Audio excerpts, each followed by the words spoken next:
Chapter 883. With Gu's reminder, Mu Ling recalled what Han Yunxi had said to her and Gu. After comparing it to the secret letter, she finally understood. She asked anxiously, "Qi Gij, Ning Qing couldn't have done anything to my big sis, right? How could Ning Qing do this?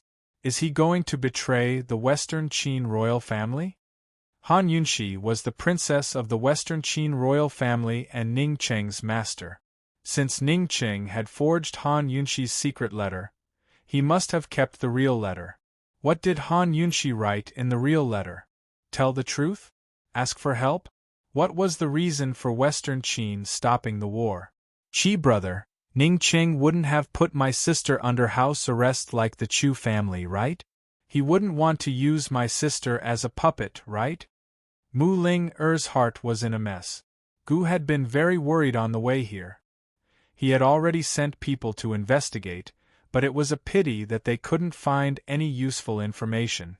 The people he sent could enter the Western Qin barracks, but they couldn't reach the main camp. He didn't dare send any more secret letters, afraid that they would fall into Ning Qing's hands and he would be exposed. There were several times when he wanted to ask around in East Qin, but he endured it in the end. What was there to ask that fellow Long Feiyi?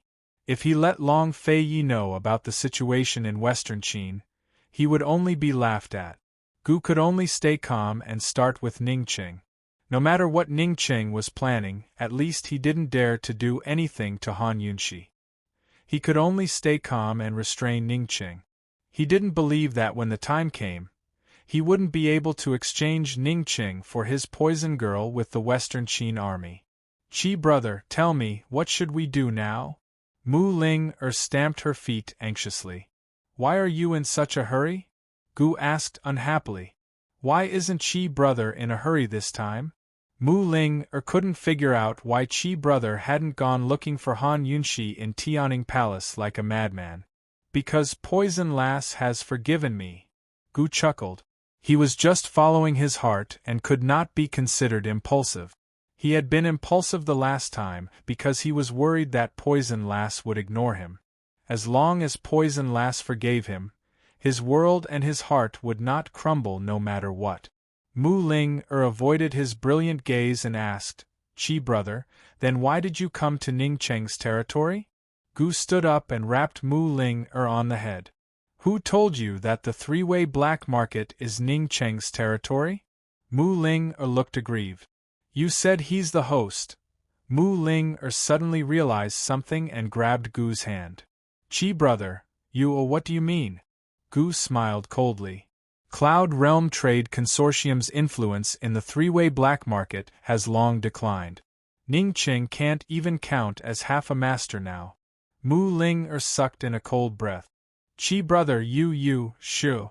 Gu placed a slender finger against Mu Ling's lips, his expression mysterious. The three-way black market used to be dominated by the D clan, but with the rise of a new financial group, Cloud Realm Trade Consortium gradually lost control. 20 years ago, there were already 3 equal powers in the three-way black market. Cloud Realm Trade Consortium's Myriad Merchant Hall, Gu's Golden Wing Hall, and the mysterious East Origin Hall. Gu originally had nothing to do with the three-way black market. He only came here occasionally to bid on medicinal ingredient. 5 years ago, the head of Golden Wing Hall fell seriously ill and personally went to Medicine Ghost Valley to ask for medicine.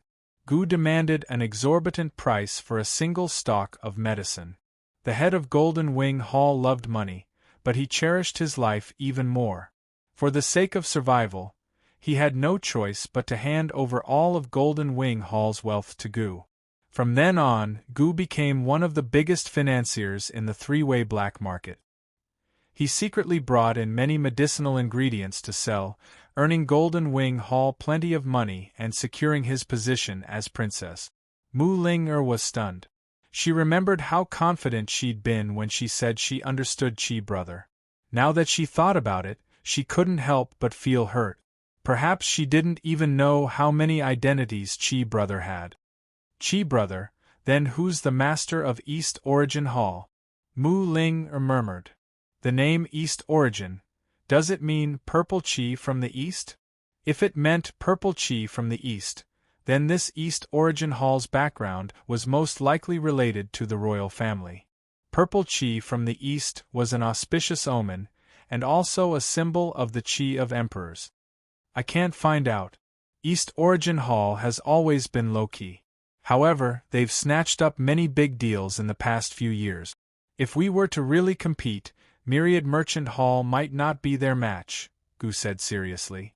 Mu Ling hurriedly asked, Chi brother, then if we fight with Ning Qing and don't provoke East Origin Hall, they won't meddle in our business, right? Gu smiled innocently. Don't worry, they won't meddle. After Mu Ling relaxed, she immediately became excited. Chi brother, then how are we going to fight Ning Qing? Gu leaned close to her ear and whispered for a while. Mu Ling couldn't stop laughing. She was looking forward to it. Ning Qing and Gu agreed to go to Black Tower together tomorrow to scout out the situation before making their move. After all, Bai Yuqiao's words couldn't be completely trusted. Moreover, Bai Yuqiao had already left Black Tower, so the situation there might have changed. Ning Qing sent people to keep a close eye on Gu and Mu Ling and didn't come to see them again. When the deacon of Myriad Merchant Hall learned of his return, he immediately pestered him. There were several big deals in Myriad Merchant Hall waiting for his decision.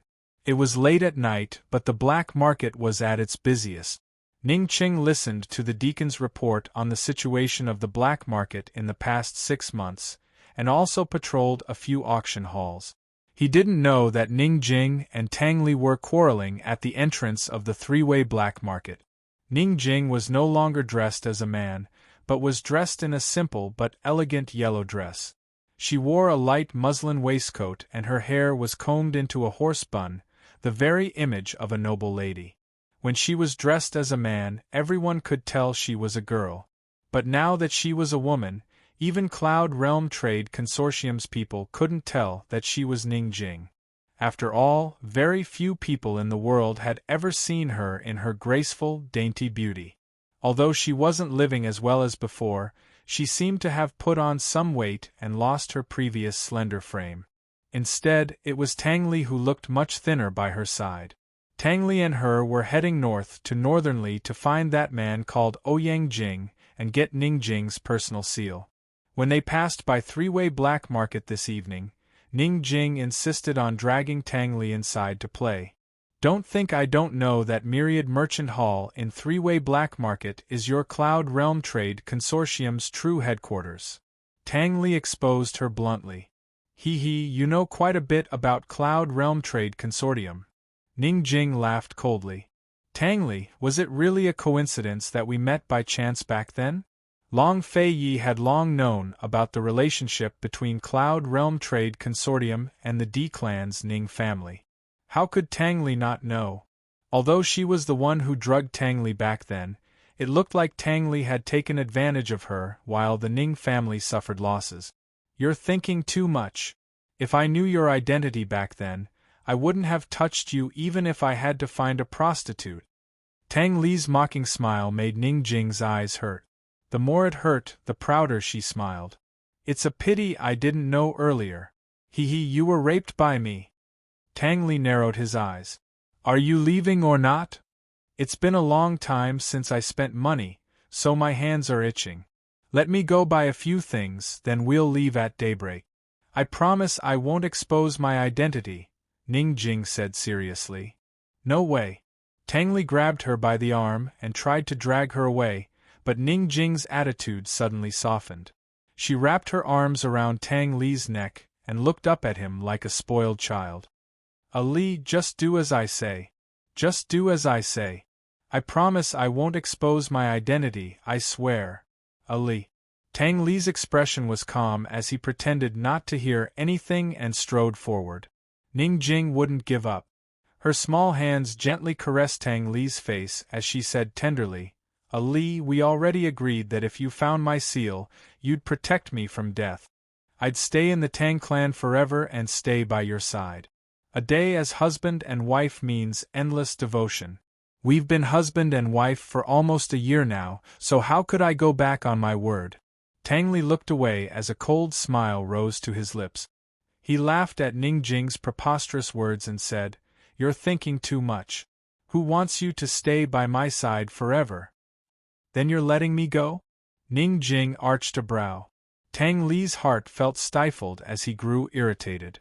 He didn't hold her anymore, but set her down and dragged her away by the hand.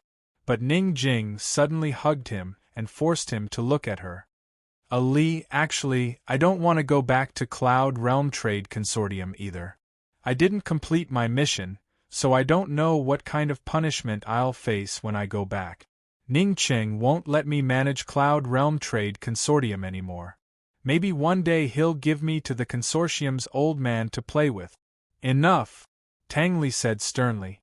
Even he didn't know why he was so angry.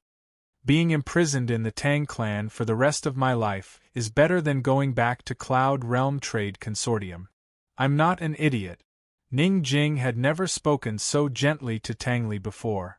Tang Li knew she was faking it, but he couldn't bear to interrupt her. Perhaps after this, he'd never hear such a gentle voice from this woman again. "Ali, I was wrong in the past. Let's start over." Ning Jing hesitated before circling her arms around Tang Li's neck and forcing him to look into her eyes. "Ali, I've fallen in love with you." Tang Li gave a start before he flew into a rage and shoved her aside. "Ning Jing, have you played enough? Do you think I'm a 3-year-old child that's easy to trick? I'm telling you now, even if you really do fall in love with me, I don't have any feelings for you. Put away your laughable face." Ning Jing's faintly sorrowful expression vanished. Although she was acting, it was still a test. Tang Li had given her a clear answer. She chuckled to herself. Why bother? She'd already steeled her heart to leave, so why put on such an act? She tidied up her messy hair and said coldly, "Fine, I'll tell you the truth. Myriad Merchant Hall has 3 great treasuries. I have the key to one of them, so I want to take the money with me. Come with me and I'll split it with you." Everything I said just then was true. I won't have a good life if I go back to Cloud Realm Trade Consortium. I just want to take back what belongs to me. A complicated look flickered past Tang Li's eyes. He didn't care for money, but this was a chance to infiltrate Myriad Merchant Hall. Even if Ning Jing tried to play tricks in the black market, he could deal with her. After all, the Ning family didn't have the final say in three-way black market. Chapter 884. Although the waters of the three-way black market were deep, that was only for ordinary people. Tang Li wasn't afraid of the waters here. However, there were some conditions he had to discuss with Ning Jing. He looked at Ning Jing from head to toe before saying coldly, "How much silver do you want back?" Ning Jing silently exhaled in relief. She knew that Tang Li's question meant she had a chance. "I can't estimate the amount of silver and land deeds. In any case, it's enough for me to spend for the rest of my life," Ning Jing replied. She had no idea how much silver was in the treasury, nor did she have a key. Myriad Merchant Hall's wealth was in Ning Cheng's hands alone. No matter how much she sacrificed for Cloud Realm Trade Consortium, she had no right to claim it. Actually, she had hidden away quite a bit of money over the years. Even if she squandered it daily, there was no need for her to take such a risk and steal from Myriad Merchant Hall. She'd only found such an excuse to fool Tang Li. Even that Ouyang Jing person wasn't real.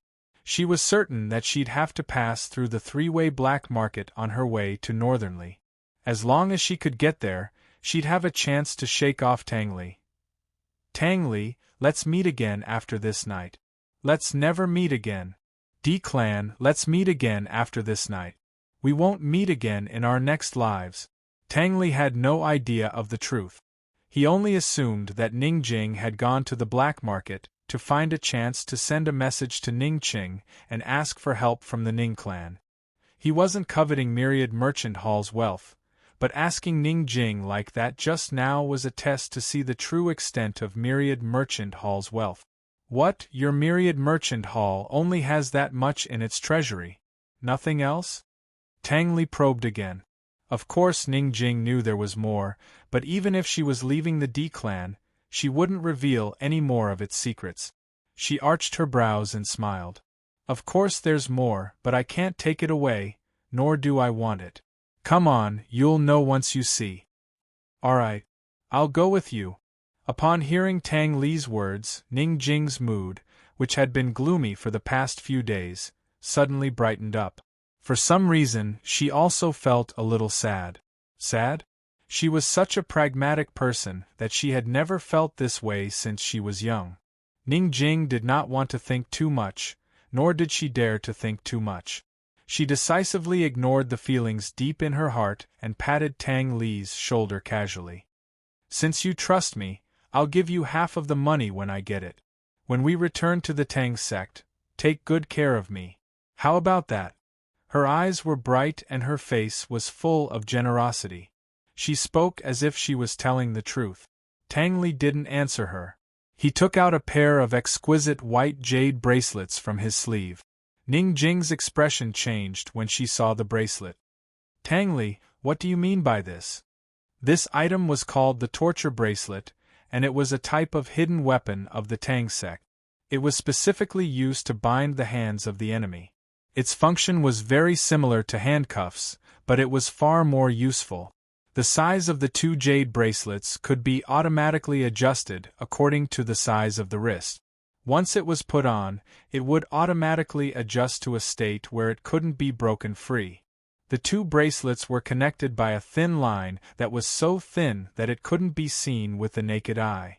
The thin line could only be stretched 1 meter long at most. Even the most powerful of blades couldn't cut this thin line. If this pair of bracelets were worn on one person's hands, that person would basically be unable to use both hands. If they were worn on two people's hands, those two people would have to follow each other like shadows. The furthest distance between them would never be more than 1 meter. Under Ning Jing's frightened gaze, Tang Li slowly put one of the bracelets on his hand. After putting it on, he raised his hand and waved it in front of Ning Jing. Does it look good? Ning Jing forced herself to suppress the resentment in her eyes and didn't say anything. Tang Li picked up another table, his icy demeanor replaced by a roguish grin. Jing, this husband will help you put it on. Us husband and wife will never leave each other for the rest of our lives, all right? For a moment, Ning Jing was a little absent-minded. It was as if she had returned to a few months ago, when he always teased her rudely. It was as if they were really a quarrelsome couple, a loving couple. She looked at it for a long time and didn't say anything. No? If not, let's continue to go north. Tang Li was still smiling, but he was very ruthless. Ning Jing gently gritted her teeth. She looked calm, but her heart was already turned upside down. She knew that Tang Li wouldn't give in anymore. If she refused, they would continue to go north. If they continued to go north, where would she find Ouyang Jing? She was completely unfamiliar with Northern Li, and it would be even more difficult to find a chance to escape. In the end, it was very likely that Tang Li would discover her lies. Once Tang Li knew she had thoughts of running away, she would never be able to leave the Tang clan again. If she agreed to wear this bracelet, how could she escape? She had already planned out her escape route to the black market, but Tang Li's thing had forced her to advance and retreat for 2 years. What should she do? Tang Li didn't rush her, but arched a brow at her and waited patiently. Cold eyes seemed to be mocking her schemes. Ning Jing looked at him with despair and resentment. She wanted nothing more than to pounce on him and bite him. Why did such a man exist in this world? Why did she meet him? Did she owe him a huge debt in her past life? If the person she met that day wasn't him, but a real cultivator, then everything would be different.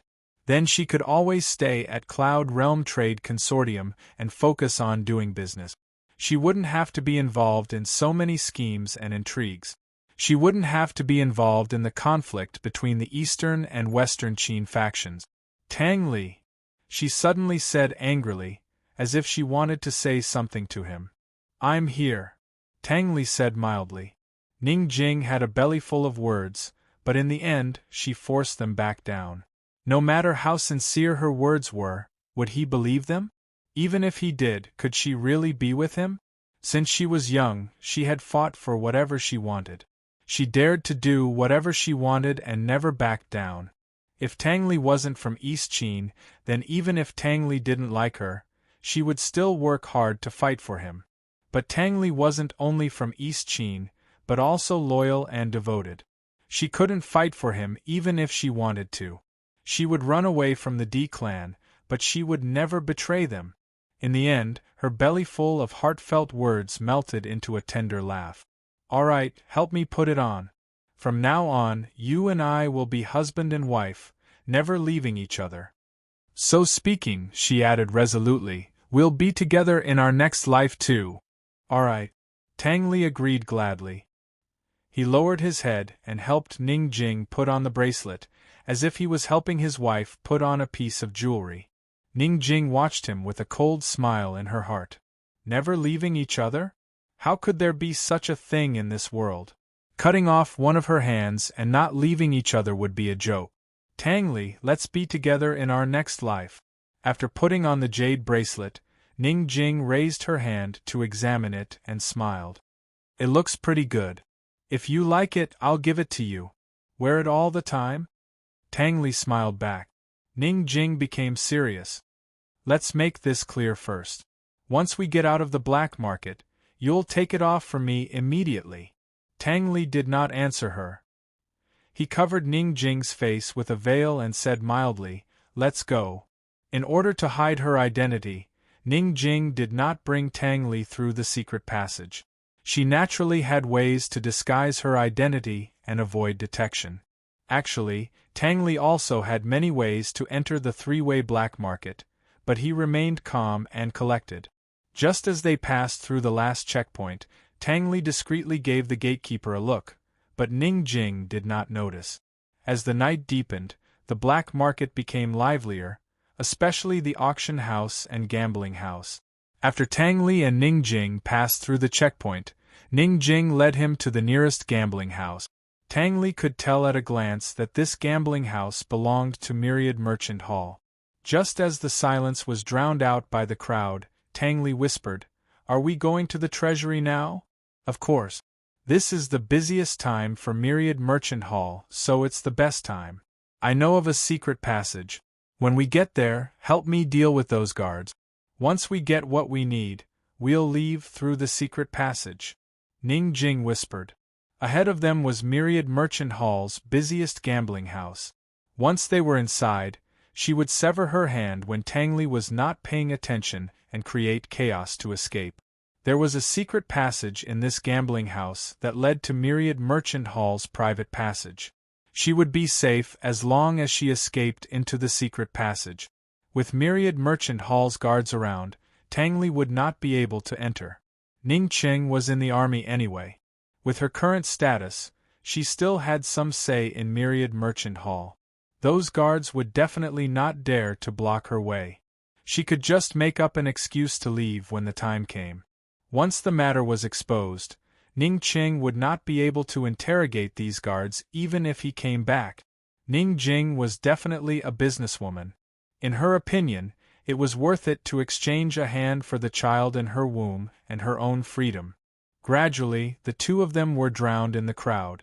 There were people all around them, and it was extremely crowded. Tangli lowered his eyes, his expression complicated. As they walked, he suddenly reached out and pulled Ning Jing into his arms to protect her from being bumped into. He hugged her a little tightly and said in a low voice, "You'd better be good. Don't play any trick." "You're thinking too much," Ning Jing said mildly. She was paying attention to the gamblers around them. Gamblers had many taboos. Being disturbed when placing a bet was one of the most taboo things. As long as she found a slightly more aggressive person and crashed into him, it was guaranteed that the whole place would be in an uproar in the time it took to brew a cup of tea. Soon, Ning Jing set her eyes on a well-built man in luxurious clothes. She glanced at the chips on the table and saw that there were not many left. Without a doubt, this man had lost a lot of money. People who lost money had a fiery temper. They were just worrying about where to vent their anger.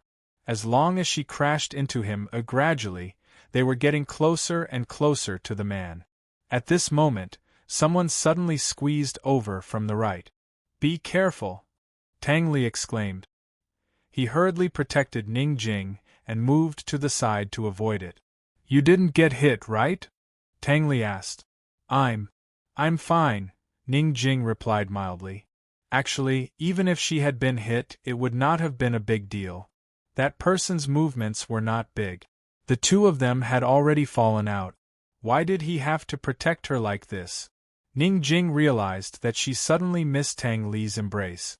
After today, she was afraid that she would never be able to be hugged and protected by him like she was now. She only needed to raise her head, and she would be able to see his immortal-like handsome face. Step by step, they moved forward in the crowd. Seeing that they were about to reach their target, Ning Jing still did not make a move. In the end, they walked past their target and nothing happened. Ning Jing soon steeled her heart to look for her second target. Unfortunately, the opportunity was right in front of her, but she still missed it. She then looked for a third and fourth target. Still, she could not make a move. Most of the time, a hug was enough to make people reluctant to part with it for the rest of their lives. If they went any further, they'd reach the secret passageway. Ning Jing had no choice but to make a choice. She'd set her sights on the fifth target and was about to struggle out of Tang Li's embrace when a familiar face entered her field of vision. This person was wearing a bronze mask that only covered his mouth and nose like a mask. His eyes were deep and his gaze was cold and arrogant. Ning Jing, who had always been calm, suddenly trembled. This was because this person was none other than her own brother, the master of Myriad Merchant Hall, Ning Cheng. Chapter 885. Ning Cheng. Ning Jing never expected to run into Ning Cheng here. Shouldn't he be in the army camp? Although Ning Cheng was the master of Myriad Merchant Hall, he rarely interfered with business matters after Tianning's civil unrest. What was he doing here at a time like this? Ning Jing only knew that Eastern and Western Qin had stopped fighting, but she didn't know the details. Nor did she know that Han Yunxi had already returned to Long Fei Ye's side. Her second thought was whether Han Yunxi had come with Ning Cheng. Actually, there was one thing she couldn't figure out. Han Yunxi must have long known about the relationship between the Tang clan and Long Fei Yi, but why didn't she tell Ning Cheng? She had been waiting since she was brought back to the Tang clan, but when the elders of Cloud Realm Trade Consortium went to find Tang Li to negotiate, she was certain that Han Yunxi hadn't told Ning Cheng the truth. As the princess of Western Qin, what kind of good intentions could Han Yunxi have? Ning Jing had her suspicions, but she couldn't care less when she couldn't even protect herself. She was flustered and didn't know what to do. Subconsciously, she lowered her head, afraid that Ning Cheng would recognize her. But she quickly realized she was wrong. She was wearing a veil, while Tang Li wasn't covering his face. As soon as he recognized her, Ning Cheng would be able to guess her identity. What to do? Ning Jing wanted to calm down and think of a solution. There had to be a way, but she couldn't calm down no matter what. Ning Cheng was at three-way black market, which meant her plan had failed. She wouldn't be able to escape today. Once she left three-way black market, she'd never get another chance. Panic, gloom, fright, despair, and grievance flooded her heart. Ning Jing suddenly felt very tired and wanted to cry her heart out. What should she do? Although she had brothers and sisters, she had never relied on them since she was young. She had always been stubborn and strong. At this time, she suddenly wanted someone to rely on and tell her what to do. Her brother was right in front of her, and her husband was right beside her, but she couldn't rely on either of them. Ning Cheng had just finished inspecting the auction house and was about to go rest. However, when he passed by the casino, he unconsciously walked in. He had joined the army since he was a child, and the first thing he learned was to never fight a battle that he had no confidence in winning. The casinos in the three-way black market never played those card games. They only gambled on luck. Therefore, Ning Cheng didn't like the casinos here. He rarely even stepped in when he was patrolling. The reason why he came here today was because he was feeling depressed and had nowhere to vent. Would a gamble make his mood better? Only the D-clan and the upper echelons of Cloud Realm Trade Consortium knew that Han Yunshi had been taken hostage by Long Fei Yi. As for Han Yunshi's feelings for Long Fei Yi, he'd only told Uncle Cheng about it. Ever since Han Yunshi left with Long Fei Yi, his heart had never been clear again. Bring out 30,000 chips, Ning Ching said coldly to Uncle Cheng. Master, you've never stopped gambling, Uncle Cheng reminded him in a low voice. I said, bring out 30,000 chips. Do I need to repeat myself a third time? Ning Ching said unhappily. Uncle Cheng finally withdrew resentfully. Ning Ching looked towards the crowd and caught sight of a familiar face. Tang Li, he muttered to himself. Uncle Cheng brought over a chest of chips and followed Ning Cheng's gaze, spotting Tang Li as well. Tang Li was shielding a veiled woman in his arms as they made their way through the crowd. That can't be Miss Jing, can it? Uncle Cheng was surprised. What's she covering her face for? Ning Ching immediately sensed that something was off. Ever since the relationship between the D-clan and Cloud Realm Trade Consortium was made public, the D-clan no longer had any secret. Everyone knew that the three-way black market's 10,000 commerce hall belonged to the D-clan. Naturally, Tang Li knew this as well, so Ning Jing had no reason to hide her identity. She hadn't used a private passageway, which was why she hadn't alerted anyone in 10,000 commerce hall. It was obvious she didn't want anyone to recognize her. Why was that? Uncle Cheng was puzzled by Ning Cheng's words as well. That's strange. Could it be that Miss Jing only came here to play and didn't want to alert the people below? Ning Cheng's eyes flashed with shrewdness. He didn't understand the others, but he knew Ning Jing well. She valued money above all else and would never involve herself in gambling. If she hadn't been dragged here by Tang Li, there had to be something fishy going on here. Ning Ching thought it over for a while before lowering his head to whisper some instructions in Uncle Cheng's ear. Then he turned and entered the secret passageway. Tang Li hadn't discovered Ning Ching yet, but Ning Jing knew that Ning Ching had already discovered them. She'd seen Ning Ching whispering to Uncle Cheng. She wanted nothing more than to drag Tang Li away. Indeed, they were riding a tiger and couldn't get off. If she left immediately, with Ning Cheng's intelligence, he would definitely suspect her. The three-way black market and the three-way battlefield were all under Ning Cheng's influence. She and Tang Li couldn't escape. In her panic, her hand inadvertently touched her abdomen, and she couldn't take it away.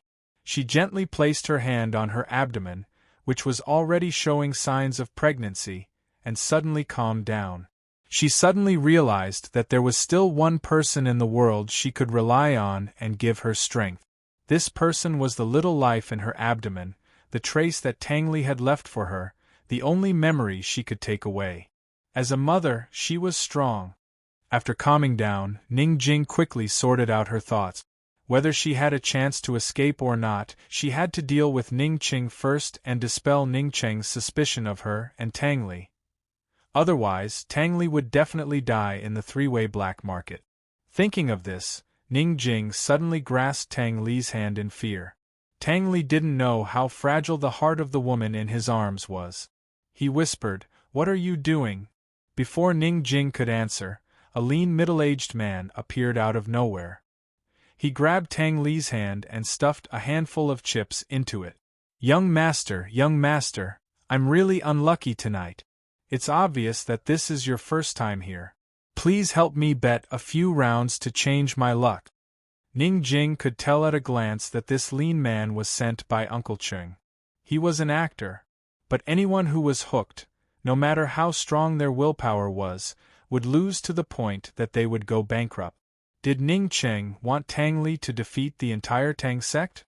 If Tang Li really defeated the Tang sect, she wouldn't have to worry about the hidden weapons anymore. However, this would definitely be a fatal blow to Tang Li. She couldn't imagine how dejected he would be when faced with such serious consequences. She couldn't imagine how he would be punished by Long Fei Yi. "Ning Cheng, you're so ruthless.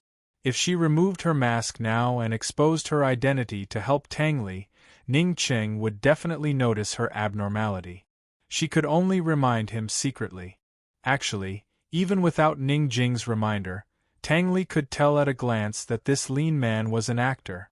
Ning Jing's reminder comforted him. He readily agreed to the lean man's request. Okay, I'll change your luck for free. Which table? Let's go. A glint flashed across the lean man's eyes, and he quickly led the way. Ning Jing was anxious. She scratched Tang Li's palm with all her might. Tang Li let her scratch him, and a happy smile unconsciously appeared at the corner of his mouth. He didn't even notice it. Finally, Ning Jing couldn't help but whisper, "Tang Li, this is a trap. I just saw Ning Qing. He recognized us." Tang Li also whispered, my Jingjing's heart is finally on my side this time." Her reminder meant that she really came to the black market to steal money, and she didn't lie to him. Ning Jing suddenly didn't know how to explain herself, so she decided to let Tang Li misunderstand her until the end. She muttered, "You can't win. They'll always cheat when they're brought in to gamble. Tang Li, stop gambling after a few rounds. Just tell the dealer that you're the clan master of the Tang sect and want to see the manager. I'll put on a show and persuade you to continue gambling, lest Ning Qing suspects me." Tang Li lowered his head to look at her and suddenly smiled.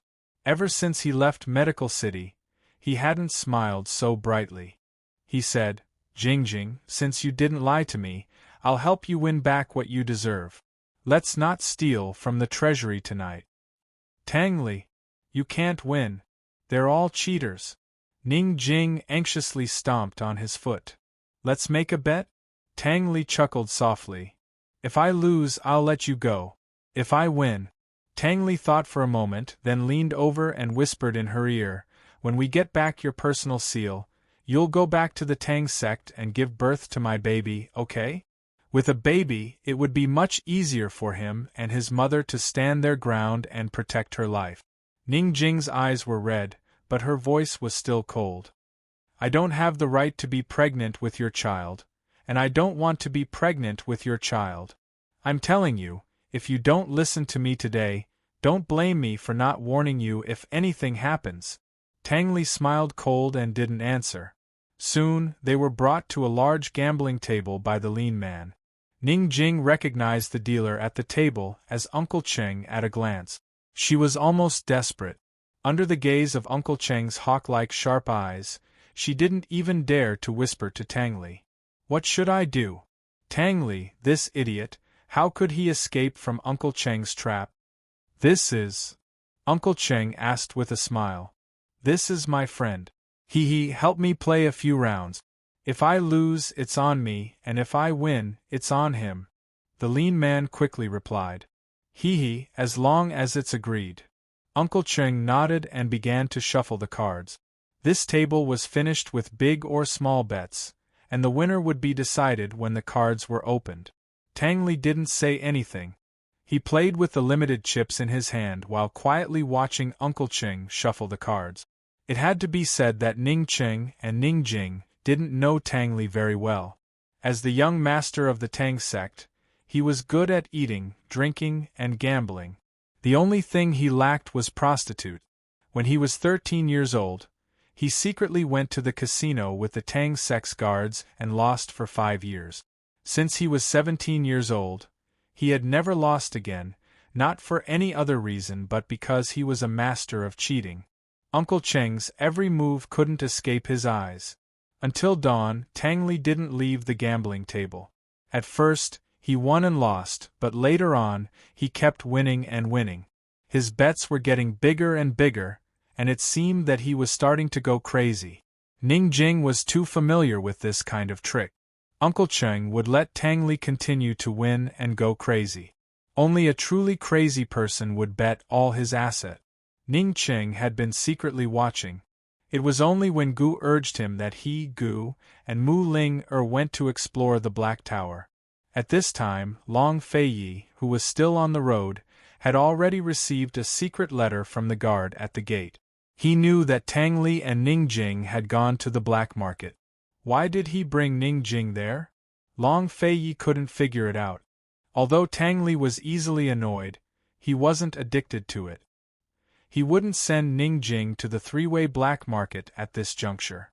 After all, Myriad Merchant Hall was the Ning clan's territory. Let's not go into the city tonight. This place shouldn't be far from the three-way black market. Let's hurry and go take a look? Han Yunxi said seriously. She was afraid that Long Feiyi wouldn't agree, so she patted her leg. It'll be fine as long as I change my bandages on time. Food won't help much. Long Feiyi finally agreed. He said, if we're fast we can reach in 5 days a night. We'll rest at the three-way black market. It's not far from the Black Tower. Han Yunxi hadn't seen Tang Li for a long time. She missed him. What would that brat's reaction be if he saw her and Long Fei sticking together? Chapter 886. Long Feiyi and Han Yunxi were still on their way, while Gu and Ning Qing were already investigating Black Tower. According to Bai Yuqiao, Black Tower was Bai Yanqing's base of operations near the three-way battlefield. Su Xiaoyu wasn't imprisoned here at first, but was transferred here later. Because Black Tower was hidden, there weren't many guards, only a few poison experts. Bai Yuqiao promised that she could deal with these poison experts and cooperate with them to lure Bai Yanqing over. However, Ning Qing and Gu didn't dare to believe her easily. The two of them inquired and found that Bai Yuqiao wasn't lying to them. Black Tower's defenses were indeed not many. As soon as they returned to the three-way black market, they ordered someone to bring Bai Yuqiao up. Why did your master imprison Su Xiaoyu? Ning Qing asked coldly. A complicated look flashed past Bai Yuqiao's eyes as she answered. Master heard that Han Yunxi treats her subordinates very well, especially Su Xiaoyu. She practically treats her like a younger sister. I reckon that Master kidnapped Su Xiaoyu to threaten Han Yunxi? As soon as she said this, Ning Qing and Gu both laughed out loud at the same time, as if they had heard the funniest joke in the world. However, the two of them didn't laugh for long. Seeing that the other party was also laughing, they stopped at the same time. It made the two of them feel a little awkward, and they avoided each other's gaze. Bai Yuqiao's heart, liver, spleen, lungs, and kidneys trembled from their laughter. One had to know that Gu's laughter was already terrifying enough, and with Ning Qing's addition, it was simply unbearable. After Ning Qing and Gu stopped at the same time, they both fell silent. They both waited for the other to speak first, afraid that they would bump into each other and embarrass themselves. Gu Qishao silently cursed to himself. I've seen ghosts. Ning Qing's face was as cold as ice. After waiting for a moment, seeing that Gu didn't intend to speak, he coughed a few times. Hearing Ning Qing's light cough, Gu knew that Ning Qing wanted to speak, so he didn't say anything. Was this another kind of tacit understanding? For some reason, Gu suddenly thought of Long Feiyi. The feeling of getting along with Ning Qing was very similar to getting along with Long Feiyi. But compared to Ning Qing, Gu Qishao preferred to go against Long Fei. The man was too much of a challenge for him. Bai Yuqiao, do you think I'm an idiot? Or do you think your master is an idiot? Su Xiaoyu is just a servant girl. She's not Gu Beiwei. How can Bai Yuqiao use her to threaten Han Yunxi? Speak. Ning Qing questioned cold. No matter how good Han Yunxi was to her subordinates, she wouldn't let a servant girl affect the overall situation and be threatened by Bai Yanqing. Bai Yanqing must have a deep reason for imprisoning Su Xiaoyu. Gu rubbed his chin and asked seriously, Bai Yuqiao, do you think your master is an idiot, or is Ning Qing the idiot? Ning Qing's face darkened. He was about to explode when Gu walked to Bai Yuqiao's side and squatted down. He lifted her chin with interest and asked with a chuckle, or do you think my poison lass is an idiot? Bai Yuqiao's face was already disfigured. She knew very well how scary and ruthless Gu's smile was. If Ning Qing was the one interrogating her, she would have a chance to use poison and escape. However, Ning Qing wasn't stupid. He would always drag Gu into the interrogation. The poison techniques she had learned from her master for so many years were completely useless in front of Gu. Because of the perplexing butterfly illusion, Bai Yuqiao immediately compromised. She had originally wanted to save her last bargaining chip to target Ning Qing and Gu. However, it seemed that she wouldn't be able to do so now. When she said this, Ning Qing and Gu's expressions changed. They looked at each other at the same time. Whoever had the perplexing butterfly illusion would have the world. Ning Qing had heard of this legend before. As for Gu, he had been searching for a way to break the perplexing butterfly illusion for the past 2 years. Ning Qing was about to speak, but Gu beat him to it. He asked coldly, "How did your master know that Su Xiaoyu knows the whereabouts of the perplexing butterfly illusion?" When he heard this, Ning Qing fell silent. Was the perplexing butterfly illusion really in Han Yunxi's hands? Han Yunxi had never mentioned it to him. She was now with Long Feiyi. Could the perplexing butterfly illusion have fallen into Long Feiyi's hands? Master said that Su Xiaoyu and Bailey Mingxiang are the same. They are both Han Yunxi's personal maidservants. Moreover, they both learned poison arts from Han Yunxi. Therefore, Su Xiaoyu might know about it. Bai Yuqiao hurriedly replied. A trace of craftiness flashed through Gu's eyes. He asked, "Like Bailey Mingxiang? Could it be that he also suspects Bailey Mingxiang?" Gu was very close. Bai Yuqiao was so scared that he didn't dare to hide anything. "Yes, yes. Ha ha." Gu laughed. "Who are you trying to fool? You think you can be sure just by learning poison arts? Bailey Mingxiang is one of Long Feiyi's people, not Han Yunxi's. This young master has been with Han Yunxi for so long. How could I not know that she has the perplexing butterfly illusion? Let me tell you, if you don't tell me the truth, it won't be as simple as just disfiguring your face." Bai Yuqiao was scared out of his wits. He hurriedly explained, Actually, Master isn't suspecting Han Yunxi. He should be suspecting Long Feiyi because Bailey Mingxiang's blood is very strange. It's very likely that it can break the perplexing butterfly illusion." Gu was overjoyed. This was exactly what he wanted to hear from Bai Yuqiao. "So, what you're saying is that the perplexing butterfly illusion is in Long Feiyi's hands and not Han Yunxi's?" Gu's question was directed at Ning Qing. He knew everything about the perplexing butterfly illusion. Bailey Mingxiang's blood was beauty's blood and could indeed break the perplexing butterfly illusion. He knew everything, but he had to use Bai Yuqiao to tell Ning Qing. Only then would Ning Qing believe that the perplexing butterfly illusion was in Long Feiyi's hands and not cause trouble for Han Yunxi. Ning Qing, who had been silent all this time, muttered to himself, "Su Xiaoyu and Bailey Mingxiang are both learning poison arts from Han Yunxi. Is your master suspecting that Han Yunxi is helping Long Feiyi break the perplexing butterfly illusion? Su Xiaoyu and Bailey Mingxiang are both involved?" Gu chuckled inwardly. Ning Qing was quite smart. That's right. Bai Yuqiao quickly nodded. Gu pretended to be sad as he sighed. Hee, this young master is so good to poison lass. She actually didn't tell me a secret as big as the perplexing butterfly illusion. If she had told me, I would have definitely helped her trick the perplexing butterfly illusion into her hands. Gu did his best to act, working hard to make Ning Qing point the finger at Long Feiyi. Unfortunately, Ning Qing wasn't listening to him. Ning Qing was already distracted. Ning Qing gave a bitter laugh in his heart. He thought that perhaps Han Yunxi and Long Feiyi were studying the perplexing butterfly illusion right now. Western Qin's princess helping the East Qin crown prince break the perplexing butterfly illusion to conquer the world? What was this? It was simply a disgrace. Someone come, take Bai Yuqiao away. Without this family head's permission, no one is allowed to approach. Ning Qing said this and stood up to leave. Hey! Gu chased after him. What are you planning to do? Ning Qing didn't even reply as he left without looking back. He needed to calm down and vent. Otherwise he wouldn't be able to stop himself from charging into the East Qin army to find Han Yunshi. How could she be like this? Even if she didn't help Western Qin or him, she couldn't help Long Feiyi fight against Western Qin. Ning Qing left like this.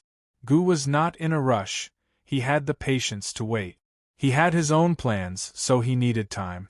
Gu had just left the secret room when Mu Ling excitedly charged over. Qi brother, guess who I saw. You saw a ghost?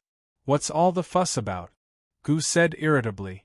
Mu Ling ran over from the gambling house without stopping to catch her breath. She was panting with excitement. Tang Li. Gu narrowed his eyes. He's here too? Yes. He's very popular at the gambling house. He's already won tens of millions of chip.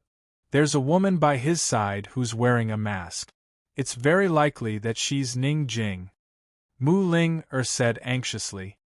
Qi brother, Tang Li couldn't have been tricked into coming here, right?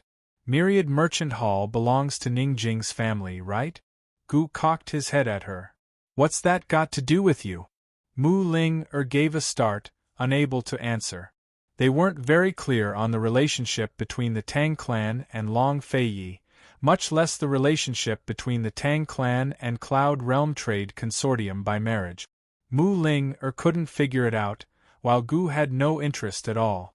Mu Ling didn't even know how to answer before he left without looking back. Don't meddle in other people's business at a time like this. Ning Cheng's absence lasted for days, but Gu didn't look for him. He asked for a large sum of chips from Myriad Merchant Hall and brought Mu Ling to the gambling house next door to Tang Li's. He squandered money like it was dirt, but secretly dug a deep trap for Ning Cheng. Mu Linger was in a daze as she followed Gu Qishao around the gambling tables. She was so happy that she almost forgot the purpose of their trip. Over the next few days, Tang Li spent all day and night at the gambling tables. He won for an entire day and night, then generously gave all his chips to the skinny man while he took out his own silver to buy a pile of chips to keep playing. He even dragged Ning Jing to bet with him. He continued to win for 2 days and 2 nights. But from the 4th day onward, he kept losing. The more he lost, the bigger his bets. Within a single day, he lost all his winnings from the previous 2 days, along with quite a bit of silver. By the evening of the 5th day, he'd lost all his valuables except for a single chip worth 1 tael of silver. He angrily slammed the chip on the table. This old man doesn't believe I can't win it back. Ning Jing glanced at his haggard face and felt her heart break. She really wanted to persuade him. Ali, you said you would win. If you won, you would bring me back to the Tang sect to have children. Unfortunately, she couldn't persuade him. These days, she didn't persuade Tang Li to raise his bets. Uncle Cheng had already looked at her with questioning eyes more than once. What should she do? Ning Jing had never felt so helpless since she'd started to understand things and lived stubbornly until now. I'll bet on small. Tang Li hollered as he threw out his last chip. Uncle Cheng smiled. Sir, how much can you win with 1 chip? I think your wife's bracelet is very beautiful. Why don't you use it to bet? How about exchanging it for 30 chips? Tang Li's bracelet was hidden in his sleeve. The thin line couldn't be seen by outsiders, but Ning Jing's bracelet was like a piece of jewelry. Ning Jing never liked to wear things. The only valuable thing she had on her was this bracelet. Uncle Cheng didn't see through the trick. He just wanted to empty their valuables and force Tang Li into a corner. Ning Jing hated this bracelet so much. At this moment, she was especially afraid that Tang Li would lose his last shred of rationality. She couldn't help but secretly hold his hand under the table. Tang Li hesitated for a moment and chuckled. That's a gift from me to my wife. I won't exchange it even if I die. Let's play with 1 chip slowly. Ning Jing's hanging heart finally settled down. She knew that he wasn't telling the truth, but she was inexplicably touched. Uncle Cheng wasn't in a hurry. He let Tang Li win a few more rounds. Tang Li became excited again when he won. In the noisy casino, His shouts were the loudest. At this moment, Long Fei-yi and Han Yunshi had arrived at Three-Way Black Market. Chapter 887. Through a private passageway, they entered the heart of the Three-Way Black Market without any obstructions. Han Yunshi realized that Long Fei-yi had quite a bit of influence here. When she saw the words, East Origin Hall, she couldn't help but mutter to herself, Purple Chi from the East. She sat in her wheelchair and looked back at Long Fei in astonishment. Long Fei smoothed out her bangs and didn't say a word as he personally pushed her inside. Very soon, Han Yunshi saw that the two sides were filled with servants. All of them were bowing respectfully and didn't even dare to raise their heads. If Han Yunshi still couldn't see the truth, then she'd be an idiot. Today, she finally had an answer to the questions she'd never been able to figure out. Long Fei-yi had never taken money from Tianning's imperial clan or enjoyed an official salary from the court. Moreover, the rewards he'd received after the previous emperor's death were very limited. How could he have so many properties in the wealthiest Jiangnan? How could he have so many gold cards in his hands? Why was he always so extravagant when he gave her gifts? As it turned out, the reason lay in this East Origin Hall. Ever since the grain scandal in Tianning's black markets, Han Yunshi had done her research on the Three-Way Black Market. Of course she'd heard of East Origin Hall's prestige. East Origin Hall's wealth in the Three-Way Black Market had long surpassed Myriad Merchant Hall, who'd been in charge of the market for many years. But she never would have guessed that Long Fei-yi was the master of East Origin Hall. Now it looked like Long Fei-yi was the richest man in both public and private assets. Han Yunshi couldn't help but turn back to look at Long Fei-yi. "What are you looking at?" Long Fei-yi asked mildly. "Why didn't you tell me you were so rich?" Han Yunshi asked with a smile. "I forgot." Han Yunshi was left speechless by Long Fei-yi's reply. "Are you afraid that I'm greedy for your money and don't really like you?" Han Yunshi asked jokingly. Long Fei-yi only ignored Han Yunshi's joke.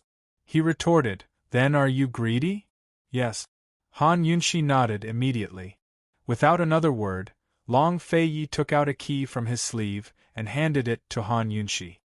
"For you." On the side, Su Donglin and Bailey Mingxiang were both stunned.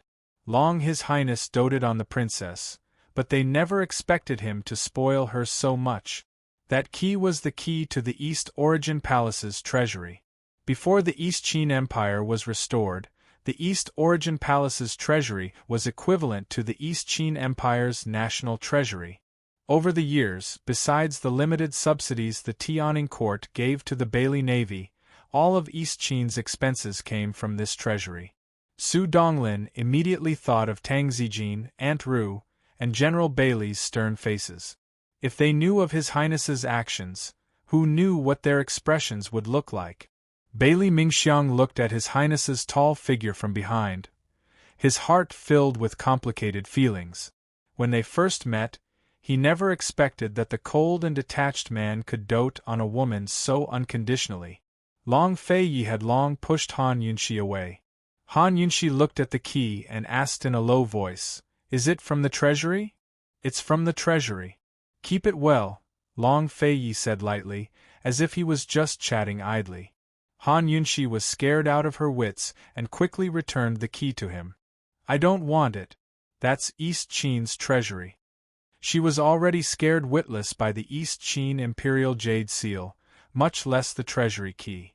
If something happened to the treasury one day, the old officials of East Qin would all blame it on her. "Aren't you greedy?" Long Fei-yi arched a brow as he asked. "Greed is justified. I can't take this thing." "Keep it well," Han Yunshi said seriously.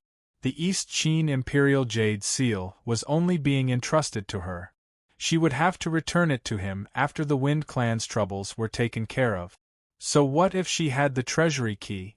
The things in the treasury weren't hers, so she didn't have a proper title.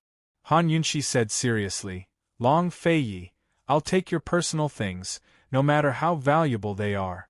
I don't have the right to take East Qin's things." Long Fei-yi didn't think too much about it. If Han Yunshi liked it, he would give it to her. It seemed like it had already become a habit. With Han Yunshi's reminder, he understood her misgivings. Although the East Origin Palace was a property left to him by the East Qin imperial family, ever since he took over the East Origin Palace, the East Origin Palace's assets had multiplied by 10 times. As long as he was willing, he could turn public property into private property in just a few days. In reality, public property and private property were the same to him. Seeing that Han Yunshi minded, he didn't explain. He took back the key and calmly said, "You'll have the right. You can owe me for now." Han Yunshi turned around and couldn't help feeling a little sad.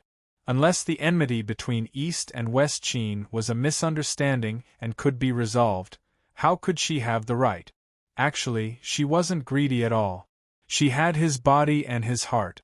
What else in this world could arouse her greed? The East Origin Palace's exterior was simple and low-key, but its interior was extremely luxurious.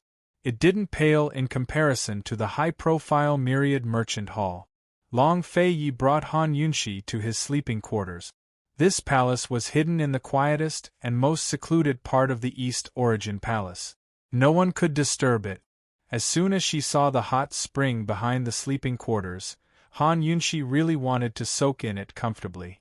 Unfortunately, her legs couldn't be soaked in water. The two of them tidied up and washed away the fatigue of the journey. Long Feiyi punctually helped Han Yunshi change her medicine. In half a month's time, under Long Feiyi's meticulous care and the effects of various medicines from Medical City and Medicine City, Han Yunshi's legs recovered much faster than usual. She could already stand up, but she still couldn't walk. Of course, Long Feiyi absolutely didn't allow her to stand. If she continued like this, she could basically recover in another half a month. After a few days of training, she could walk normally. Fortunately, they had been on the move these days. Otherwise, with Han Yunshi's temperament, she really wouldn't be able to sit still. Han Yunshi changed into a loose dress and sat on the couch. When she saw Long Feiyi coming over with the ointment, she hurriedly lifted the corner of her dress up to her knees. She knew that if she let him help her, she wouldn't be able to bear the consequences. Even with her knee exposed, her injured calf still made one's mind wander. Along the way, Long Feiyi had already pounced on her countless times after helping her apply the ointment. He transformed into a wolf and devoured her clean. It had to be said that before he transformed into a wolf, Long Feiyi was still very composed. He was always focused on changing the ointment. Even when Han Yunshi spoke to him, he would always give concise and comprehensive answers. Tonight it was destined that he wouldn't have the chance to pounce on her. Because just as Long Feiyi finished bandaging Han Yunshi's wounds, Su Donglin's voice came from outside. "Your Highness, there's a situation at Black Tower." "Come in," said Long Feiyi as he walked to the outer room. As soon as Su Donglin entered, he reported, "Last night, we used a diversion tactic. The Shadow Guard has already spoken with Su Xiaoyu. Everything has been properly arranged." Long Feiyi was very satisfied. "Begin the deployment immediately. This prince will wait for the heir to come." "Yes," Su Donglin added. Su Xiaoyu asked the Shadow Guard to pass a message to Princess. She said that she, Mrs. Princess. When Han Yunshi heard this from inside the inner room, her eyes suddenly turned red. It wasn't that she was being unreasonable, but that she understood Su Xiaoyu's temper too well. Such a stubborn and unreasonable little girl would never say anything emotional. Not to mention being emotional, she would even scold them for being unreasonable. For her to say this, she must have suffered a lot. Even if Long Feiyi had set up a flawless ambush, it was still very dangerous this time. Han Yunshi thought that no matter what, they had to do their best to ensure little Yu Er's safety. In actual fact, Su Donglin didn't tell the truth. When the Shadow Guard sneaked into the Black Tower and saw Su Xiaoyu was already at her last breath. Whether she could hold on until they came to rescue her, no one could say for sure. In the Black Tower there was a huge cross erected. The small Su Xiaoyu was tied to the cross with her head drooping. In the dim light, she was like an abandoned rag doll. Her entire body was emitting an aura of death. However, there was a stubborn light in her big eyes from beginning to end. Before the shadow guard sneaked in, she was already stubbornly holding on to her last breath. Moreover, the shadow guard had already sneaked in and passed on Master's orders. Her master was her savior. No matter what, she had to complete the task beautifully to repay her master. In the silence, a sudden gust of cold water was splashed over. Su Xiaoyu's entire body was drenched. The water flowed down her hair and her clothes, dripping onto the ground. The dripping sound was especially clear in the silence. This was the guard's old trick. After they had used all the extreme torture on her, there was nothing left for them to play with. Hence, they splashed her with cold water every night and opened all the windows to let the cold autumn wind dry her wet body. They made her so cold that she had a high fever and fell ill. They waited until her hands were tormented by the pain and she was about to die before they gave her medicine. In the past, every time, she would always lower her head and ignore them, letting them torment her. If she ignored them, they would lose interest and leave dispiritedly. If she ignored them, she would really be asking for trouble. However, this time, she raised her head and her lips curled into a sinister smile. "Hey, I'll give you a chance to perform a meritorious service, how about it?" When these words came out, the two guards' eyes lit up. "Stinky lass, why, you can't take it anymore? Are you going to confess?" "Cheap lass, wouldn't it have been fine if you had confessed earlier? Why did you have to suffer so much? You've even implicated us brothers to waste time with you." Su Xiaoyu sneered. "Confess? If I confess, will you still let me live?" The two guards had already seen Su Xiaoyu's shrewdness. They didn't want to waste time with her. "Cheap lass, if you have something to say it quickly. Otherwise, I think she's just playing with us. She won't cry until she sees the coffin. Men, bring me a whip." When they finished speaking, Su Xiaoyu said coldly, "Tell your master that if he wants to know whether the perplexing butterfly illusion is in Long Fei Ye's hands or Han Yunshi's, he'll have to come talk to me personally. If this great aunt is happy, I might even tell him how Long Fei Yi and Han Yunshi broke through the perplexing butterfly illusion." When these words came out, the two guards were shocked. They looked at each other and hurriedly ordered someone to keep an eye on Su Xiaoyu. Then, they hurriedly went to report this to their master. The perplexing butterfly illusion was a huge matter. Their master had been searching for the perplexing butterfly illusion for many years, but had never found any clues. Just as the guards were hurriedly delivering the letter to Bai Yanqing, Long Fei Yi, who was in charge of everything, was accompanying Han Yunshi to visit a casino. The two of them weren't visiting East Origin Hall's casino, but Myriad Merchant Hall's largest one. Chapter 888. Long Fei Yi and Han Yunshi were both in disguise. Long Fei Yi was dressed in white and wore a silver mask, concealing some of the domineering aura of an emperor. He was like a mysterious noble young master, making others want to approach him but not dare to. Han Yunshi was dressed as a man and had a mustache stuck on. Even though she was sitting in a wheelchair, her aura did not diminish. She did not have Long Fei Ye's innate coldness that kept people at arm's length. No matter how one looked at it, she looked like a good-tempered young master. "Brother Qin." Han Yunshi purposely bowed to him. He used Qin as his surname. "Feiyun." Long Fei Yi could not help but laugh. He seemed to like her fake name very much. They had agreed to call each other brothers, but he had deliberately omitted the word brother. When the two of them entered the casino, although they attracted some attention, they did not become the center of attention. This was because there were many people in the casino who wore masks to hide their identities. Everyone was used to it and would not investigate what kind of face was behind the mask, or what kind of identity was hidden behind it. Han Yunshi and Long Fei Yi had only taken a few steps when they heard a very familiar voice. "I won. Ha ha, I won." This voice belonged to none other than Long Fei Ye's good little brother, Tang Li. Myriad Merchant Hall's largest casino was called 1,000 Gold Hall. Some people said it meant to throw away 1,000 gold pieces at once, but gamblers liked to interpret it as spending 1,000 gold pieces and coming back again. In terms of casino business, East Origin Hall and Golden Wing Hall could not compare to Myriad Merchant Hall. It could be said that Thousand Gold Hall was the most popular casino in the three-way black market, and also the most secretive. Therefore, since the establishment of this casino, no one dared to be too high-profile here. Tang Li was the first. His shouts completely drowned out the noise of the casino. Every shout was enough to attract the attention of everyone present. It even attracted the gamblers from the neighboring halls. Long Feiyi and Han Yunxi looked at each other without saying anything. If the Shadow Guard had not sent a lot of secret letters to Long Feiyi to report the situation of Tang Li's casino, Han Yunxi would really think that Tang Li had fallen into a trap and was unable to extricate himself. Actually, the moment Tang Li entered the three-way black market, the guards at the entrance had recognized him and reported the news to East Origin Hall. The Shadow Guard immediately reported the news to Long Feiyi.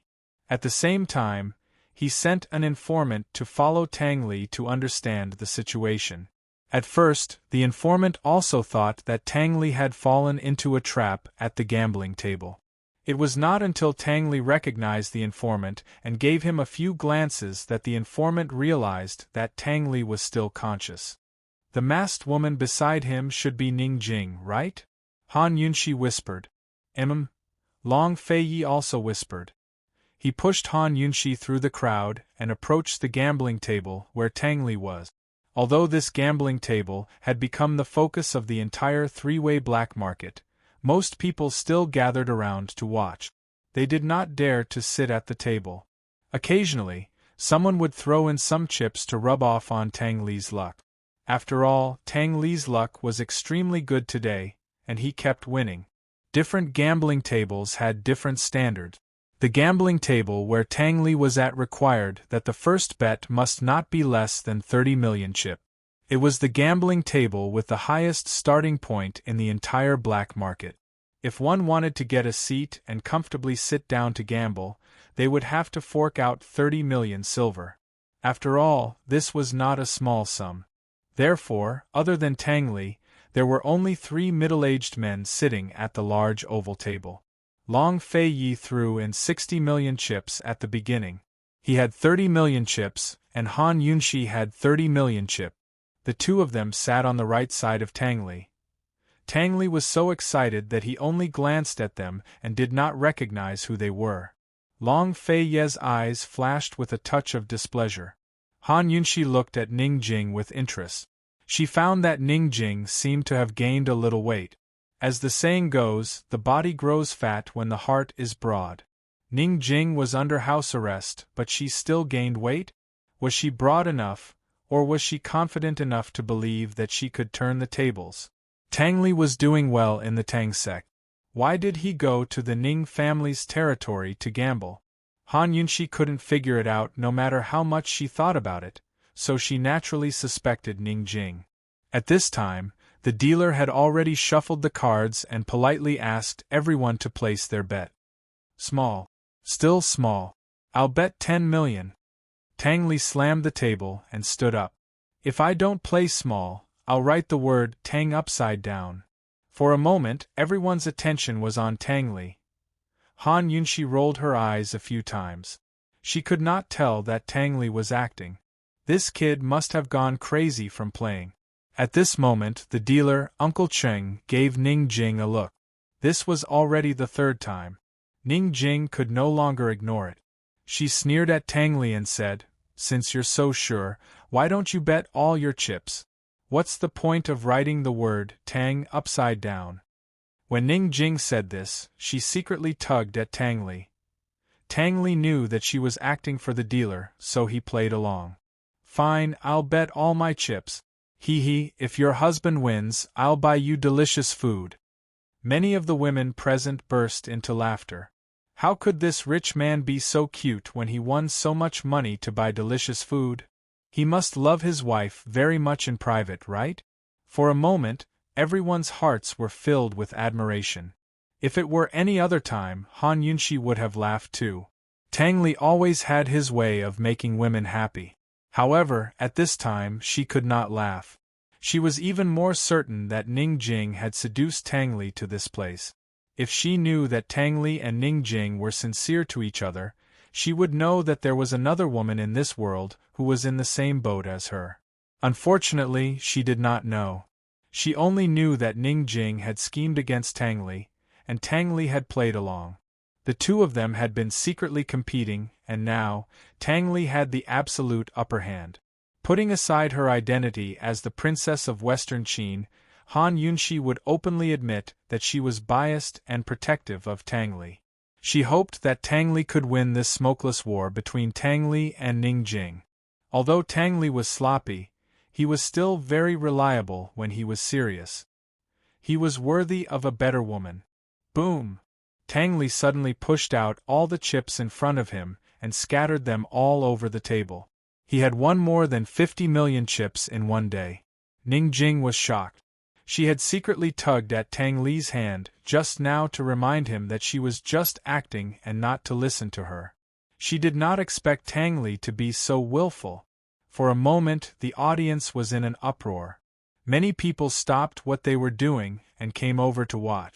Tang Li was staking everything on this one throw. If he lost, he would lose everything. There was a lot of discussion around them. The three middle-aged men at the table did not move and did not intend to follow. The people who were standing at the side also did not dare to act rashly. In this kind of situation, it was much more exciting to watch a show than to play by themselves. This master is really straightforward. Uncle Cheng smiled. He was satisfied with Ning Jing's performance. He looked around and asked, "Is there anyone else who wants to bet?" Long Feiyi was calm and collected. He pushed out 5 million chips and bet on small like Tang Li. Uncle Cheng smiled politely at him and did not pay much attention. After all, there were too many people wearing masks in the venue. 5 million chips were nothing compared to Tang Li's chip. Tang Li glanced over and still did not take it to heart. Han Yunshi was no longer scolding Tang Li for being careless. Instead, she attributed it to her and Long Feiyi's disguise being too good. "Not going to play?" Long Feiyi whispered. "Not interested. I'll just watch." Although Han Yunshi liked to bet, she did not play this kind of gambling game that did not have any technical content and relied on luck and cheating.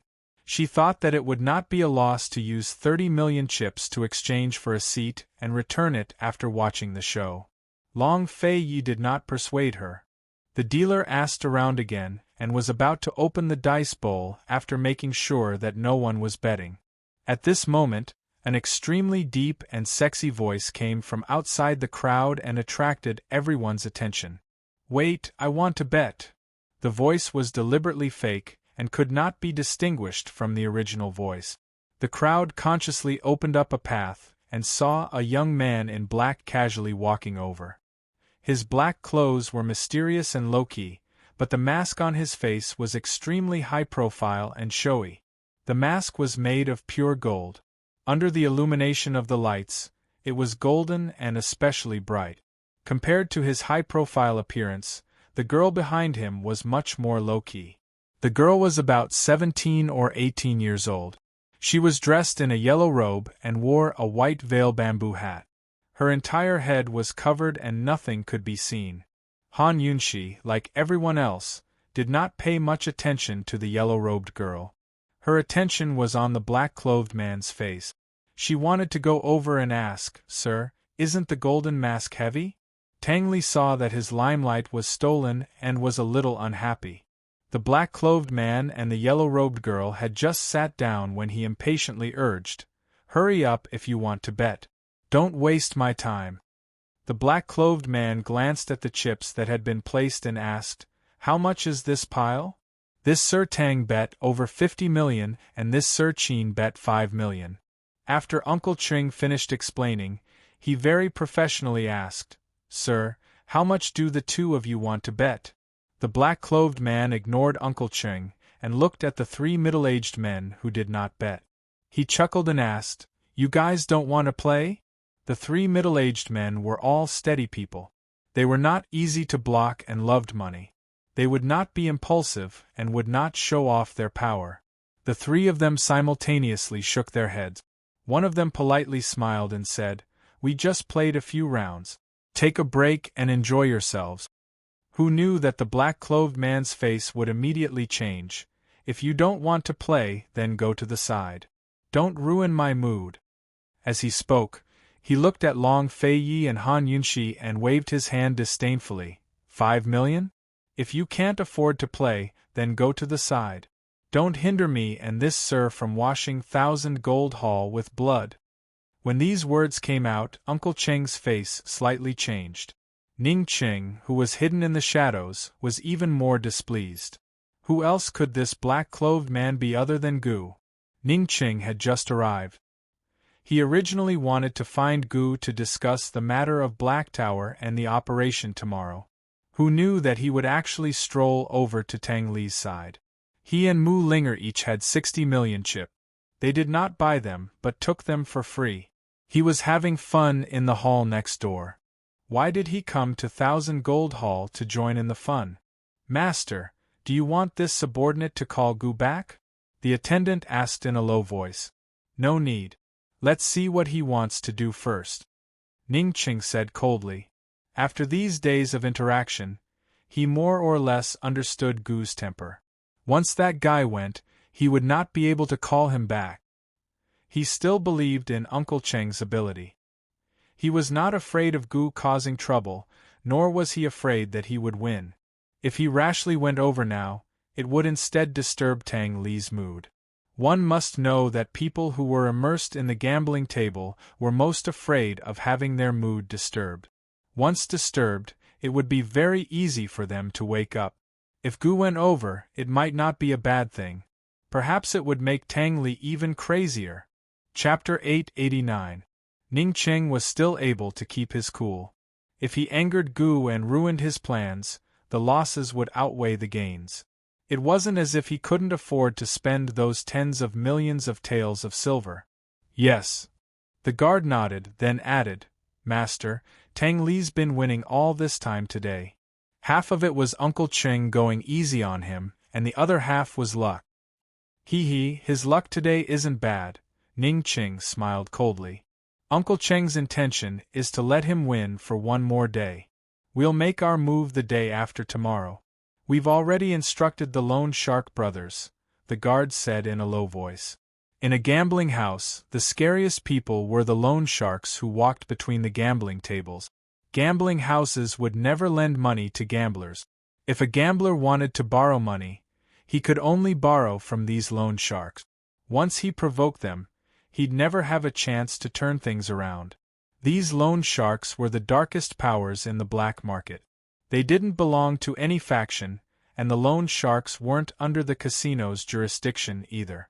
However, the casinos had to take a cut of the interest they earned. They had a mutually beneficial relationship with the casinos. If a gambler couldn't pay off his debt, these loan sharks would give the casinos face and not make things difficult for them inside. But things were different outside. If they had no money, they could pay with their lives. Ning Cheng's plan was brilliant. If Tang Li owed a debt to the casinos, Myriad Merchant Hall wouldn't be able to make things difficult for him. But if Tang Li owed a loan shark, Myriad Merchant Hall could act as a middleman to negotiate the terms. Threats and promises would also facilitate the cooperation between the Tang Clan and Cloud Realm Trade Consortium. Ning Ching trusted Uncle Cheng's abilities very much, so he didn't say anything more. He glanced at Ning Jing and prepared to leave, but caught sight of Han Yunxi in her wheelchair. Han Yunxi was dressed as a man and had even stuck a mustache on her face. How could Ning Ching recognize her? He only felt that her figure was familiar, but didn't think much of it before leaving.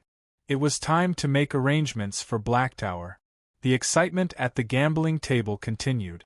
Long Fei and Han Yunxi also didn't recognize that the black-clothed man was Gu, so they were indifferent to his provocation.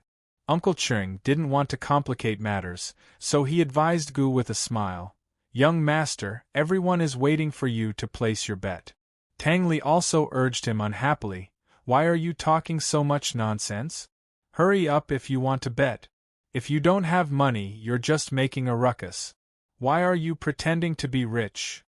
Gu immediately turned hostile. He slammed the table and stood up, shouting, "Big! This young master is betting on big. 120 million. With this roar, the whole place suddenly quieted down. Everyone looked at Gu, each and every one of them dumbfounded. 100 million in one go? Who the hell is this?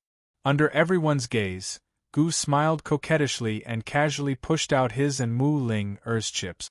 When the two tall piles of chips collapsed, the clattering sound made everyone think of a phrase at the same time: spending money like flowing water. Mu Ling was the first to come back to her senses. She couldn't stop him even if she wanted to. Her heart ached so much that she was about to cry. She didn't like gambling at all. She wanted to cheat Ning Cheng as much as she could. Later, she would exchange her 60 million chips for banknotes to bid for the best medicinal herbs in the auction house. Tang Li was shocked. Although 100 million wasn't much, and adding another 20 million wasn't much, this was only the first round. This experience broke the record of the three-way black markets casino. No one had ever played so ruthlessly in the first round. If this round was so ruthless, how could he continue? If he lost, he couldn't not continue. Then how should he continue? Should he add another 120 million? If he won, with this kind of spending, if the second sum was less than the first, he would become a joke. It had to be said that Tang Li was starting to wonder if this black-clothed guy was his brother.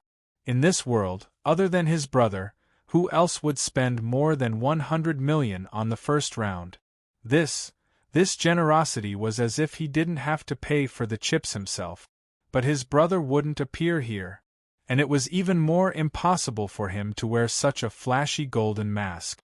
A complicated look flashed past Tang Li's eyes. He wondered if this black-clothed guy was an accomplice. Where did this money bag come from? Han Yunxi was also shocked.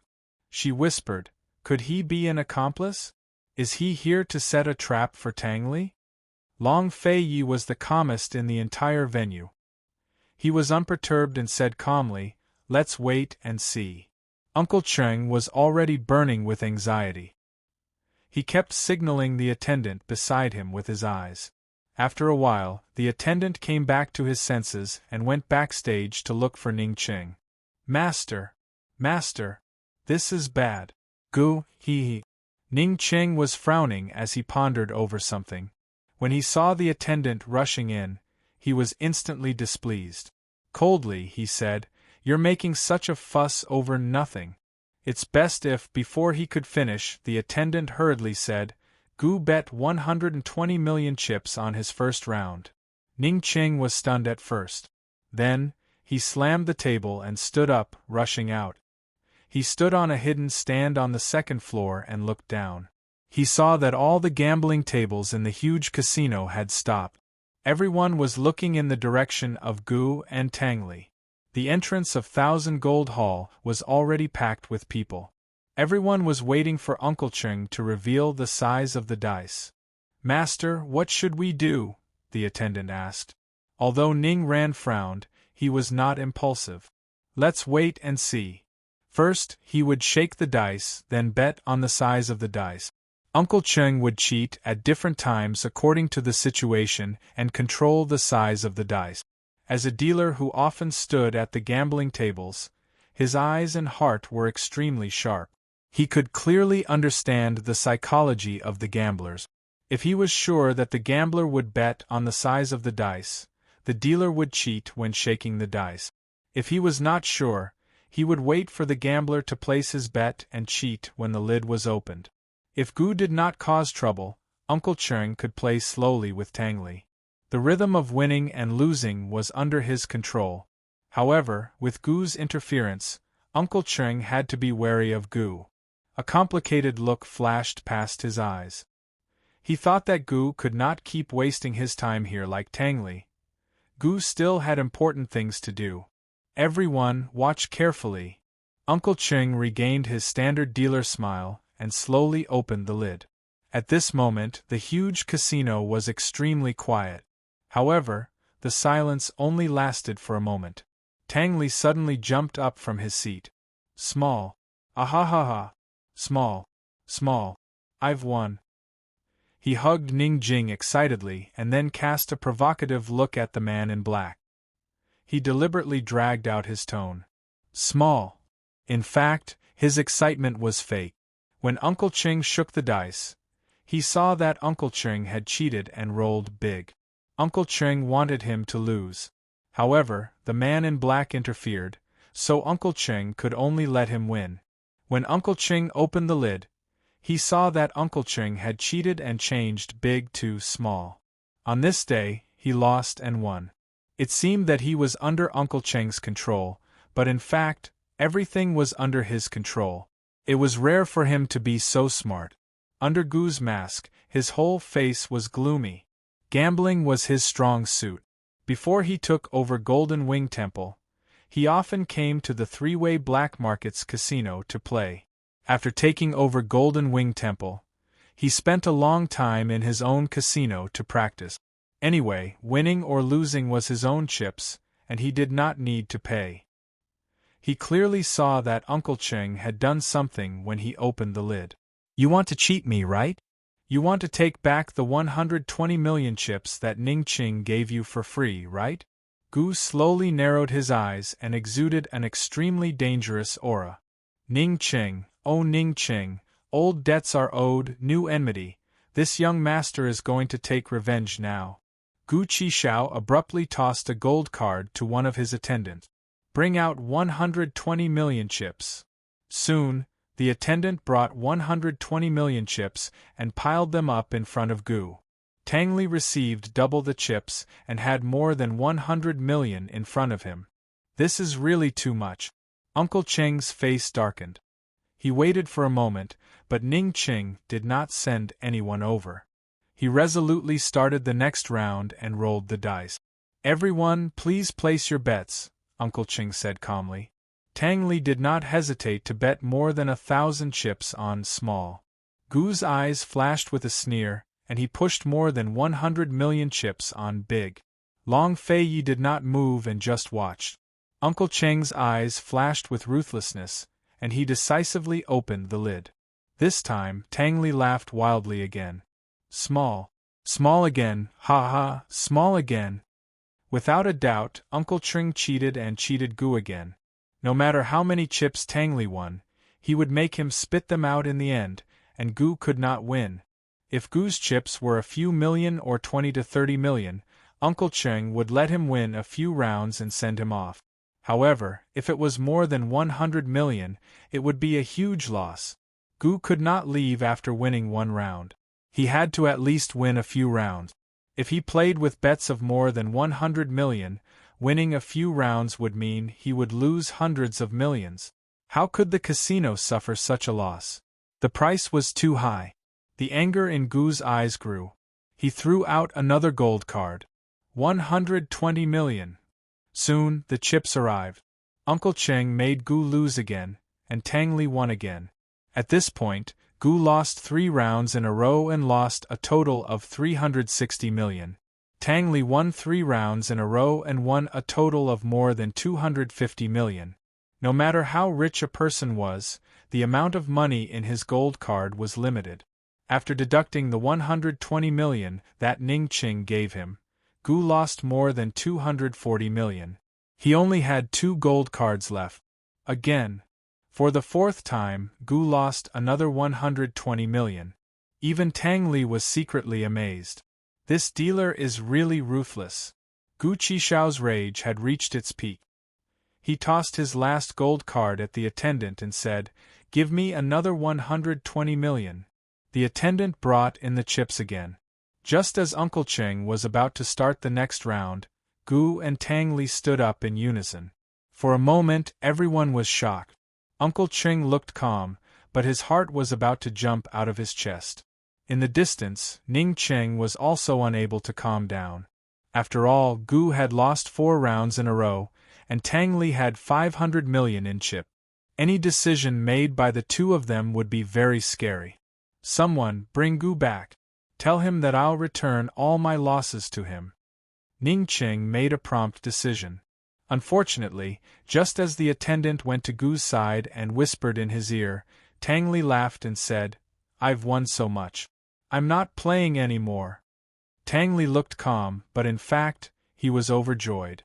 He had planned to play for real tomorrow and win 200 million before leaving. Who knew that with the black-clothed man's interference, he would gain so much for nothing? 500 million. It was not a small number. Even his brother had to frown before he could take out that much money. If he continued to play, there would be a hole in his head. The audience was silent. Uncle Cheng's hand was clearly trembling, and Ning Cheng's face was completely pale. Long Feiyi was still calm, and Han Yunxi almost laughed out loud several times. Gu looked up at Ning Cheng on the second floor. As for everyone else, they were all dumbfounded, including Ning Jing. Chapter 890. Tang Li's "I don't want to play anymore" made everyone dumbfounded. It was as if cold water had been poured over the lively atmosphere of the scene. It instantly quieted down. Tang Li, who was originally a sucker, became the biggest winner, earning 500 million. Gu lost 4 rounds in a row, earning a total of 480 million. Although only 120 million was given to him by Ning Qing, he was still the biggest loser. In just the time it took to drink a cup of tea, he lost 360 million. As the banker, 1,000 Gold Hall only lost about 100 million. In other words, most of the money that Tang Li won was from Gu. After Gu heard the attendant's words, he looked up at Ning Qing on the second floor without hesitation. Ning Qing had already retreated to the inside of the stands, so no one could see him. Gu was actually having a lot of fun next door. He was attracted by the commotion in 1,000 Gold Hall and wanted to join in the fun and have more fun. Although he had lost 120 million chips to Ning Qing, he was willing to accept his loss. If Uncle Qing hadn't cheated, he would have been willing to lose his money. However, in these 4 rounds, Uncle Qing cheated in every round and specifically cheated him. How could he not be angry? He did not care that his money was won by Tang Li. He was determined to win by 1,000 Gold Hall and Ning Qing, the big banker. Ning Qing sent someone to ask him to go back and give him back his money? No way. His mood for gambling was disturbed. If he did not cheat back a few times, he would not be Gu. Uncle Qing saw that the situation had taken a turn for the worse and didn't dare to keep playing. Gu Qixiao was a man without principles and never played his cards according to common sense. If he really did get angry, he'd go against the gambling house and drag on the matter of Black Tower for heaven knows how long. Although the 300 million that Gu lost was a large amount, 1,000 Gold Hall could still afford it. For the sake of the overall situation, they spent money to avoid disaster. As for Tang Li, it was a pity that he missed such a good opportunity. He could only settle the score with him in the future. Uncle Qing didn't know what Ning Qing was thinking. In this situation, he could only make the decision to keep the peace. Although this was not in line with the casino's style, who asked them to run into Gu? Since young Master Tang isn't playing anymore, please take a rest. We'll start again after the time it takes to brew a cup of tea, Uncle Qing said. He had to buy some time to talk to Gu alone. Gu looked over and smiled disdainfully.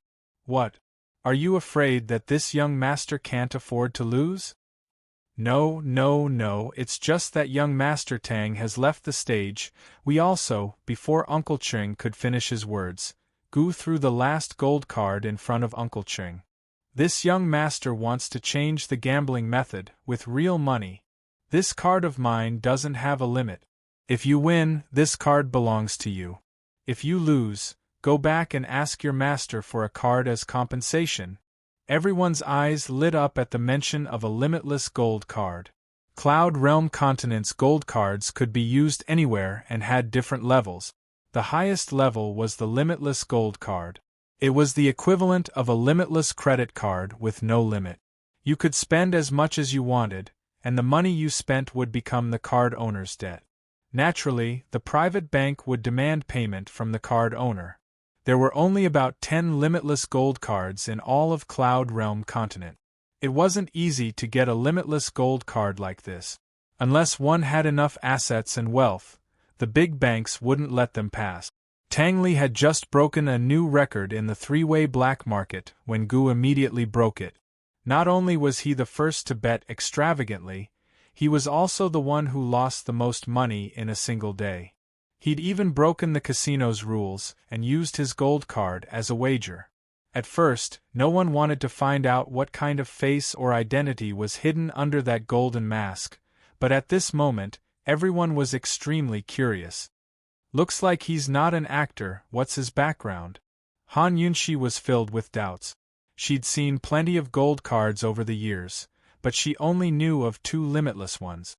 One was used by Long Feiyi himself, while the other was given to her by Long Feiyi when he took her to Medicine City for the first time.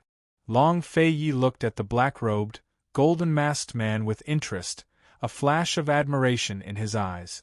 Actually, he'd already lost interest in the pile of chips before, so he was more interested in gambling with a gold card. It had to be said that Uncle Cheng was also moved by Gu's limitless gold card. After all, there were only 10 such cards in all of Cloud Realm continent, while Cloud Realm Trade Consortium only had 3. Tang Li, who was about to exchange the chips for silver notes with Ning Jing, turned back as well. He even sympathized with the black-robed man. He was sure to be targeted by the loan sharks of the casino. If this continued, he'd end up with a lifetime of debt. Of course, sympathy was one thing, but Tang Li didn't turn back to remind him. He didn't feel any guilt either. Everything at the gambling table was done willingly, so he couldn't blame anyone else. If he had so many complaints, he shouldn't have gone to the gambling table at all. Even now, he was still holding Ning Jing's hand tightly in a happy mood. Tonight, Ning Jing had tugged at him multiple times to remind him that Ning Jing was his wife on the same boat as him. In a low voice, he asked, Jing, is there 500 million in the storehouse you want to steal? There isn't. Ning Jing replied simply. She'd even forgotten that she'd made up a lie to steal the storehouse, or that she was supposed to escape from the black market tonight. Was it a fortune or a misfortune that the liar had even tricked herself? Tang Li and Ning Jing gradually distanced themselves from the gambling table. Everyone was attracted by Gu's limitless gold card, while Ning Qing stared coldly at the couple from the second floor. Ning Qing could afford to lose 500 million. What shocked him was that Gu had interfered, while his face turned ashen at losing the perfect chance to deal with Tang Li. After some hesitation, his eyes flashed with ruthlessness.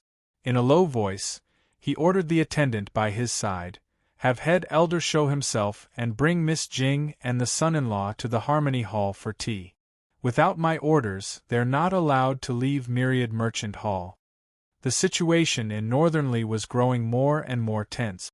They had a way to lure by Yanqing to Black Tower as well. If everything went smoothly, then Eastern and Western Qin would be at each other's throats again in less than a month.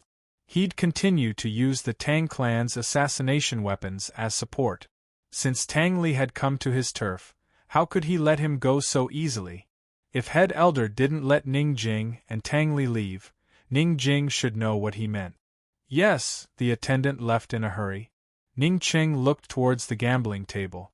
Uncle Cheng still hadn't replied to Gu, but Gu was already hooting. "What, are you afraid that this young master can't afford to lose, or that your 1,000 gold pavilion can't afford to pay up? Your Myriad Merchant Hall's 1,000 gold pavilion claims to be Cloud Realm Continent's #1 gambling house. Don't tell me you don't even have the guts to accept a single gold card? Do you want to bet or not? If not, this young master's going to Golden Wing Hall." Day and night, the casinos that raked in money hated Gu Qishao's antics the most. Gambling houses were the wealthiest places in the world. If a gambler wanted to gamble extravagantly, shouldn't they welcome him with open arms? How could they be afraid? Once they were afraid, they'd doubt the gambling house's wealth. That was the most fatal flaw. Gu Qishao only muttered a few words before the surrounding gamblers all chimed in. What's wrong with 1,000 gold pavilion? Can't they afford a single limitless gold card? If they can't afford it, then don't open a gambling house. Pa! I never expected 1,000 gold pavilion to be such cowards. Boring, boring. This old man's done playing. Hee, if this old man wants to win billions one day, 1,000 gold pavilion won't refuse to pay up, right?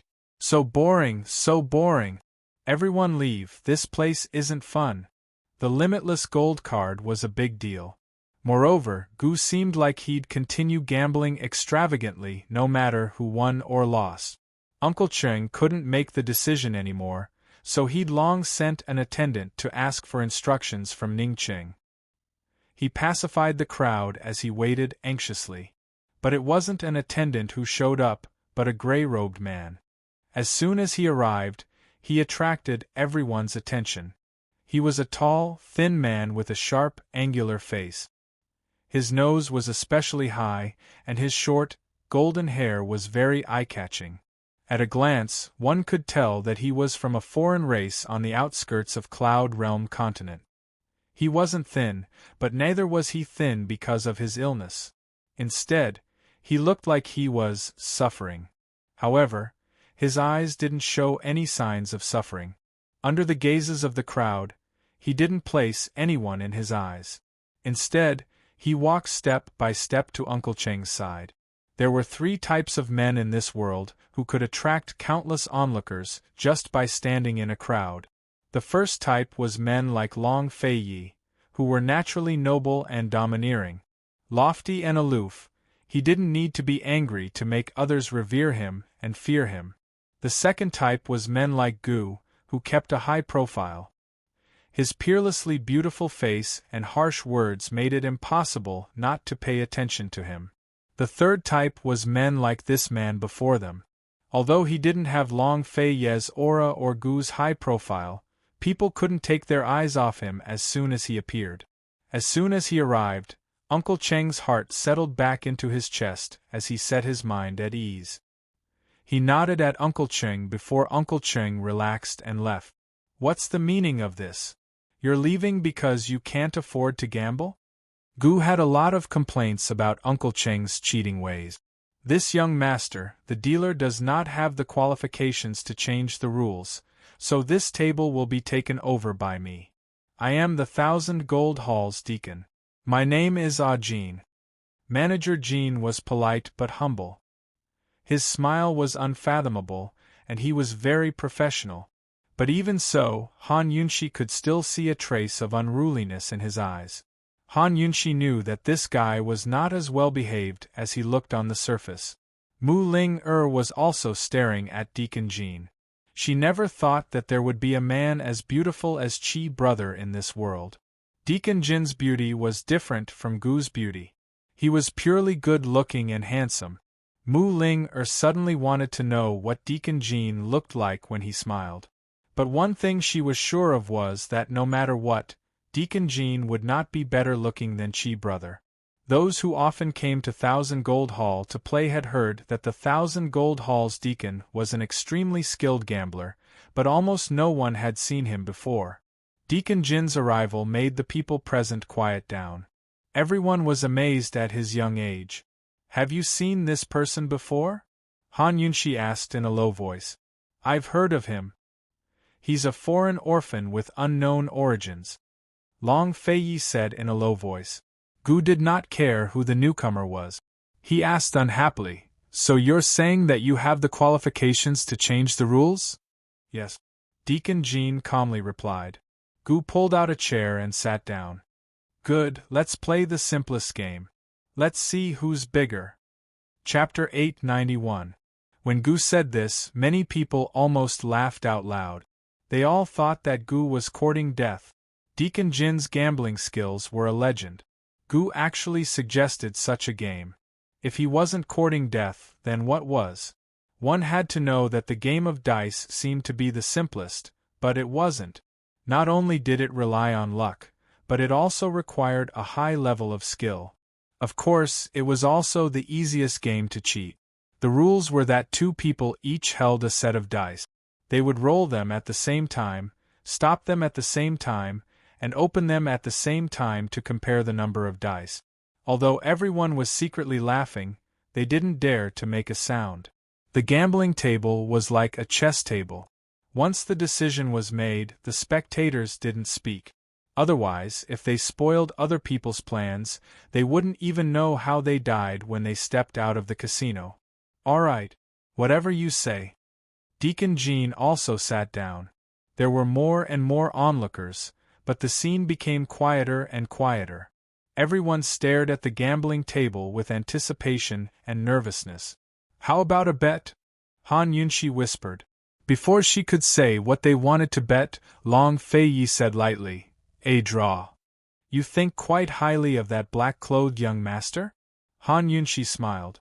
After all, anyone who could catch Long Feiyi's eye was extremely good.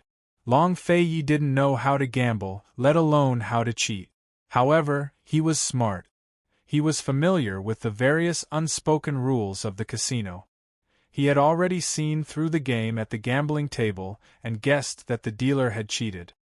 We can't always draw. There has to be a winner, Han Yunxi said seriously.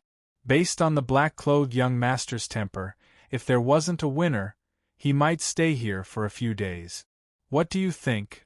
Long Feiyi asked. Han Yunxi thought for a while before saying, I bet that Deacon Jean will win. Although she felt that the black-clothed young master had some skills and deliberately didn't expose the dealer's cheating, the black-clothed young master was impetuous and impulsive. How could he win against a calm person like Deacon Jean? Long Feiyi said indifferently, Then I'll bet on the black-clothed man. At this time, the attendant had already brought the dice and distributed them to Gu and Deacon Jean. Gu Qishao carefully inspected the dice and porcelain bowl before tossing them to Long Fei. This, brother, I'll have to trouble you to help me examine them and act as a witness. Tampering with the dice and the porcelain bowl was the most covert way to cheat. Gu had already checked it and confirmed that it was safe. Since Gu did this, Deacon Jean could only follow suit. He politely pushed the dice and porcelain bowl in front of Long Feiyi and said, Thank you for your trouble, brother. 1,000 gold haul will pay you 100,000 chips as a notary fee. 100,000 chips just by checking the dice? Everyone present sighed. Why didn't such a good thing happen to them? The corners of Han Yunxi's mouth twitched, and his thin mustache trembled. It was very funny. 100,000 chips, and Long Feiyi had to be the witness? Did Ning Qing know that Deacon Jean was so generous? Under Long Feiyi's mask, he was expressionless. Coldly, he said, There's no need for a notary. The two of you can just exchange the dice. Gu Qishao finally met Long Fei's gaze. Although this guy's a little stingy, he's still tactful enough to know what I mean. I've been waiting for these exact words. Deacon Jean didn't say much. He just said, okay. The two of them exchanged the dice. After they were ready, Deacon Jean asked seriously, Are we going to see who's bigger or smaller? Smaller. Smaller wins. Gu didn't hesitate at all. The chip is a limitless gold card? Deacon Jean needed to confirm. Yes, pay up front. No delay. Gu was very insistent. Okay. Deacon Jean agreed readily. The two of them made a please gesture to each other. They put the 5 dice into the porcelain bowl and closed the lid. With a start, the two of them took out the porcelain bowl and shook it. Gu's technique was very simple. He shook it up and down. Deacon Jin's was also very simple. He shook it left and right. However, they shook it for a long time without any intention of stopping. If they wanted to see who was bigger, all 5 dice would give 6 or so. However, if they wanted to see who was smaller, all 5 dice might not be smaller. The entire place was silent. Only the crisp sound of the dice hitting the porcelain bowl could be heard. It struck everyone's ears and everyone's heart. Everyone watched and waited. They were nervous and expectant. Everyone was certain that Gu Qishao would lose, so they were waiting to see how he'd react after losing a limitless gold card. They were waiting to see just how wealthy he was and whether he could take out a second limitless gold card. The most nervous person was Mu Ling. Her hands were tightly clasped in front of her chest. Her entire body was tense. She was afraid that Chi Brother would lose. She was distressed about Chi Brother's money, but she was even more distressed about Chi Brother's loss. Chi Brother was such a proud person. How could he lose? Long Fei Yi and Han Yunxi were also watching with great interest. It had been a long time since they were able to sit around leisurely like this. They were absolute outsiders watching a good show. It felt good to be able to relax. Han Yunxi was very glad that she didn't sleep in her room tonight. Instead, she dragged Long Fei Yi out. Unfortunately, they were only able to relax for an hour. The black-clothed man and Deacon Jean had just placed their porcelain bowls on the gambling table and stopped shaking them. The disguised Su Donglin came over. "Your Highness, I've received news from Black Tower. Bai Yanqing will arrive in a day. He has already successfully ambushed 4 shadow guards in Black Tower. He will definitely do his best to protect Su Xiaoyu's life." Long Fei Yi was quite surprised. Bai Yanqing had received the news so quickly and would arrive in a day. This meant that Bai Yanqing was near the three-way battlefield. The black-clothed man and Deacon Jean were opening the lids at the same time. Long Fei Yi didn't even look at them. He immediately got up and pushed Han Yunxi away. Han Yunxi subconsciously looked back. She couldn't see who had won or lost. She only saw Deacon Jean smiling. The audience was silent. Who had won? Bai Yanqing has arrived early. It will take at least half a day to reach Black Tower from here. We must hurry over immediately, Long Fei Yi said in a low voice. Han Yunxi finally understood the seriousness of the situation. She couldn't care less about the gambling table. She hurriedly said, "He came so quickly. He can't have imprisoned Gu Beiyue nearby, right?" "It's possible," Long Fei Yi said in a low voice. Han Yunxi became nervous when she thought that Gu Beiyue was nearby. She hadn't seen him for too long. She didn't know if he was doing well. Su Donglin cleared the way in front. Long Fei Yi pushed Han Yunxi away in a hurry. The gambling table was bustling with noise and excitement, so no one paid much attention to them. After leaving Thousand Gold Hall, Han Yunxi thought of Tang Li. She asked, "Su Donglin, did Tang Li leave?" After winning so much money, the wisest thing to do was to leave immediately. This subordinate's people have been guarding the door. They didn't see sect leader Tang leave, Su Donglin replied truthfully. It must be Ning Jing and Ning Qing who conspired to trick him here. If he doesn't lose everything, he won't be able to leave, Han Yunxi said worriedly. Don't worry. Tang Li won't lose. If Ning Jing really comes out so late, Thousand Gold Hall will suffer a big loss, Long Fei Yi said. He wasn't worried about Tang Li's gambling skills. Based on how Tang Li restrained Ning Jing wouldn't dare to do anything to Tang Li. Thousand Gold Hall also wouldn't dare to use force. When he arrived at the gambling table, he recognized the bracelet on Ning Jing's wrist. Han Yunxi was still frowning. Su Donglin chuckled and said, "Princess, sect leader Tang's gambling skills are the same as your poison skills. He's invincible. Don't worry." Han Yunxi nodded and didn't ask any more questions. Bai Yanqing came too quickly. They had to make preparations as soon as possible. Just as Long Fei Yi and Han Yunxi left Three-Way Black Market and rushed to Black Tower, Ning Qing was standing in front of the secret room where Bai Yuqiao was locked up. "Master, that wretched girl knows poison. It's too risky for you to do this. Why don't you persuade Gu to come back?" Uncle Qing advised. In the past, if Gu wasn't around, Ning Qing wouldn't get close to Bai Yuqiao and wouldn't interrogate him personally. After all, Bai Yuqiao was Bai Yanqing's disciple and was a poison expert. Ning Qing couldn't guard against poison. Ning Qing sneered, "You're going to persuade him to come back?" Uncle Qing was speechless. Master had promised to compensate Gu for all his losses, but Gu was still not satisfied. What did he want? Tang Li was about to be trapped in a good round, but Master didn't blame him for messing it up. It was already good enough. Uncle Tring thought about it and suddenly said angrily, "Don't tell me he doesn't know he wants 360 million? Is he trying to take advantage of the situation? I won't give you any more."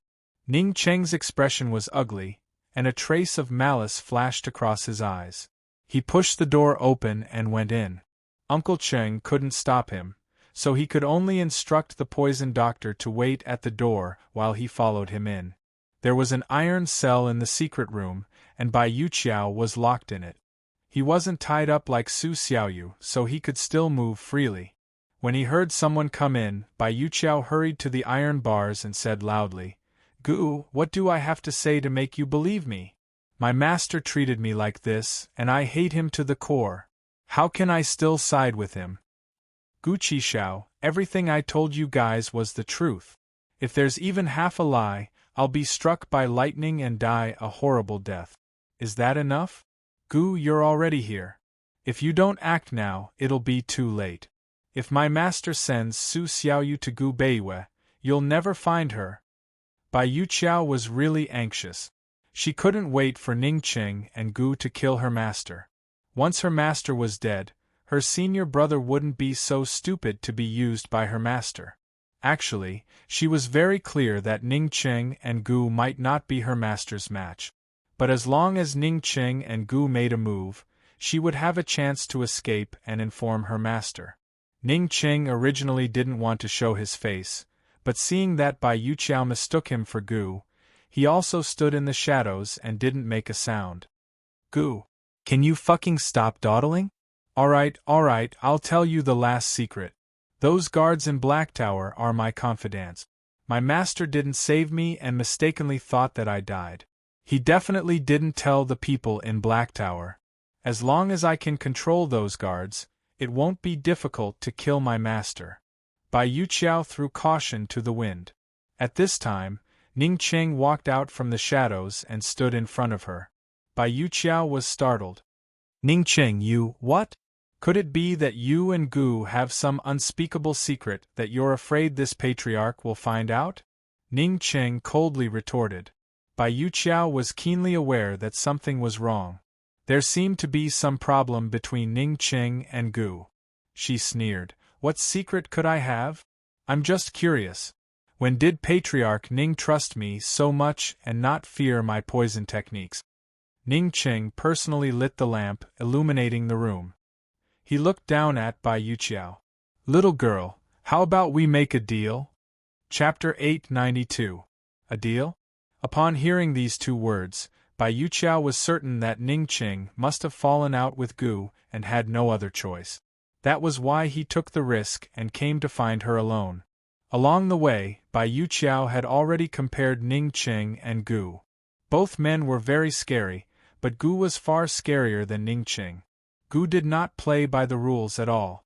When he was ruthless, he was like a demon who would destroy everything at all costs, even if it meant sacrificing his own life. Ning Qing was different. No matter how sinister and ruthless Ning Qing's methods were, he still had a bottom line. After all, Ning Qing controlled the D clan's Ning family and the Western Qin camp. Ning Qing had scruples and concerns, so he knew his limit. Compared to Gu and Ning Qing, Bai Yuqiao preferred to work with Ning Qing. "What deal?" Bai Yuqiao became serious. "Help me deal with Bai Yanqing. No matter whether you succeed or not, I will let you go." Bai Yuqiao was unmoved by Ning Qing's words. However, Ning Qing's next words stunned her. Ning Qing said, "I can pay you 160 million as commission now. After the deal is done, I will give you another 200 million. How about that?" "For real?" Bai Yuqiao asked seriously. Ning Qing did not answer. Instead, he took out a 160 million gold card from his sleeve and threw it over. Bai Yuqiao caught it and glanced at it to confirm that it was genuine. Ning Qing's lips curled into a cold smile. He came from a merchant family and always believed that money could make the world go round. He added, "Bai Yuqiao, you should know that Gu has no intention of letting you go. No matter whether you succeed or not, you have to die." Bai Yuqiao really liked money. She quickly laughed. Master Ning is really rich and generous. You are much more generous than Gu. But why is it 60 million? Bai Yuqiao could not figure out this number.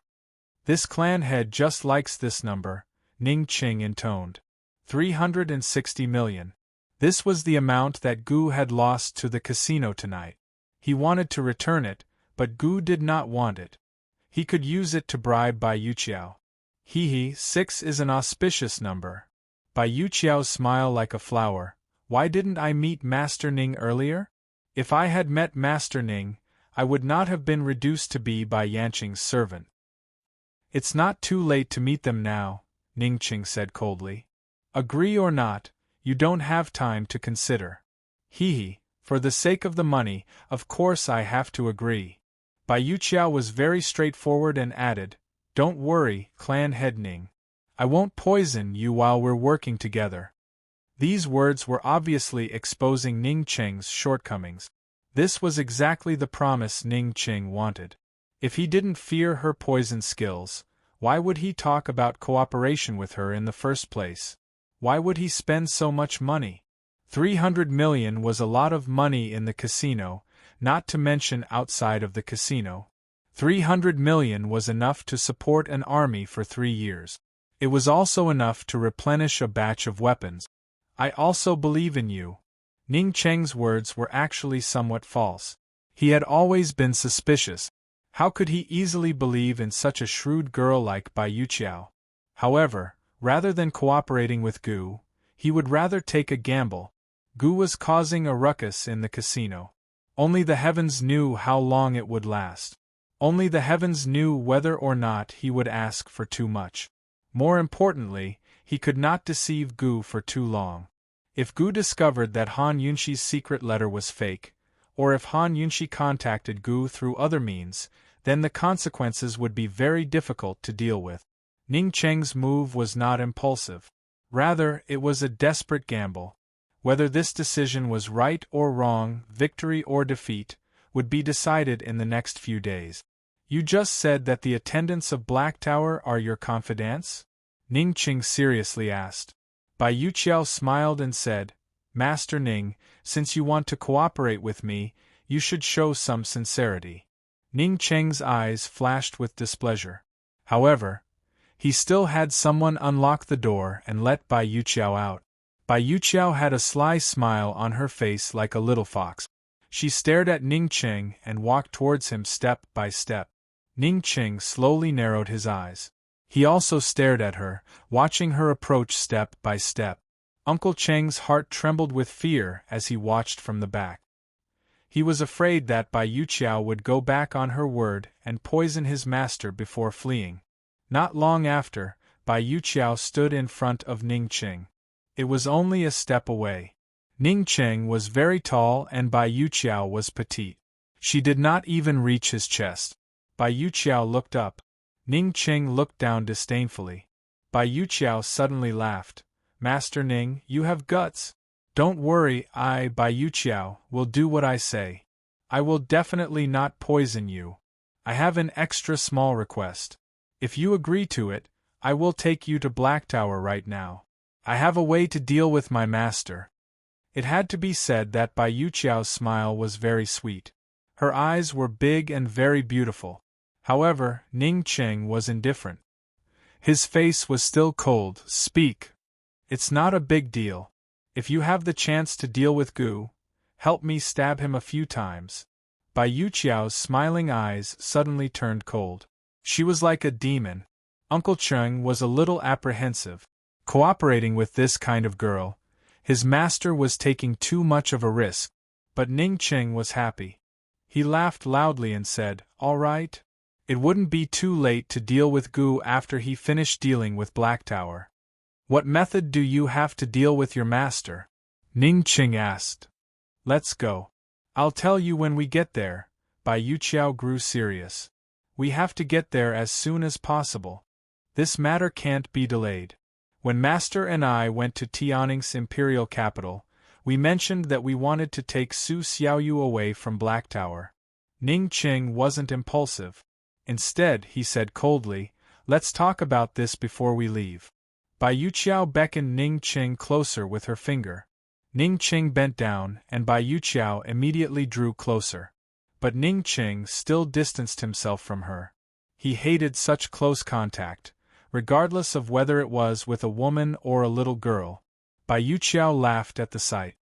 I couldn't tell that clan head Ning was such a clean and honest person. What a pity, what a pity! Ning Qing's face was gloomy. Are you going to tell me or not? Clan head Ning, I actually think that you're a perfect match for the princess of Western Qin. Once the two of you work together to revive Western Qin, you might as well marry into the Western Qin imperial clan and become Han Yunxi's son-in-law. If Han Yunxi doesn't proclaim herself emperor, then your Ning clan's descendant will become the emperor of Western Qin. Bai Yuqiao laughed.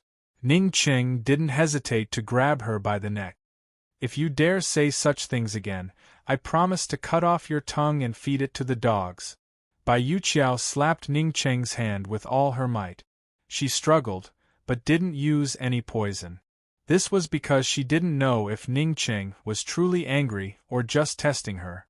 At such a close distance, she actually had the opportunity to poison Ning Qing long ago.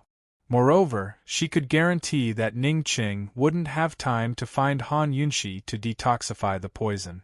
However, she didn't want to do that. The temptation of a gold card worth over 100 million was too great. Since last year, her senior brother had been restrained by the Northern Dynasty's emperors. The military's pay had always been very tight. If she gave this money to her senior brother, he would definitely be very happy. What's more, she had other plans. She understood her master better than anyone else. She was very sure that if Han Yunxi wasn't present, no matter how Ning Qing and Gu cooperated with her, they wouldn't be able to kill her master. The reason why she agreed to let Ning Qing and Gu come to Black Tower and give them hope was because she had other motives. She hadn't lied. The guards of Black Tower were indeed her trusted subordinates. As long as she reached Black Tower, her chances of escaping would be greater. She had previously been hesitant about how to set up a trap with Gu present so that she could successfully escape from Black Tower. Now that Ning Qing and Gu had fallen out and had come to find her alone, it was simply a heaven-sent opportunity for her. How could she not use poison on Ning Qing? Of course, she had accepted 160 million after all. She would do something for Ning Qing before escaping. Ning Qing had led troops to guard the perimeter of the three-way battlefield for many years. Coupled with myriad merchant hall's wealth, he should have quite a bit of influence in this place where good people mixed with bad people.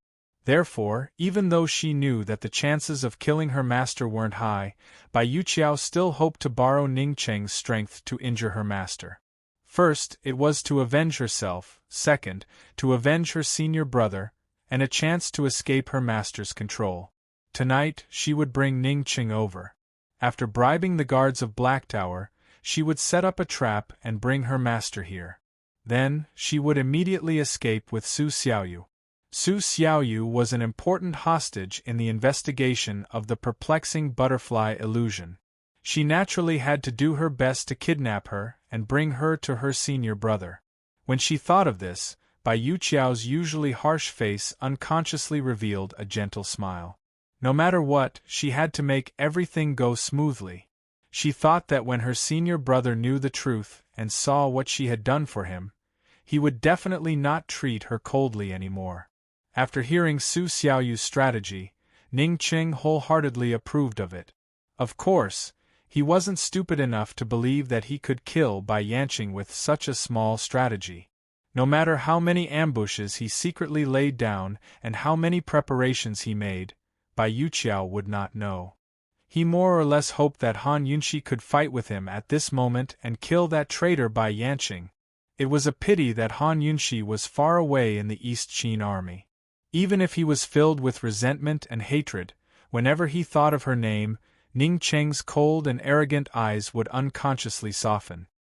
His left hand's 5 fingers gently moved as if he wanted to clench them, but he couldn't. He thought that it was good that Han Yunxi wasn't here.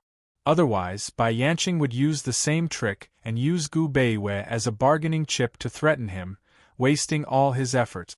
Ning Qing finally let go of Bai Yuqiao. Bai Yuqiao fell several steps before steadying herself. She was panting for breath, almost being choked to death. Go and prepare. Wait for me at the door in half an hour, Ning Qing said coldly before turning to leave. Bai Yuqiao let out a large sigh of relief. She almost couldn't hold it in. When Ning Qing came out, Uncle Qing quickly followed him. Master, think about it again. This matter can't be rushed. What kind of person is Bai Yanqing, and we don't have a single person who knows poison. This is too risky if Gu. Uncle Qing did not even finish before Ning Qing said coldly, increase the number of archers by 1,000. Also, bring me the pear blossom rain needles. He did not believe that Bai Yanqing's poison could be faster than the pear blossom rain needles. This time, he wanted to catch Bai Yanqing off guard. When he was about to leave with Ning Qing, the great elder came over. What is going on with Ning Jing? Why is she wearing a mask? Ning Qing asked. Chapter 893. It had to be said that Ning Jing's mask had caused a great deal of trouble. The people of Myriad Merchant Hall had never seen Tang Li before, so they couldn't recognize this son-in-law, but they could recognize her. She had originally wanted to hide her identity so that the people of Myriad Merchant Hall wouldn't recognize her, but who knew that they would run into Ning Qing in the casino? Once Ning Qing recognized Tang Li, it didn't matter how hard she tried to hide it. All of this was caused by the mask. If she didn't have this mask, Ning Qing wouldn't have suspected Ning Jing of anything. However, it was precisely because of this mask that Ning Qing became vigilant. This subordinate is still unable to speak with Miss Jing alone, but Miss Jing should be able to understand this subordinate's intentions. She will continue to lead the Tang sect master to the casino, the great elder replied truthfully. She must understand, Ning Qing said coldly. But if the Tang sect master insists on not gambling, this subordinate is afraid that this subordinate won't be able to keep him. The great elder was in a difficult position. Tang Li could resolutely wash his hands of gambling after winning 500 million. This meant that Uncle Cheng's efforts as a dealer had not succeeded in bewitching Tang Li's mind. Tang Li was still very clear-headed.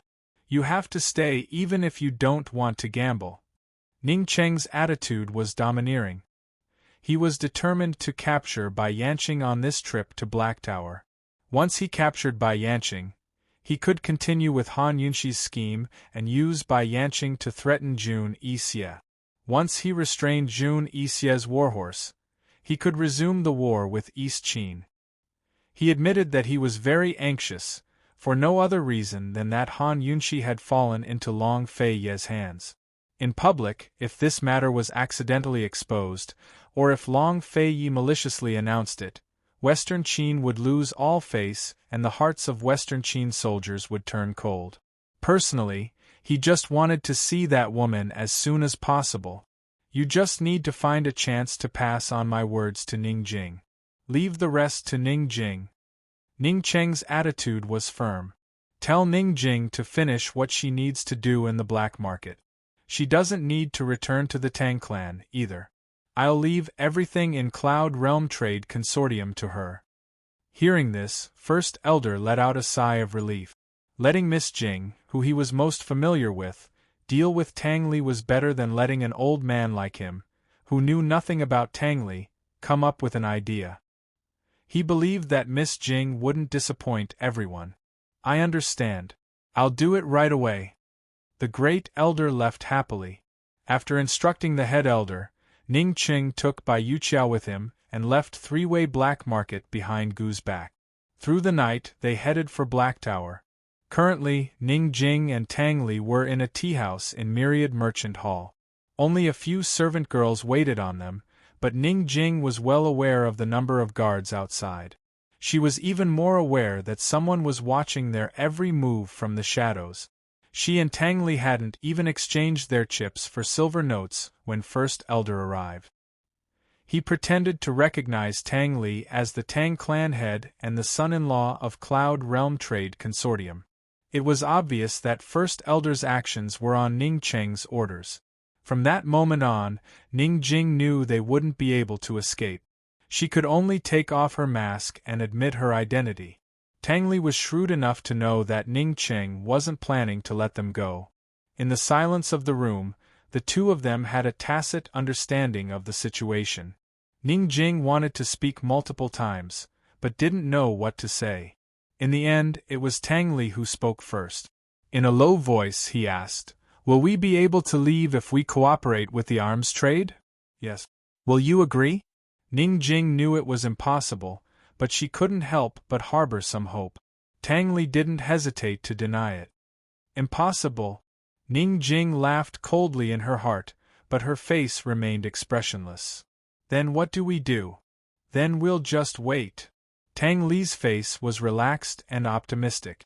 Ning Jing finally lost her temper, but she kept it to herself. "How long do you want to stay?" she asked mildly. "Until the end of time, I guess. I'll have money in my hands and people by my side, so that's enough," Tang Li said easily. She should have been moved, but perhaps because she knew all too well that he was joking, Ning Jing finally showed her anger. She growled, "I want to leave this godforsaken place." "Then you'll have to think of a way yourself. Anyway, I can't do anything to your family." Tang Li shrugged with an innocent look on his face. What he said just now was a joke, but it wasn't a joke either. Staying here for the rest of her life was pretty good too. Ning Jing didn't say anything. She secretly laughed at herself for being childish. How could she rely on Tang Li to escape? Tang Li was now a fish on the chopping board. She could only rely on herself. Not only could she not arouse Ning Cheng's suspicion, but she could also think of a way to escape. She stared at Tang Li quietly. At first, Tang Li didn't feel anything, but after being stared at for a long time, he suddenly felt a chill run down his spine.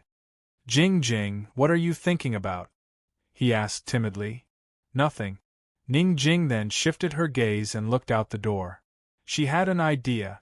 If she gave up on Tang Li and escaped on her own, she still had a chance of winning. She originally wanted to get rid of Tang Li. What was wrong with her brain just now? Why did she keep thinking about taking Tang Li away from the black market? She had to escape first. At most, she could report Tang Li's whereabouts to the Tang sect. The rest would depend on Tang Li's luck. In any case, before Ning Cheng got the Tang sect's hidden weapons, he would at most torture Tang Li a little. He wouldn't kill him. Thinking up to here, Ning Jing's entire body relaxed. Whether it was day or night, the black market would never stop bustling. The clamor of the casino, the clamor of the auction house, and the hubbub of voices in several stores seemed to never stop. Long Feiyi and Han Yunxi had already left. Ning Cheng and Bai Yuqiao had also left. However, Gu was still immersed in the gambling table and playing excitedly. Gu dragged Ning Cheng to the black market to rest because he didn't want to go to the Black Tower so early. He wanted to deal with Ning Cheng first. The reason why he was so relaxed and immersed in the gambling table was because he was sure that without him there, Ning Cheng couldn't do anything to Bai Yuqiao. Along the way, he naturally saw that Bai Yuqiao was trying to sow discord between him and Ning Cheng. However, he didn't think that Ning Cheng would be stupid enough to believe Bai Yuqiao. So far, he had played 10 rounds with Deacon Jean. From the first round to the 10th round, it was a draw. Both of them rolled a number 1. All the dice stood together, revealing the topmost number, 1. Gu's gold card was still in the middle of the gambling table. He hadn't lost it. Heavens, it's another draw! That's amazing. This is the 11th time. Both of them are amazing. I didn't expect this young master to be so secretive. Did he lose on purpose just now? TSK, doesn't it hurt to lose a few $100 million? There was a lot of discussion around them. Gu's eyes narrowed into a dangerous straight line as he stared at Deacon Jean. This was the first time that Deacon Jean, who had always been quiet and reserved, had been provoked to this extent. He couldn't remain calm and revealed a hostile expression as he stared at Gu.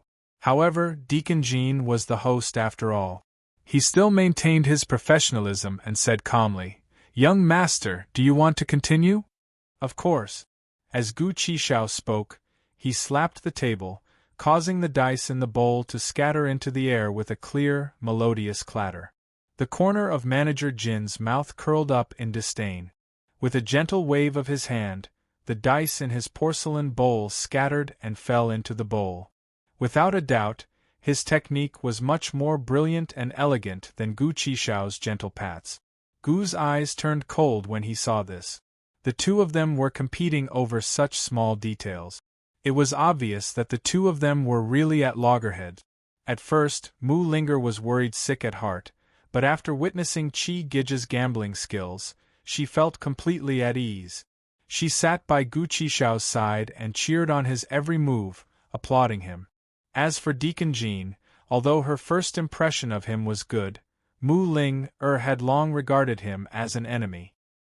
His every move was worthless in Mu Ling-er's eyes. Qi Brother's enemy was Ling-er's enemy.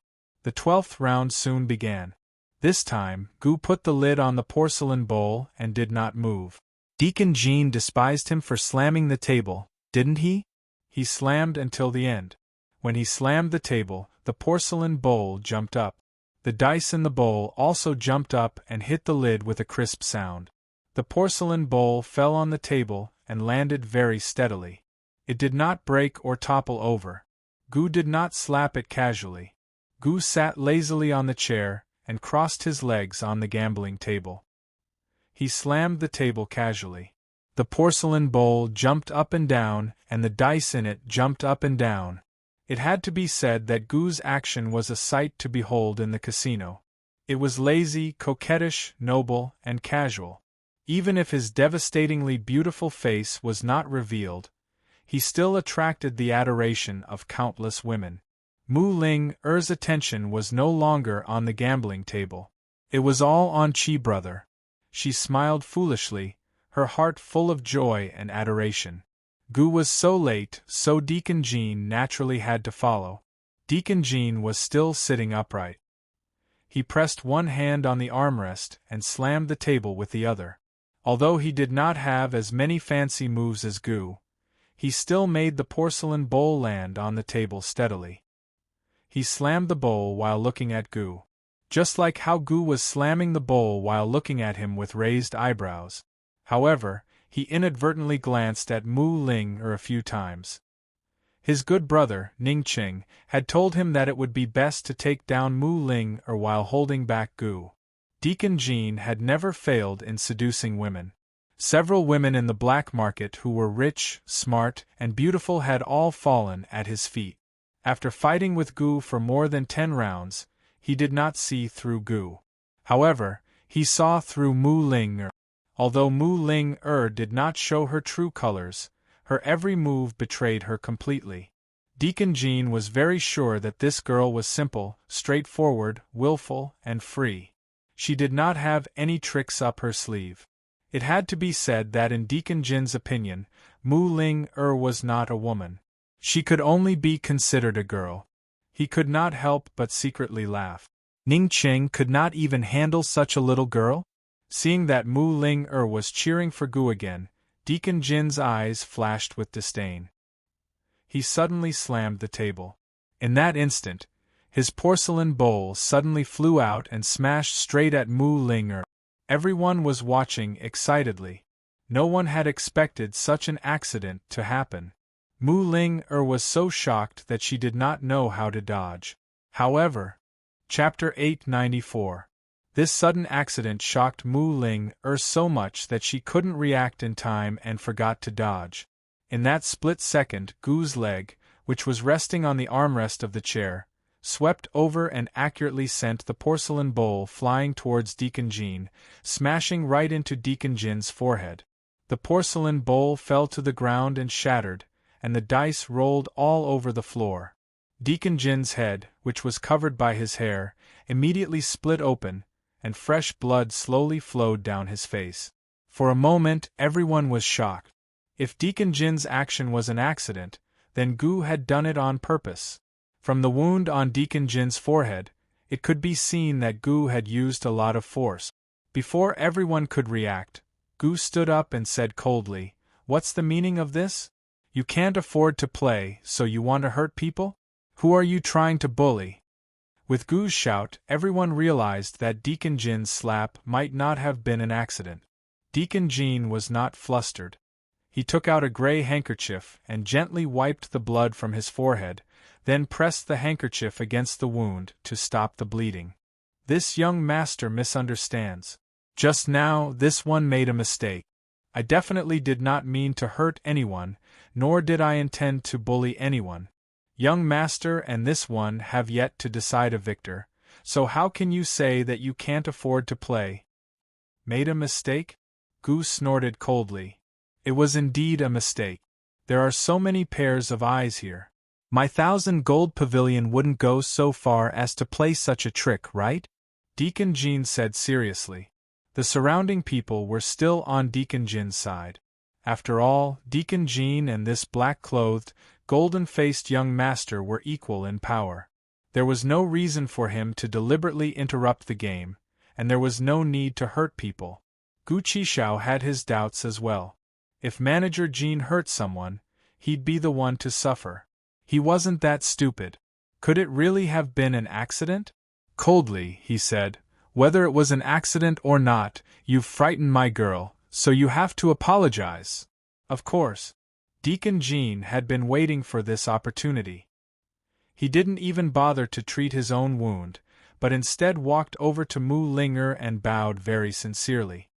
"This young lady, this one accidentally slipped up and scared you, please forgive me. If you need any compensation, just let me know." As soon as she said this, many of the women around her became envious and jealous. Deacon Jin was a famous handsome man in the black market. He was quiet and reserved, low-key and mysterious. Usually, it was difficult to strike up a conversation with him.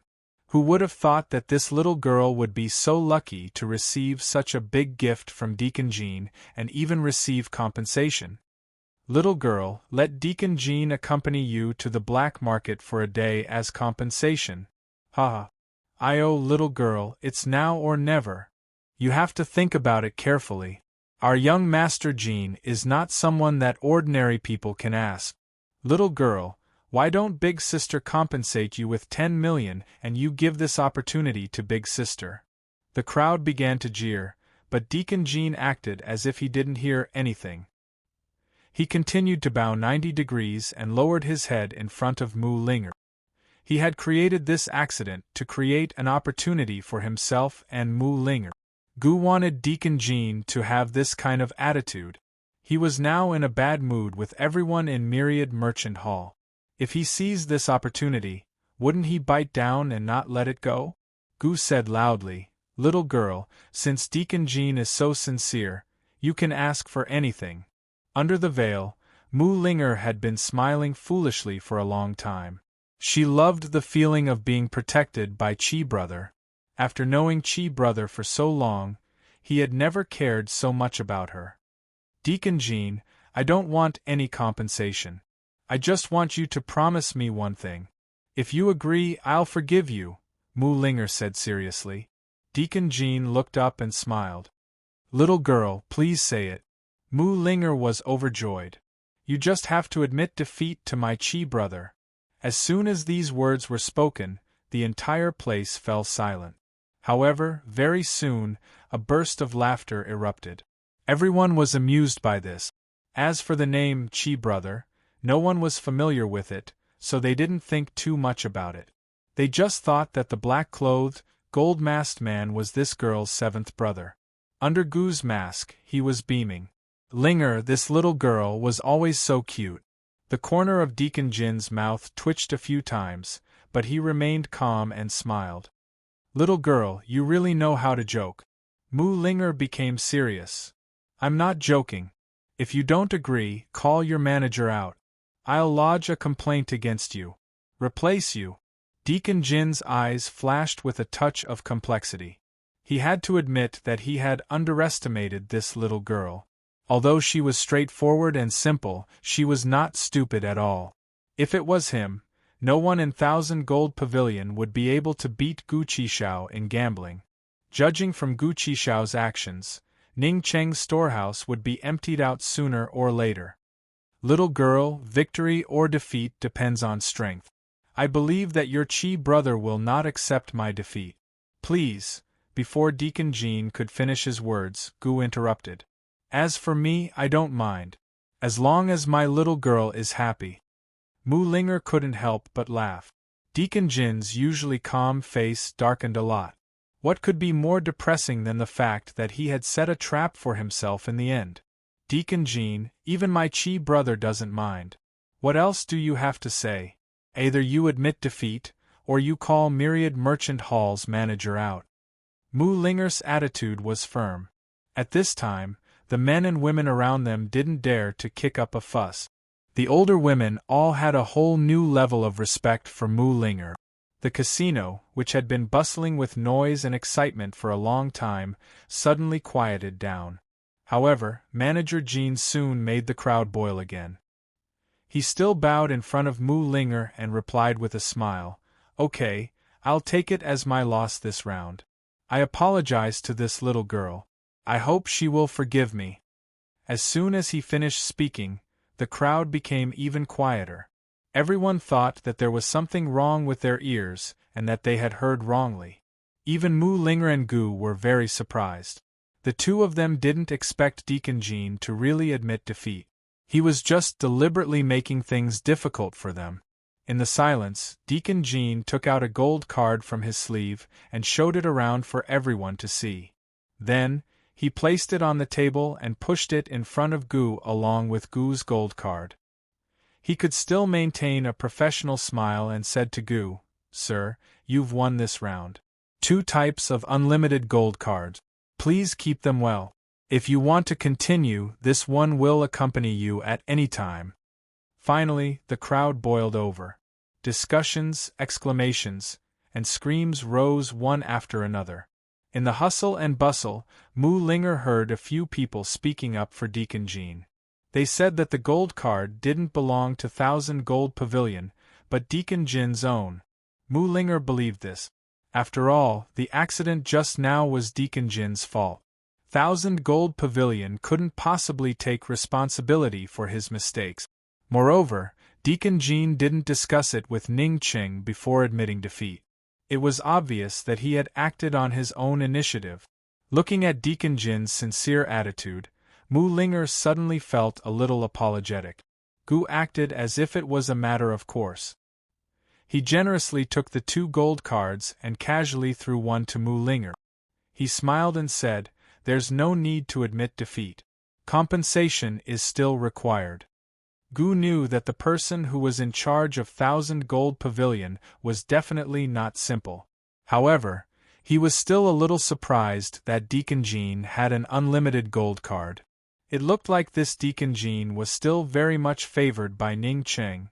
With Gu's words, the surrounding criticism became even louder. Although Mu Linger took the gold card, her heart was still a little apprehensive. Deacon Jean smiled and said to Gu, "Since there's no need to admit defeat, then let's continue?" Deacon Jean actually had sufficient reasons to reject Mu Linger's unreasonable request. However, he was willing to use an unlimited gold card to gain Mu Linger's favor. Moreover, this gold card was in Mu Linger's hands. He would have a reason to get close to Mu Linger. Ning Cheng promised that as long as he could settle this man and woman, he would agree to return the slave contract to him. From then on, he would be free. This transaction was worth it. "Of course we're going to continue." Gu's spirits were rising. When the attendants brought in new porcelain bowls and dice, the two of them began a new round of fierce fighting. Time passed the fastest in the gambling house. Before they knew it, dawn had arrived. Ning Cheng and Bai Yuqiao had arrived at Black Tower as well. Last night, Bai Yuqiao had specially sent a letter to Black Tower via Messenger Hawk to sound out the situation. As expected, she understood her master best. Her master hadn't told the guards that she'd already died in Tianning's imperial palace. Thus, the guards had no idea of her current predicament. Bai Yuqiao and Ning Qing didn't set up an ambush around Black Tower, nor did they sneak in. Instead, they walked in openly. This was because Ning Qing had disguised himself as Bai Yuqiao's attendant and followed behind Bai Yuqiao. Black Tower's guards were pleasantly surprised to see Bai Yuqiao arrive. Their leader hurried forward. "Miss Yu, you've finally come. Something big has happened, Mo, do you know?" "What's the big deal?"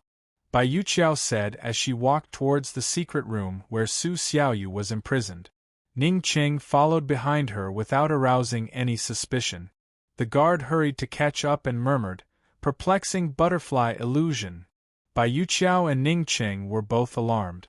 Bai Yuqiao blurted out, "Does Su Xiaoyu really know where the perplexing butterfly illusion is?" "Exactly. I wanted to tell you first, but I couldn't find you anywhere. This matter is very important, so I told Master directly." The guard hurriedly explained. Reporting above one's rank was a serious crime. This time, Bai Yuqiao and Ning Qing were even more shocked. They originally wanted to use the perplexing butterfly illusion to lure Bai Yanqing, but who knew that Su Xiaoyu would make the first move? "When did this happen? Did Master reply? Is he coming?" Bai Yuqiao asked anxiously. "Just yesterday. Master should be nearby. He replied that he'll be here. He'll be here in the afternoon at the latest. If he's fast, he'll be here soon." The guard answered truthfully. Bai Yuqiao broke out in a cold sweat. Her entire back was drenched in sweat. Even Ning Qing, who was following behind her, could see that her hands were trembling. Ning Qing didn't say anything. He could only cough lightly to remind Bai Yuqiao to calm down. It was good that Bai Yanqing was here so soon. He didn't have to wait too long. Bai Yuqiao finally calmed down. She asked again, "Did Su Xiaoyu say anything else?" That girl was stubborn. She insisted that Master come personally. She said that she wanted to negotiate with Master. The guard replied. Bai Yuqiao dismissed the guards and entered the secret room with Ning Qing. The secret room had 2 rooms. The inner room held Su Xiaoyu, while the outer room was for the guards on night watch. Bai Yuqiao didn't look at Su Xiaoyu. Instead, she grabbed Ning Qing and asked anxiously, "Master will be here soon. What should we do?" Chapter 895. What to do? Bai Yuqiao had never thought that she would miss out on Su Xiaoyu, this uncertain factor. She had originally planned to stay in Black Tower for a day or two to lure her master over while perfecting her plan. Who knew that her master could come over at any time? "What are you panicking for?" Ning Qing reprimanded unhappily. "Aren't you anxious? You don't have time to prepare." Bai Yuqiao was still afraid of her master. She was so panicked that she couldn't think clearly about the situation. Her heart was already filled with evil thoughts. She didn't want to use Ning Qing against her master anymore, so she might as well poison him and steal all his money. Then she could kidnap Su Xiaoyu and take her to her senior brother. However, just as she was about to act, Ning Qing said coldly, "Act according to the plan. I've already arranged everything." Ning Qing narrowed his eyes and warned her coldly, "Bai Yuqiao, you better calm down and cooperate with me. If anything goes wrong, even if I die, the thousands of archers around Black Tower won't let you off." Bai Yuqiao suddenly quivered and didn't dare to move. Fortunately, she didn't act impulsively. What a good Ning Qing! He had already set up an ambush. No wonder he dared to take such a big risk to cooperate with her when he didn't know anything about poisons. Bai Yuqiao mocked herself. In the end, she still underestimated the D clan's patriarch. He had so many archers lying in ambush. How could she escape with Su Xiaoyu? "Take me to see Su Xiaoyu." Ning Qing interrupted Bai Yuqiao's thoughts. Ning Qing wanted to see Su Xiaoyu for the perplexing butterfly illusion. Bai Yuqiao couldn't help but remind him, "I've already interrogated her a few times. That little girl's mouth is very tight. I advise you not to waste your time here. If my master were to come now, all our previous efforts would be wasted." Ning Qing hesitated for a moment. In the end, he didn't go in. He said calmly, "Do it." Bai Yuqiao didn't say anything. He turned around and left. In less than the time it took to brew a cup of tea, the guards of Black Tower were all killed by Bai Yuqiao's poison and replaced by Ning Cheng's men. These guards were brought here by Bai Yuqiao, so Bai Yanqing didn't recognize them at all. "Have you dealt with everything?" Ning Cheng asked. "Don't worry, I didn't leave anyone alive." Bai Yuqiao smiled and said, "Honorable Ning, archers don't have eyes. You have to keep your word. When the time comes, remember to leave a way out for your little sister." She wanted to make a promise to Ning Cheng. She would hide in Black Tower and sneak attack Bai Yanqing. Ning Cheng would take the opportunity to kill the archers surrounding Black Tower and catch Bai Yanqing off guard. "Don't worry," Ning Cheng coldly said. He looked at the hanging and dying Su Xiaoyu from afar. After hesitating for a long time, he finally made a decision and turned to leave. After Ning Cheng left, Bai Yuqiao walked towards Su Xiaoyu, looking for the best place to hide. She wasn't stupid enough to sneak attack her master. She had to be prepared and take advantage of the chaos to escape with Su Xiaoyu. As Bai Yuqiao approached Su Xiaoyu, she tugged at her clothes several times. Su Xiaoyu didn't know anything about this. She was just waiting for Han Yunxi and Long Feiyi to rescue her. Although she was a bit surprised that Bai Yuqiao would come back, she still pretended to be unconscious and ignored Bai Yuqiao. Bai Yuqiao thought that Su Xiaoyu really had fainted. She first investigated the escape route and found the key to unlock Su Xiaoyu. Then, she looked for a place to hide. The moment she calmed down, her heart started to beat wildly. She held the key tightly to calm herself down. She told herself that as long as she could get through this, she would be with her senior brother forever. She would openly tell him that she had liked him for many years. Bai Yuqiao held her youthful thoughts and gradually relaxed. She waited quietly, as if she was waiting for a beautiful dream and a beautiful future. However, Ning Cheng had no intention of letting her go. Ning Cheng had already left Black Tower and met up with the archers who had been lying in ambush around Black Tower for a long time. At this moment, he was standing beside a red barbarian cannon. His large hand was gently stroking the red barbarian cannon as if he was stroking a docile pet. However, the red barbarian cannon was not docile at all. Once it was fired, it would destroy the world. After he found out that Jun Yixie had 90,000 warhorses, he immediately redeployed the red barbarian cannons in his hands. The red barbarian cannons that were originally allocated to the three-way battlefield were reserved for Jun Yixie. He did not expect to use them on Bai Yanqing. As long as Bai Yanqing entered Black Tower to interrogate Su Xiaoyu and was ambushed by Bai Yuqiao, he would immediately fire the red barbarian cannon. After that, he would fire the pear blossom rain needles. Finally, he would attack with the red barbarian cannon. With these four preparations, he did not believe that he could not take down Bai Yanqing. He no longer wanted to leave Bai Yanqing alive. Even if it was a corpse, he would still be able to trick Jun Yixie. Although Su Xiaoyu knew the whereabouts of the perplexing butterfly illusion and he was reluctant to part with her, bringing Su Xiaoyu out would arouse Bai Yuqiao's suspicions. Moreover, he would not be able to keep Bai Yuqiao here. The vast forest was silent as everyone waited quietly. Long Feiyi and Han Yunxi were waiting as well. However, Han Yunxi felt a little uneasy. Last night, the Shadow Guard had come to report that they had discovered a large group of archers lying in ambush around them. Han Yunxi's first thought was Ning Cheng. Ning Cheng had already used the same tactic against Bai Yanqing back at Tianning's Imperial City. When she saw Ning Cheng and Bai Yuqiao enter Black Tower with her own eyes, her heart grew cold. What about Gu? Gu couldn't have fallen into Ning Cheng's hands, could he? Han Yunxi muttered. Based on her understanding of Gu, if Gu received her letter and knew the truth, he would definitely not be with her.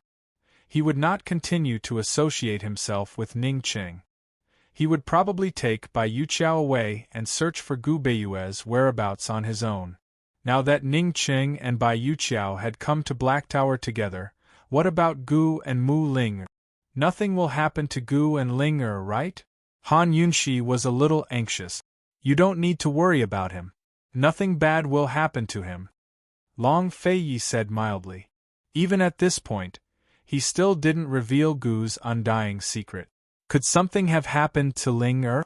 Did Ling Er fall into Ning Cheng's hands? Han Yunshi asked again. With Gu's personality, he would definitely fight Ning Cheng to the death if there wasn't some special reason. How could he let Ning Cheng get away with it so easily?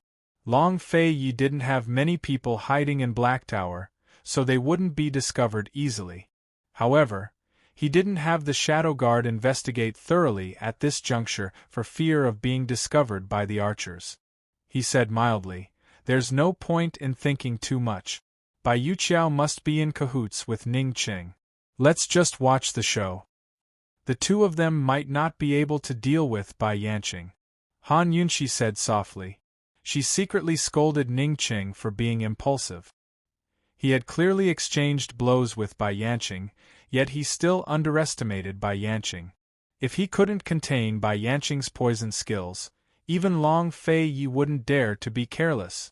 Long Feiyi's lips curled into a cold smile, but he didn't say anything. They were hiding in the dense grass, with Bailey Mingxiang and Su Donglin standing behind them. The waiting time was always long.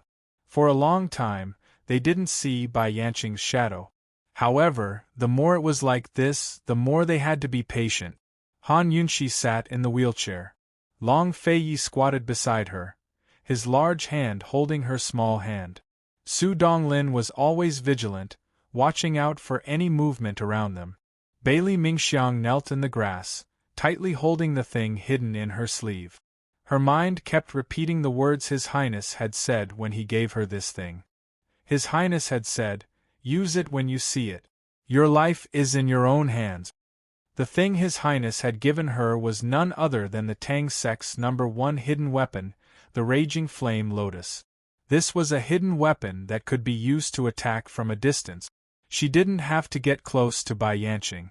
If she could control the timing and use this thing well, not only could she kill Bai Yanqing, she could also save her own life. If she had to face Bai Yanqing, wouldn't she be afraid? His Highness' words had always warmed her and given her strength. Although sacrificing herself for the great cause of East Qin was glorious and she was willing to give up her life for His Highness words at least meant that her life was not worthless in his eyes. It was not something he could throw away just like that. Holding the Raging Flame Lotus, Bailey Mingxiang looked at His Highness' proud back and muttered in her heart, "Your Highness, with your words, Mingxiang has no regrets in this life." Time slowly passed as they waited, like the mottled shadows of the trees, slowly moving. Finally, at noon, when the sun was high in the sky, the sound of horse hooves broke the silence of the forest. Very quickly, a familiar figure appeared in everyone's line of sight. "He's finally here," Long Feiyi said in a low voice. Han Yunshi slowly narrowed her eyes, not saying a word. Su Donglin and Bailey Mingxiang were both a little nervous, especially Bailey Mingxiang, who unconsciously held the Raging Flame Lotus tightly. On the other side, Ning Cheng was already squatting beside the red coat cannon, fully prepared.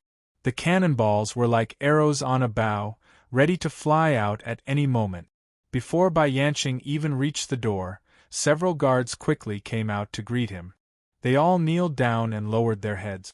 Long Feiyi secretly admired them. Ning Cheng's subordinates were still capable of handling large matters, not revealing any clues. After Bai Yanqing dismounted, there were immediately guards who came to tie the horse. He took off his cloak, revealing his body covered in dust. The people hiding in the grass didn't dare move, and several people even stopped breathing. It had to be known, if they hadn't been lying in wait and not moved, they wouldn't have been able to escape Bai Yanqing's eyes and ears. But even like this, Bai Yanqing still turned around. His face was serious as he slowly looked around. Long Feiyi and Han Yunshi were very calm. In fact, if not for Ning Cheng's interference, they wouldn't have to hide like this. they would have revealed themselves and fought openly with Bai Yanqing. Long Fei Ye's martial arts were slightly better than Bai Yanqing's. If not for Bai Yanqing's poison skills, Long Fei Yi could still deal with Bai Yanqing. However, Bai Yanqing's poison skills couldn't be ignored, so Long Fei Yi could only bring along Han Yunxi to fight with Bai Yanqing. Han Yunxi's legs were inconvenient, so Long Fei Ye's burden was even greater. Therefore, it was difficult to determine the winner between the two sides. However, Long Fei Yi still had Bailey Mingxiang as their trump card, so their chances of winning were very high. The two of them didn't need to be nervous at all. Other than Long Fei Yi and Han Yunxi, almost everyone was trembling in fear. Uncle Cheng, who was squatting on the other side of the red barbarian cannon, was about to say something when Ning Cheng stopped him with a sharp look. Ning Cheng's right hand was clenched into a fist, and Bailey Mingxiang was so scared that he simply closed his eyes and didn't dare to look anymore. If he couldn't see, he wouldn't be afraid. The atmosphere in the quiet forest was extremely tense. Bai Yanqing glanced around and suddenly fixed his gaze on Long Fei Yi and Han Yunxi. Chapter 896. The large forest was very quiet. Bai Yanqing's cold and stern gaze was fixed on Long Fei Yi and Han Yunxi. For a moment, everyone became nervous. Bailey Mingxiang, who had already opened her eyes, did not dare to close them again. She was afraid that she would miss the best opportunity when Bai Yanqing attacked. Su Donglin was also on guard, ready to fight at any time.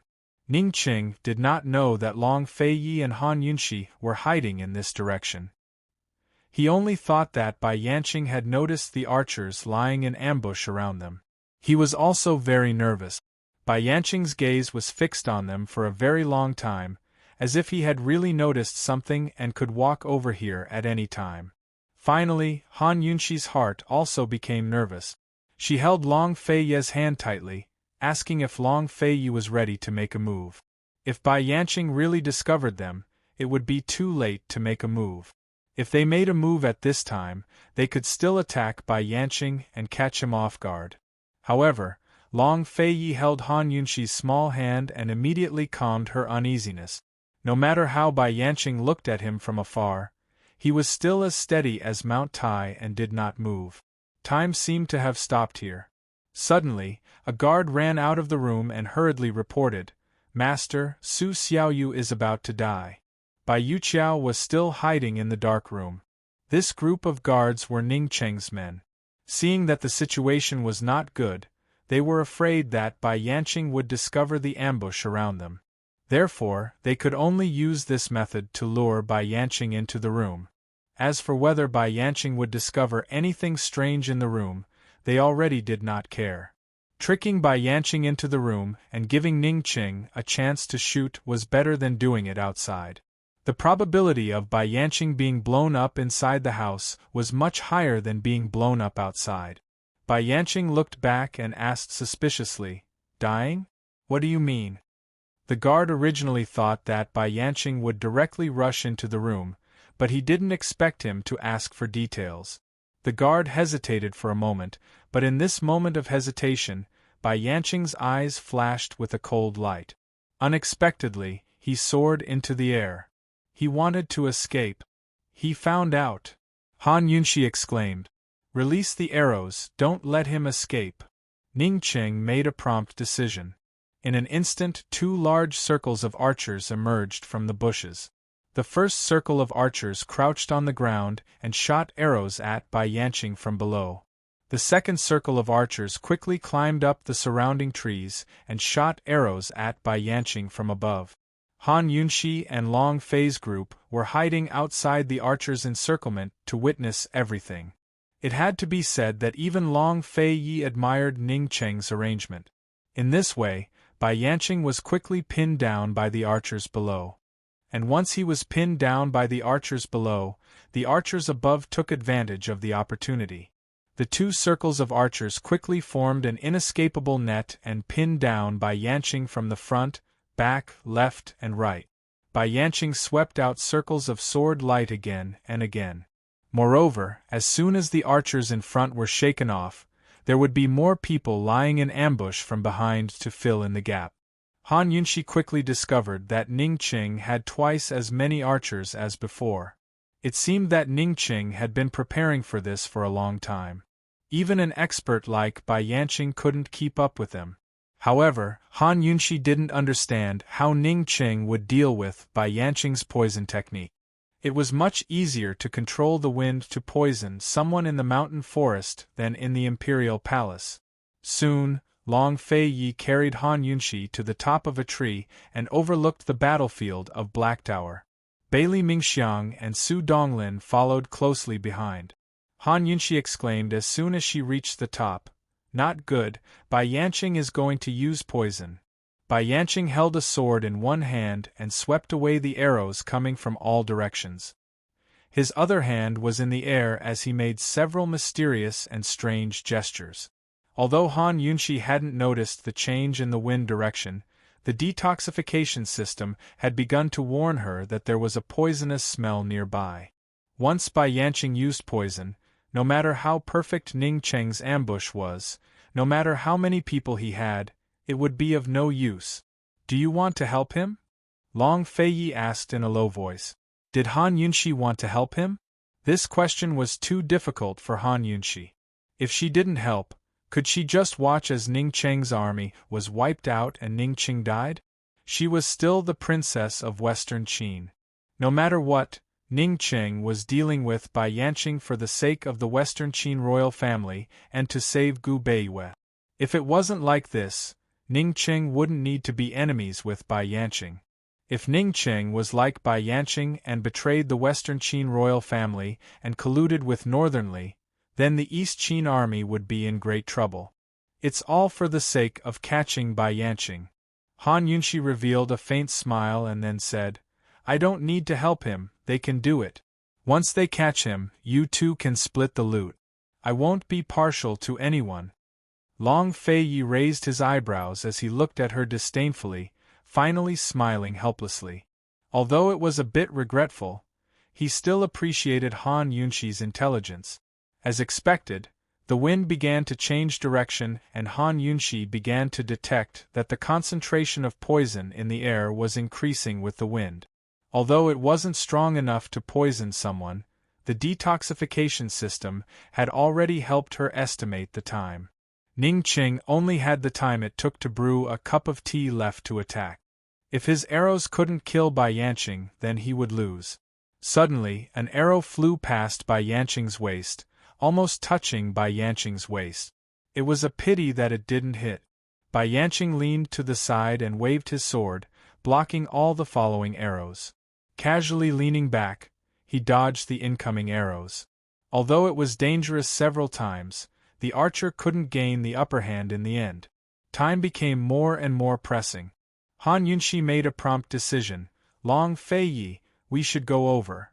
They had to show up sooner or later. Showing up early could prevent other unexpected situations. Who would have thought that when Long Fei Yi was about to make a move, they would hear a giant hong sound? Han Yunshi and the others hadn't even recovered when Ning Qing's cannon landed below Bai Yanqing. With an even louder hong-long sound, it exploded. In an instant, flowers bloomed all around the Black Tower. Smoke rose everywhere, trees fell, houses collapsed, and everything was destroyed. Bai Yanqing was violently blown away by the force of the explosion. The surrounding archers were all blown away by the explosion. Even those who were invisible on the outside were blown away by the strong airflow. Fortunately, Long Fei Yi reacted quickly and protected Han Yunshi as they retreated at the first moment, thus avoiding the disaster. Bailey Mingxiang and Su Donglin fell behind, but fortunately, they weren't seriously injured. They never thought that Ning Qing would have such a big move hidden. It turned out that the archers weren't Ning Qing's final trump card, but the Red Barbarian cannon. It turned out that Ning Qing didn't want to capture Bai Yanqing. Instead, he wanted to kill Bai Yanqing.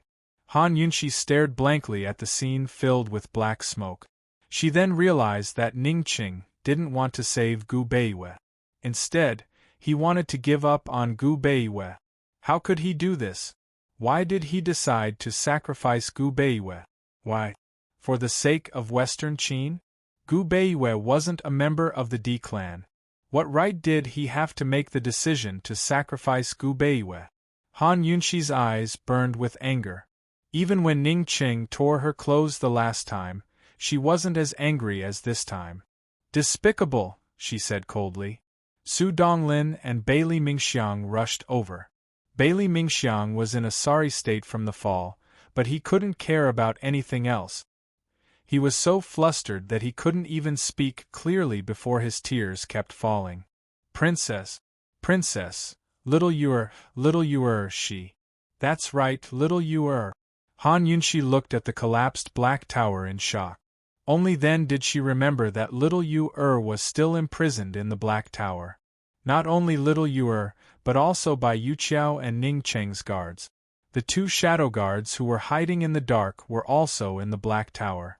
The explosion was so sudden that even the shadow guards might not be able to withstand it, let alone little Yuer, who was seriously injured.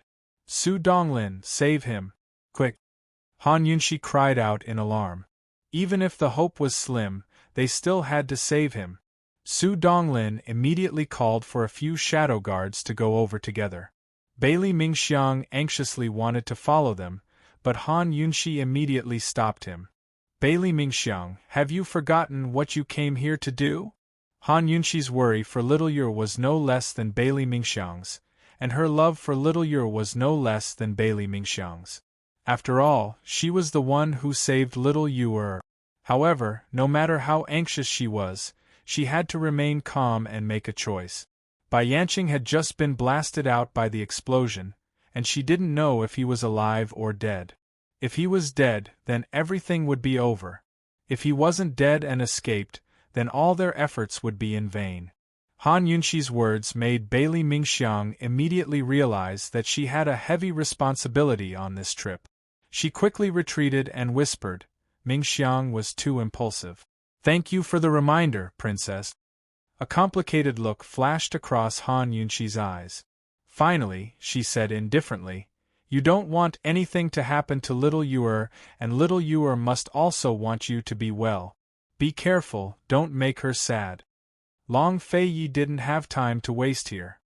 He immediately led Han Yunxi in the direction where Bai Yanqing had fallen. Bailey Mingxiang hurriedly followed, but her heart felt extremely stifled. If little Yuer was still alive, if she died, would little Yuer be sad? Would she cry?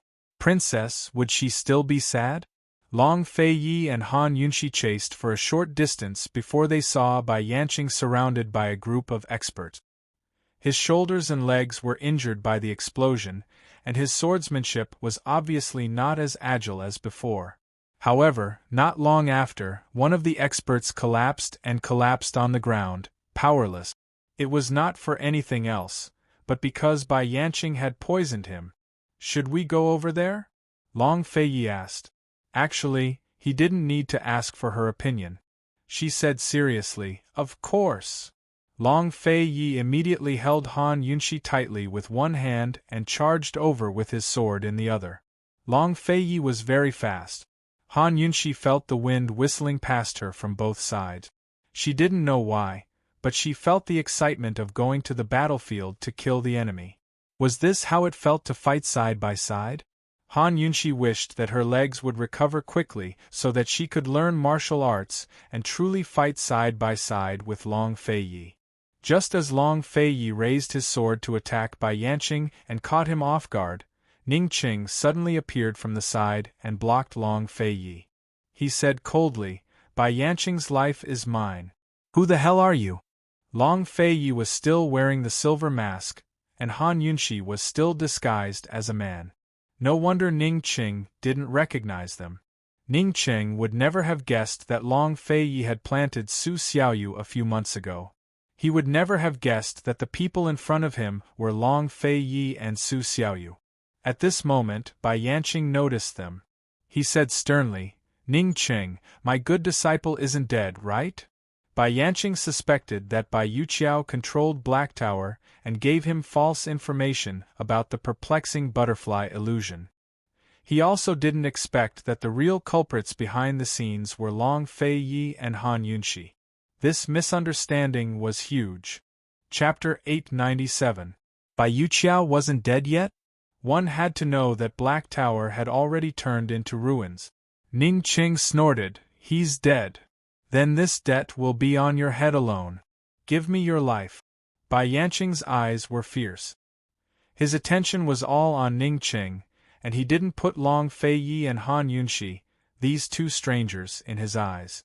It had to be said that this was the first time Long Fei Yi and Han Yunxi were completely ignored. "I'll take responsibility for my own actions." Ning Qing also ignored Long Fei Yi and Han Yunxi. He raised his chin and looked at Bai Yanqing with disdain. "Bai Yanqing, you and I are both clan leaders. Do you dare to throw your poison skills aside and have a duel with me?" Ning Qing's plan could be considered a failure. The biggest bargaining chip in his hand now was the Pearflower Storm Needles. No matter how despicable his methods were, he had to try his best to fight for the most advantageous conditions. If he missed this opportunity, perhaps it wouldn't be him finding trouble with Bai Yanqing, but Bai Yanqing finding trouble with him. "A duel?" Bai Yanqing sneered and agreed easily. "Okay." Seeing that the two were about to fight, Han Yunxi immediately stopped them. She said coldly, "Ning Qing, go to the side. Bai Yanqing's life is mine." Han Yunxi used her real voice. Ning Qing and Bai Yanqing were very surprised and looked over. "You, princess." Bai Yanqing had always thought that Long Fei Yi and Han Yunxi's lovers turned into rivals. However, Ning Qing, who knew the truth, immediately guessed that the man holding Han Yunxi was Long Fei Yi. "Princess, what happened to your leg? Long Fei Yi, what did you do to her?" Ning Qing was furious. Long Fei Yi took off his silver mask. His expression was calm and his eyes were cold.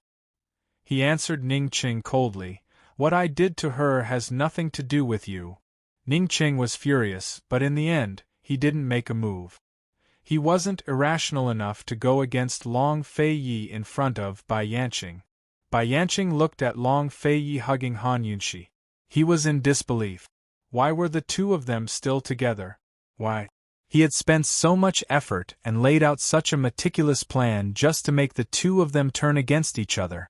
How did they, East Qin's crown prince and Western Qin's princess, are in love? Ha ha, what a joke! Bai Yanqing broke out in laughter. He looked at Ning Qing and laughed even louder. "Family head Ning, did you see that? The D clan paid such a large price to recover Western Qin, but the Western Qin's princess is still in love with the East Qin crown prince." Ning Qing's ugly face was now so gloomy that it could drip water. "Ning Qing, you spent so much effort to ambush the old man, but he doesn't appreciate it." "Oh, that's right, Han Yunxi wouldn't be here to help Long Fei Yi kill the old man, right?" When Bai Yanqing said these words, he looked at Ning Qing with disdain. Every word he said was for Ning Qing to hear. He walked over step by step and kept sighing. "Family head Ning, you wouldn't have betrayed Western Qin like the old man, right?" "I didn't," Ning Qing roared. This was the most difficult thing for him to accept. "Then why didn't the Western Qin's princess help you? Why did she lie in the East Qin crown prince's arms?" You should know that in this world, only she can compete with the old man," Bai Yanqing asked. Ning Qing had nothing to say. He didn't know when he had lowered his arrogant head, like a child who had made a mistake, allowing others to criticize him. But where did he go wrong? Where did he go wrong? "Ning Qing, you're too pitiful. The old man won't make it hard for you. You can go back." "Ha ha. They've already forgotten their grudges." With a smile, "What are you blindly worrying about?" Under Bai Yanqing's taunting, Ning Qing didn't move, but his right hand was already clenched into a fist. Was he blindly worrying about nothing? Was he the only one who was worried? 3 generations of the D clan were all worried. Ning Qing asked himself a question in his heart. Was he really willing to worry about revenge and restoring his country? He'd been worrying about it since he was in his teens, and had lived and suffered for the sake of it his entire life. Was he willing to do all of this? The answer he gave himself was, yes. He had studied Western Qin's history since he was a child. He worshipped that imperial clan and yearned for that country. From the first day he joined Tianning's army, he yearned for the day he could lead his own country's army and protect his country. The D clan was his home, Western Qin was his country, and his country was all he had. After so many years of fighting alone, if not for the country's faith supporting him and the D clan, who could bear the loneliness? Who could resist the temptation? But today, he was standing here alone, enduring Bai Yanqing's mockery. It wasn't just directed at him, but at the entire D clan. Was this really Bai Yanqing's mockery? No. This was Long Feiyi and Han Yunxi's mockery of him. That's right, the descendants of the imperial clan didn't matter, so why should he worry? But whether it was Long Feiyi or Han Yunxi, neither of them had ever turned their backs on the imperial clan. Neither of them had selfishly abandoned the heavy responsibility on their shoulders. Even if their hearts ached, they were prepared to meet each other on the battlefield. They'd already agreed that neither would yield to the other. Finally, Han Yunxi lost her temper. Bai Yanqing, shut your mouth. What right do you have to judge the D clan? You traitor! Bai Yanqing couldn't stop laughing. Traitor? Han Yunxi, you're the traitor. You're Western Qin's greatest traitor. You're throwing yourself into the arms of your enemy. Are you worthy of Western Qin's ancestors? I think the East Qin's ancestors won't accept you. Long Feiyi's eyes turned cold. He didn't have the patience to waste words with Bai Yanqing, the sword in his hand had already been prepared. Rather than arguing with Bai Yanqing, he preferred to cut off Bai Yanqing's mouth with a single slash. However, Bai Yanqing quickly sensed the killing intent on Long Feiyi's sword. He took a step back and gave a cold laugh. East Qin Crown Prince, you can coax Han Yunxi, but you can't coax the people of the world. These words were without a doubt sowing discord, hinting that Long Feiyi was using Han Yunxi. Finally, Ning Qing looked up. His sunken eyes were filled with grief and anger. Between Long Feiyi and Han Yunxi, there was no need for any explanation and no one could provoke them. Long Feiyi immediately raised his sword, but Ning Qing also raised his sword at the same time. He blocked Long Feiyi's sword. Ning Qing, you'd rather believe Bai Yanqing and not believe me? Han Yunxi angrily roared out. Before she left with Long Feiyi as a hostage, she had told Ning Qing that they needed to investigate the grudge between the Eastern, Western Qin and the Wind Clan. They had analyzed it and found that the Wind Clan and the Black Clan were the key to the conspiracy in the past. They had said that they would find out everything and give everyone a chance to redeem themselves. Why was Ning Qing so stubborn? Why was he being instigated by Bai Yanqing? Princess, it's not that this subordinate doesn't believe you. However, this subordinate just said that Bai Yanqing's life belongs to this subordinate. Ning Qing hadn't used such a cold voice to speak to Han Yunxi in a long time. Princess and this subordinate were used so respectfully, but he said it in such a cold tone. It made one's hair stand on end. Long Feiyi was about to speak, but Han Yunxi beat him to it. She had just wanted to question Ning Qing. You want to kill Bai Yanqing? You don't want to save Gu Beiwei, do you? Yes. Ning Qing frankly admitted. What right do you have? Han Yunxi was practically roaring out. Princess, you don't understand, but Gu Beiwei will. Ning Qing coldly said. The Shadow Clan was the D clan's only comrade. He firmly believed that the Shadow Clan was more willing to sacrifice everything for the sake of Western Qin's royal family than the D clan. Han Yunxi indeed didn't know what choice Gu Beiwei would make. However, unless she heard Gu Beiwei's choice with her own ears, she absolutely wouldn't allow anyone to act on their own and sacrifice Gu Beiwei's life. When she thought of that gentle white-clothed gentleman and imperial physician Gu, whose smile was as warm as the spring breeze, Han Yunxi's heart ached. Ning Qing, even if Gu Beiwei understands, you still don't have the right to make a decision for him. Han Yunxi said coldly. Understanding and making a choice are never the same. Ning Cheng was about to retort when Han Yunshi questioned, also, we agreed to give everyone a chance to redeem themselves. You even used the red barbarian cannon. What is the meaning of this?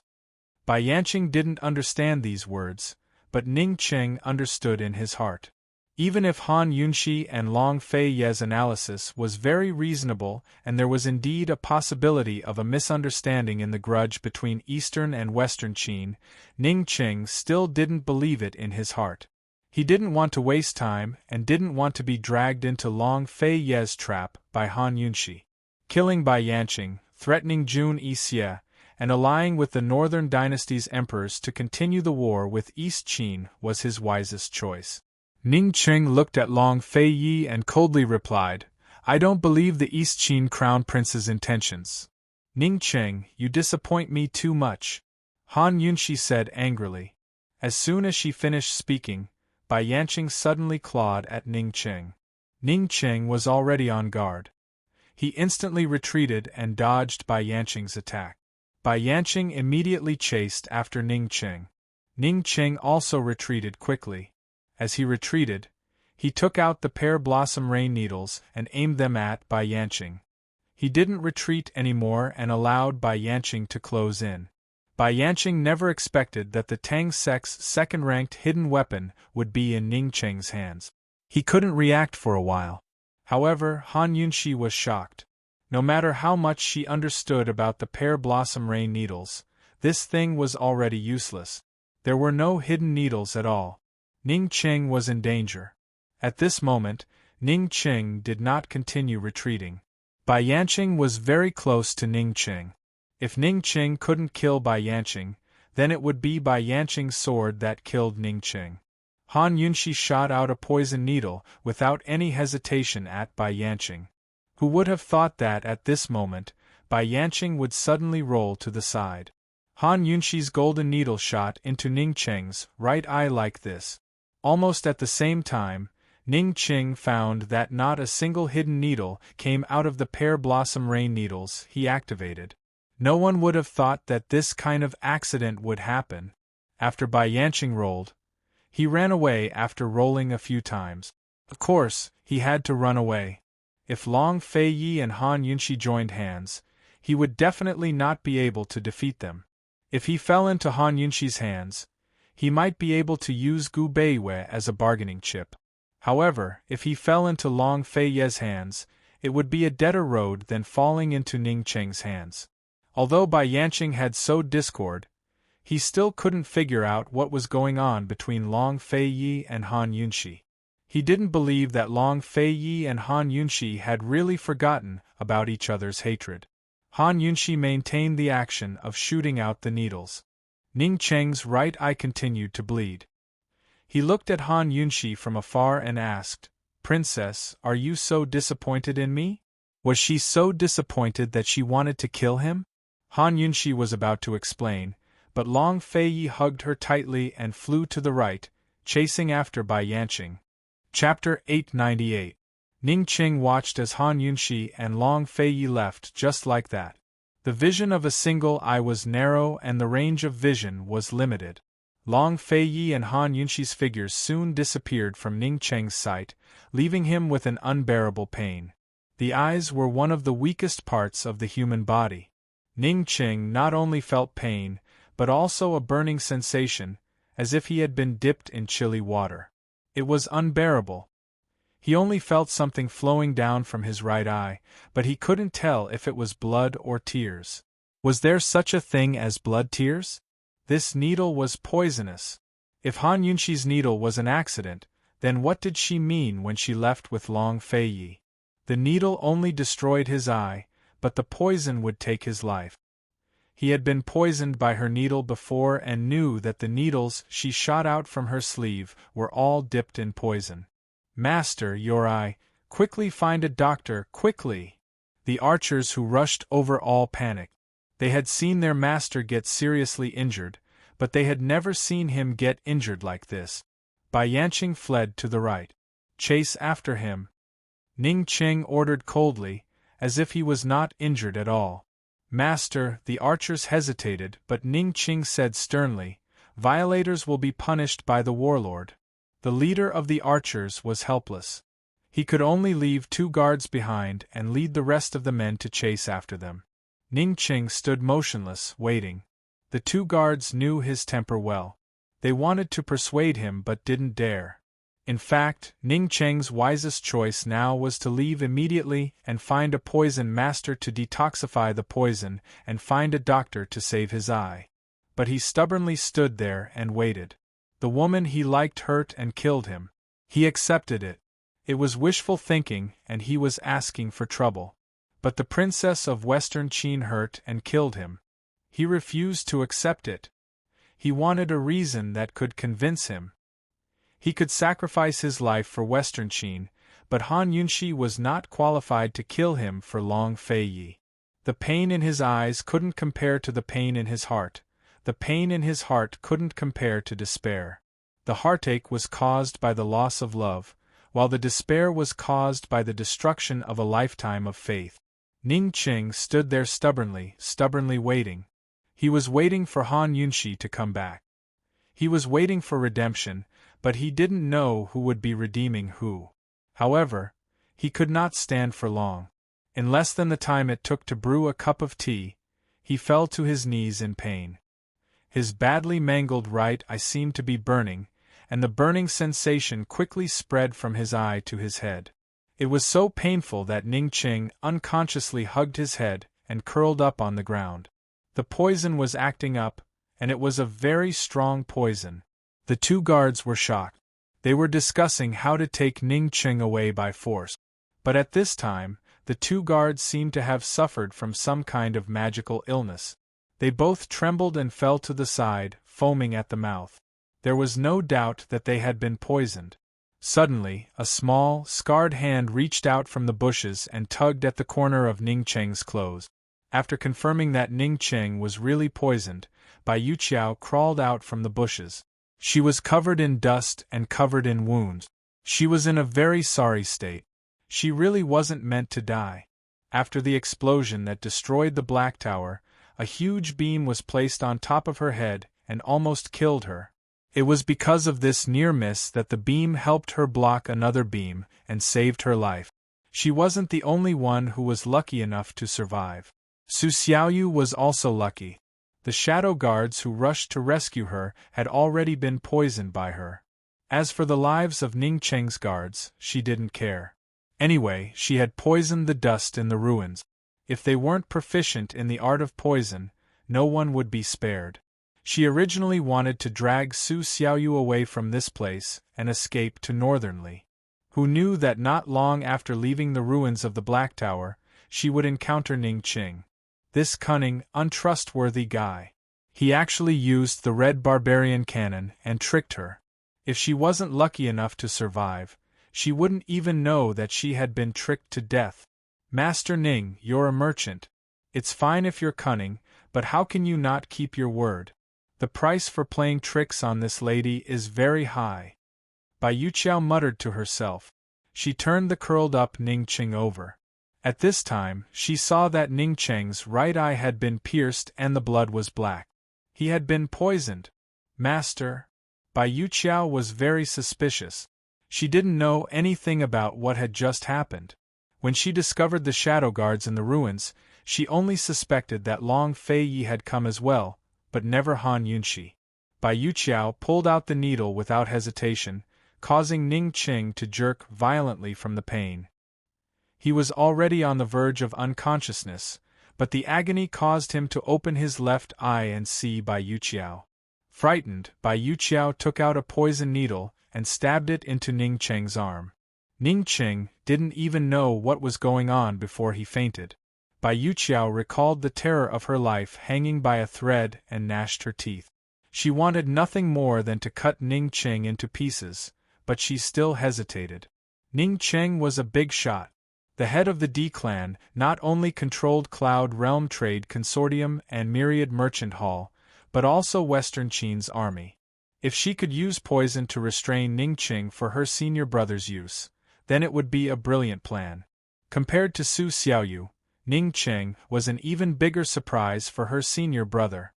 Bai Yuqiao made a prompt decision and took out a pill she carried on her person for Ning Qing to swallow. Ning Qing's poison was hypertoxic. If it wasn't cured within 15 minutes, he'd die without a doubt. Moreover, even if she had poison, she'd still need a certain acupuncture technique to cure the poison. Although she could make an antidote, she couldn't find any ingredients in the wilderness. None of the ingredients she carried on her person could be used to make an antidote.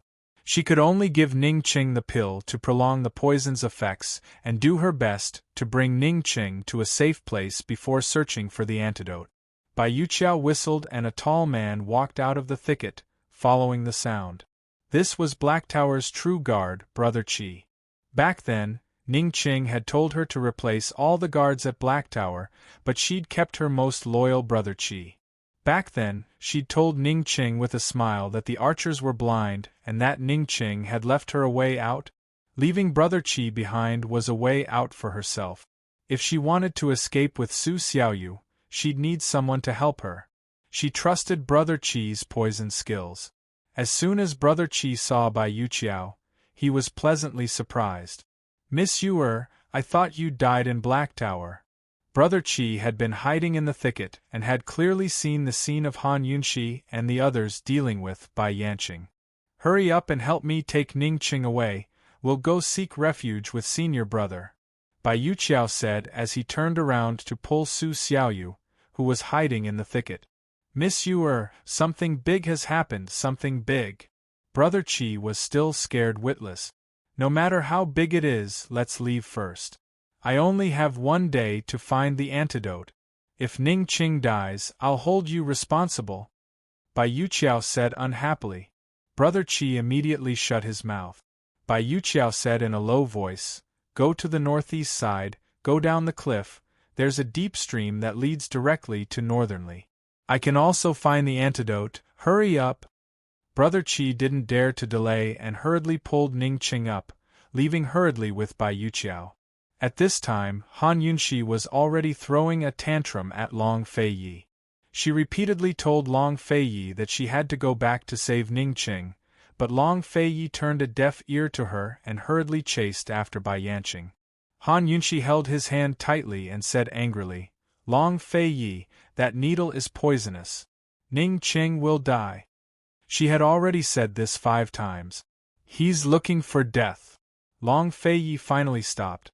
If it wasn't for Ning Qing stopping him, Bai Yanqing wouldn't have been able to escape even if he had wings. Han Yunxi said, "If you want him to die, go kill him. No matter what, he can't die by my hands."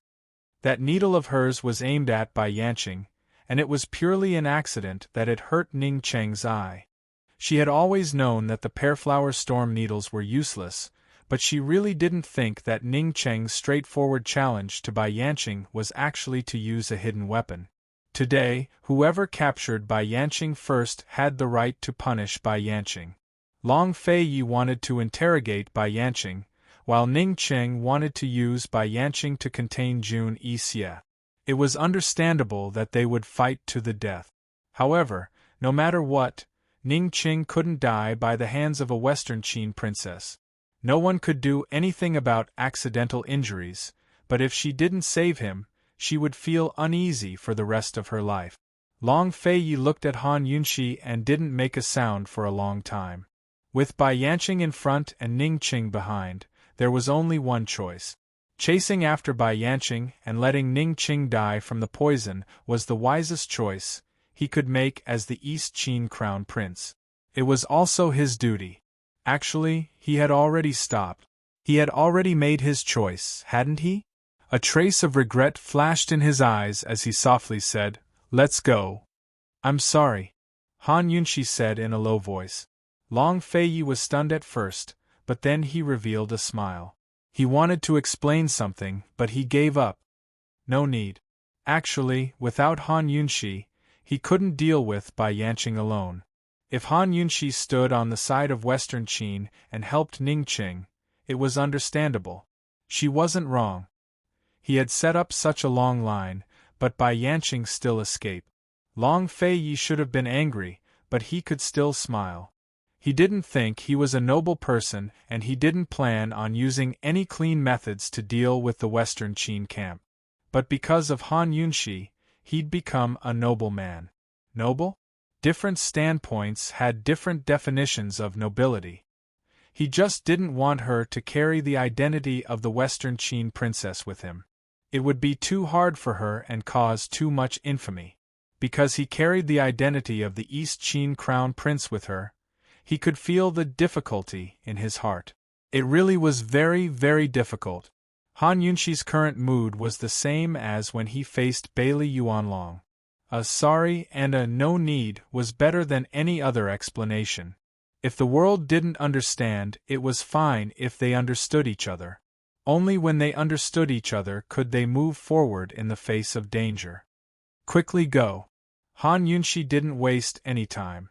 There was still time to detoxify the poison in 15 minutes. But who would have thought that when Long Fei brought her back, Ning Qing would disappear? He had left behind 2 poison guards. Long Fei and Han Yunshi looked at each other in blank dismay. What was going on? Chapter 899. How could this be? If it was only Ning Qing who had gone missing, then it was possible that that fellow had gone to find the poison doctor to detoxify him. But Ning Qing's guards were actually poisoned and fell to the ground. What kind of situation was this? In such a short period of time, Bai Yanqing didn't even have time to escape, let alone turn back. Who was the one who poisoned him? Had Ning Qing been kidnapped? Bailey Mingxiang, call Su Donglin over and dispatch men to search the mountain. Long Fei promptly ordered. Bailey Mingxiang had long wanted to go to Black Tower to check on the situation, so she immediately left. Han Yunshi immediately helped Ning Qing's 2 guards to detoxify the poison. These 2 people couldn't die. If these 2 died, the misunderstanding between her and Ning Qing would be huge. Han Yunshi hurriedly made the 2 take the medicine, and after ascertaining that they were fine, she heaved a sigh of relief. Luckily they had turned back in time, otherwise these 2 people would have been poisoned to death. She wouldn't be able to clear her name even if she jumped into the Yellow River. The 2 guards quickly regained consciousness, and on seeing Han Yunshi and Long Fei, they were terrified, but very quickly they knelt down in front of Han Yunshi. Princess, I beg you to save Master Ning. Master Ning can't be blind. Master Ning still has to bring his brothers to the battlefield. Princess, you can't do this. How can you? Before the guard could finish his words, he was scared back by Long Fei's cold gaze. He didn't dare to say anything and just kept on kowtowing, begging Han Yunshi to save Ning Qing. Han Yunshi's heart was especially uncomfortable as she said faintly, "Earlier was an accident, I didn't want to kill him. Didn't I come back to save him? Where is he? Where was he?" The 2 guards then realized that Ning Qing had disappeared and both of them were flustered. Master Ning had ordered the archers to chase after Bai Yanqing and he was just standing here? No matter how we persuaded him, he wouldn't leave. This subordinate, how did this subordinate get ambushed? What the hell is going on? Han Yunshi glared angrily. She was also anxious. Ning Qing was not leaving. Was he waiting for her to save him? Your subordinate was guarding Master Ning. He fell to the ground after the poison took effect. Your subordinate wanted to send him away, but how? Yes, someone must have sneakily attacked the 2 of us. The guard was so anxious that he was a little confused. Han Yunshi heaved a sigh of relief. At this moment, Bailey Mingxiang hurried over. Your Highness, Princess, something has happened. Su Donglin has been poisoned. Long Fei immediately rushed over with Han Yunshi. When they arrived at the Black Tower, they saw Su Donglin and several shadow guards lying unconscious in the ruins. They are poisoned with the same poison. Han Yunshi quickly took out the antidote and fed it to Bailey Mingxiang. After taking the antidote, Su Donglin and several shadow guards waited for a while before they woke up one after another. Your Highness, this subordinate brought people over. We were just about to dig out a few beams to take a look inside, but we were poisoned before we could even enter. Su Donglin hurriedly reported. Bai Yuqiao? She's not dead? Han Yunxi muttered to herself. Where's Xiao Yuer?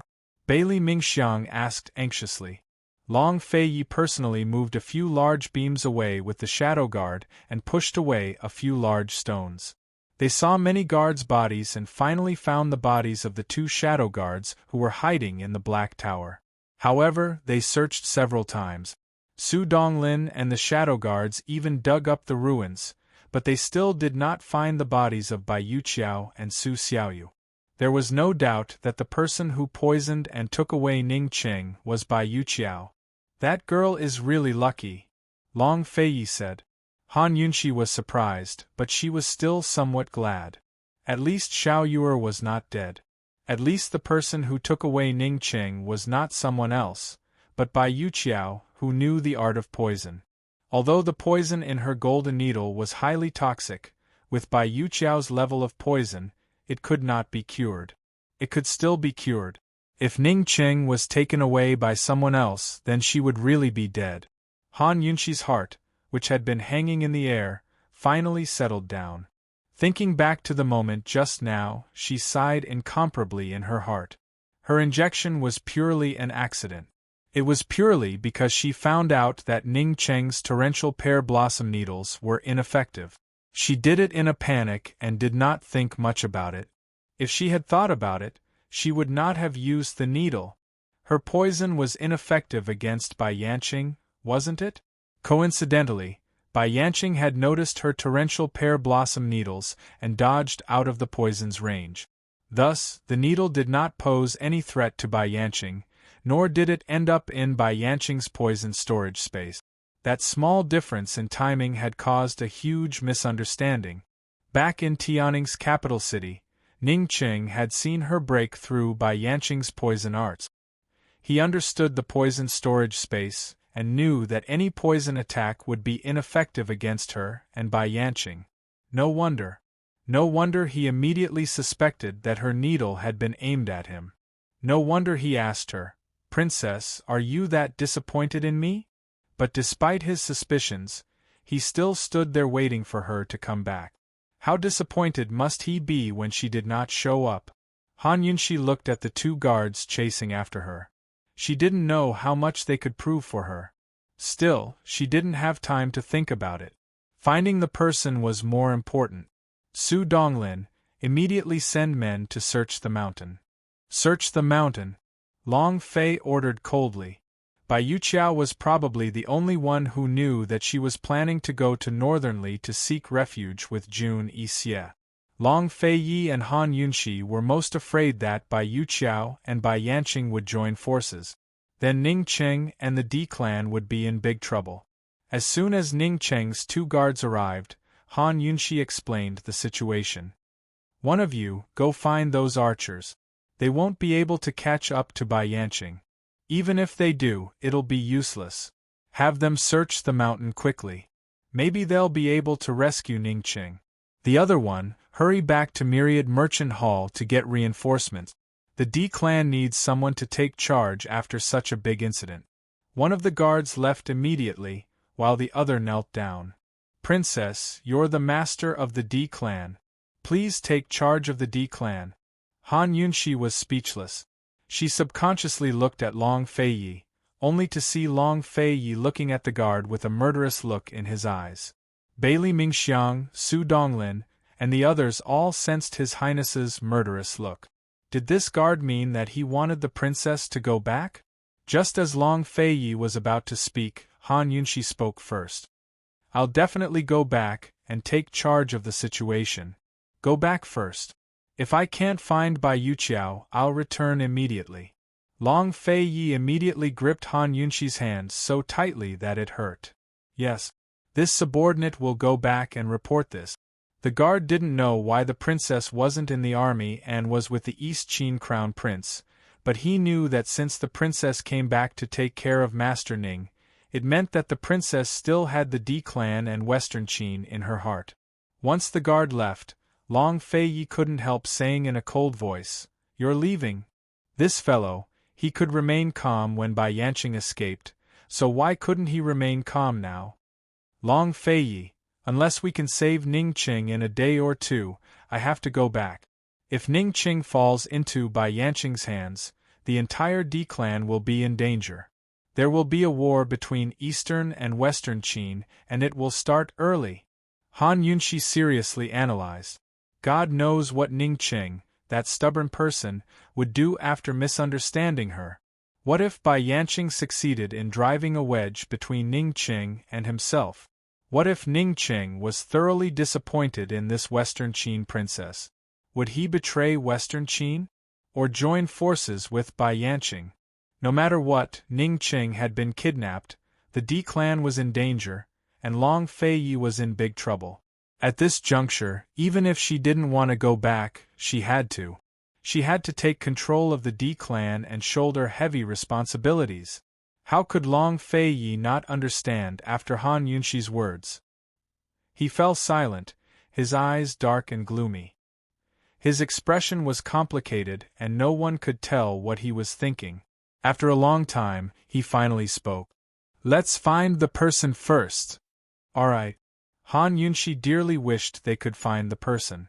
As soon as Long Feiyi took her in his arms, she muttered, Fei, you have to find the person. In other words, she didn't want to leave. Long Feiyi's tone was especially cold. I didn't agree to let you go.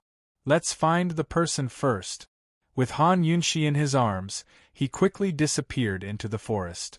Bailey Mingxiang and the Shadow Guard didn't dare delay and followed after them. Would they be able to find Bai Yuqiao's tracks? If they couldn't find him, would Han Yunxi go or stay? Would Long Feiyi have any plans? Everything was unknown. Han Yunxi's group searched the mountains and plains for the missing person. News of the explosion at Black Tower had already spread to the surrounding areas, including the three-way black market's gambling houses. The three-way battlefield was a sensitive area to begin with, so explosions were even more sensitive. Not only did news spread quickly, but it was also exaggerated by all sorts of suspicions. Naturally, the news had already reached the three-way black market, which was the most well-informed place. Gu and Deacon Jean had already fought multiple rounds, but there was still no clear winner. It was now a draw. Although the two of them were playing with increasing vigor, the spectators had long grown tired and left. It wasn't that they didn't want to know the outcome, but that they were planning to come back in a few days. Based on the current situation, it would take at least 3 to 5 days for a victor to be decided between the two of them. Of course, there were still plenty of people who held on. Even if it was a draw, they didn't want to miss it. After all, it was a rare opportunity to see a peak battle between experts. In the future, they would have plenty of things to talk about in the gambling houses. Mu Ling was definitely Gu's most diehard fan. She was still staring at her Chi brother, and hadn't paid much attention to the gambling house at all. At this moment, it was time to open the lid again. Unlike the silence from before, many people were chatting while watching. But Gu Qishao, who was about to open the lid, suddenly sat up and looked behind him. For a moment, the whispering crowd behind him quieted down. Gu looked at them coldly and asked, "Who said something happened at Yushan's place?" Yushan was where the Black Tower was located. A middle-aged man answered timidly, "It was me." "What happened at Yushan?" Gu suddenly asked sternly. He stood up and walked over. The middle-aged man was frightened and answered with a trembling voice, "There was an explosion at Yushan's place this morning." Many people said. Before the man could finish his sentence, Gu turned around and ran through the crowd to the backstage of the gambling house. Yushan exploded. Other than Ning Cheng's red barbarian cannon, what else could it be? What a Ning Cheng! He actually played such a good show. Mu Ling was confused at first, but she quickly understood what was going on. Chi brother, wait for me." Mu Ling hurriedly chased after him. However, by the time she reached the backstage of the gambling house, Gu was already gone. Gu couldn't find Ning Cheng. He caught a few people but couldn't get anything out of them, so he went to the main hall of Myriad Merchant Hall. Mu Ling couldn't find him and also wanted to go to the main hall. However, she was stopped by a few big men just as she was about to leave. Chapter 900. You. Mu Ling retreated step by step, belatedly realizing the seriousness of the situation. The burly men approached her step by step, revealing a vulgar smile. Looking at the burly men approaching, Mu Ling was not afraid, because at this moment her grievance outweighed her fear. That hateful Chi brother, he threw her away again. He threw her away. Although she felt wronged, her anger was far greater than her fear. Mu Ling stopped retreating. She stood in place and suddenly shouted, "What do you want?" The burly men stopped abruptly, stunned. They could not tell that this petite and weak girl was actually a lioness from Hudong. Her roar was so frightening. They only wanted to trap Mu Ling and did not want to do anything else. The only reason they showed such a vulgar look was to scare her and make her behave. Seeing that Mu Ling was not afraid, the burly men became fierce. "Mu Ling you'd better stay here obediently, or you'll suffer. Where's Chi brother?" Mu Ling questioned. "Haha, you'd better take care of yourself first." The burly man sneered. In fact, the news of Ning Cheng's accident had not yet spread. Everyone in Myriad Merchant Hall thought that Ning Cheng's trip this time was bound to succeed. After all, Ning Cheng had made so many preparations. At this moment, everyone was waiting for Ning Cheng's good news. "What did you do to Chi brother? Where's Ning Cheng? He's the master of a clan. Why is he so untrustworthy? He's not even as good as a little girl like me." Mu Ling angrily rebuked. "He secretly hid the letter from the princess of Western Qin and deceived me and Chi brother. He offended his superiors. He even talks about pledging loyalty every day. Does he have any shame?"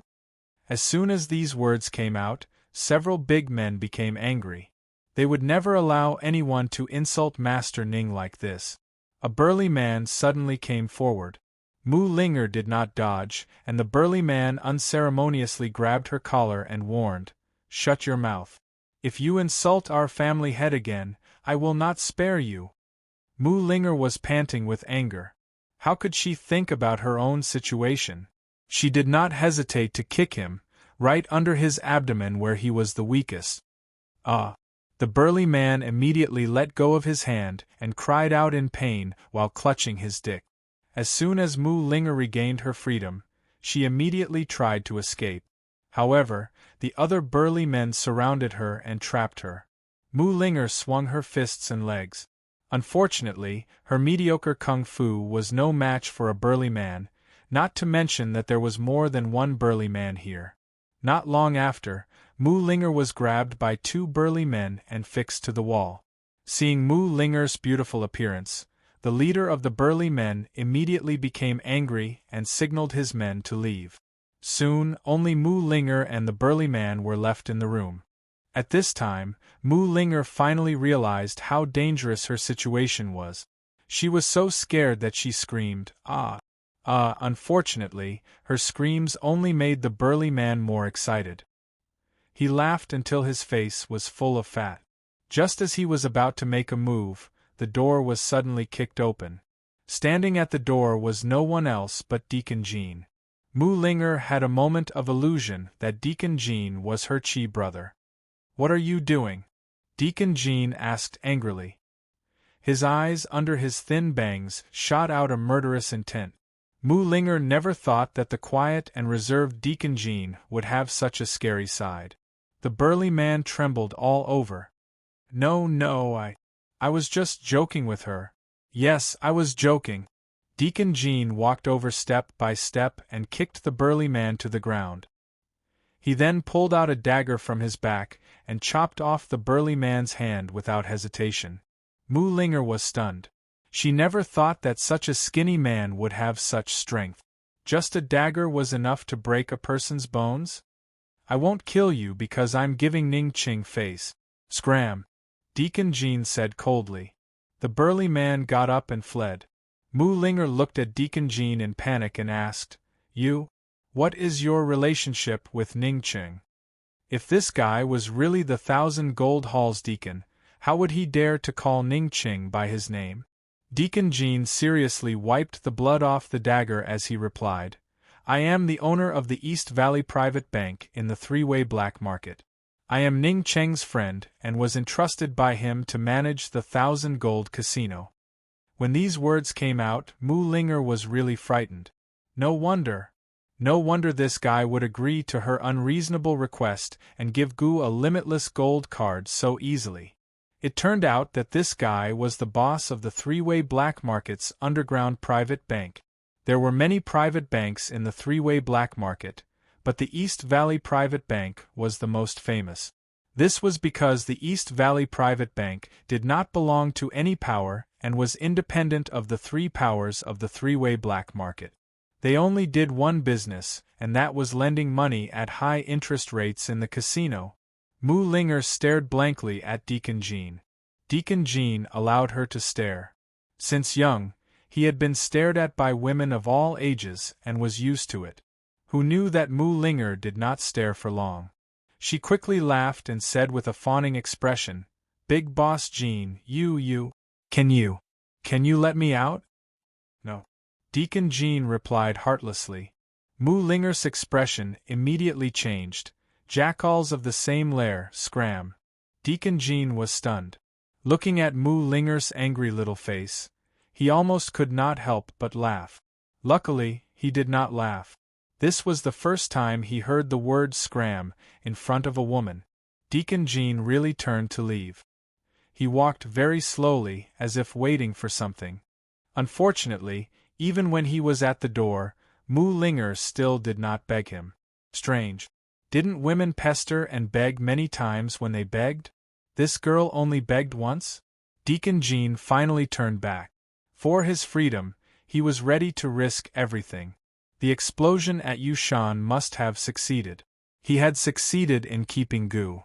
Now, as long as he could deal with this girl, Ning Ching would return his indenture contract to him. He had been sold to the three-way black market and sold to the Myriad Merchant Hall since he was a child. Over the past 20 years, he had suffered a great deal before he was able to monopolize the usury business in the three-way black market's casinos and establish his own bank. Even so, he was still a slave of Myriad Merchant Hall. He had once wanted to trade the entire East Valley Private Bank with Ning Ching for his indenture contract. Unfortunately, Ning Ching thought it was too little. He wanted to leave this shady place and return to his hometown. He only knew that he was from the Winter Crow clan and nothing else. Ning Ching wanted him to deal with Mu Linger because he had his eye on the Mu clan behind her. According to his understanding, although the Mu clan in Medicine City had fallen, Long Fei Yi and Han Yunxi had repeatedly pressured the elders of Medicine City to remove many restrictions on the Mu clan. Moreover, after Han Yunxi's identity was exposed, the Mu clan became a relative of the imperial family. Many factions in Medicine City had renewed their ties with the Mu clan. Deacon Jean could guess that something must have happened between Ning Ching and Han Yunxi for Ning Ching to dare make a move on Mu Linger. However, he was only responsible for tricking the person into his hands and had no interest in anything else. Mu Linger was suspicious when she saw Deacon Jean turn back, but then she heard Deacon Jean say, "Girl." Deacon Jean had only just called her when Mu Linger unhappily cut him off. "Who allowed you to call me that? Girl is not for you to call me that.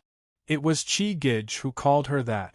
Deacon Jean once again had a whole new level of respect for Mu Linger.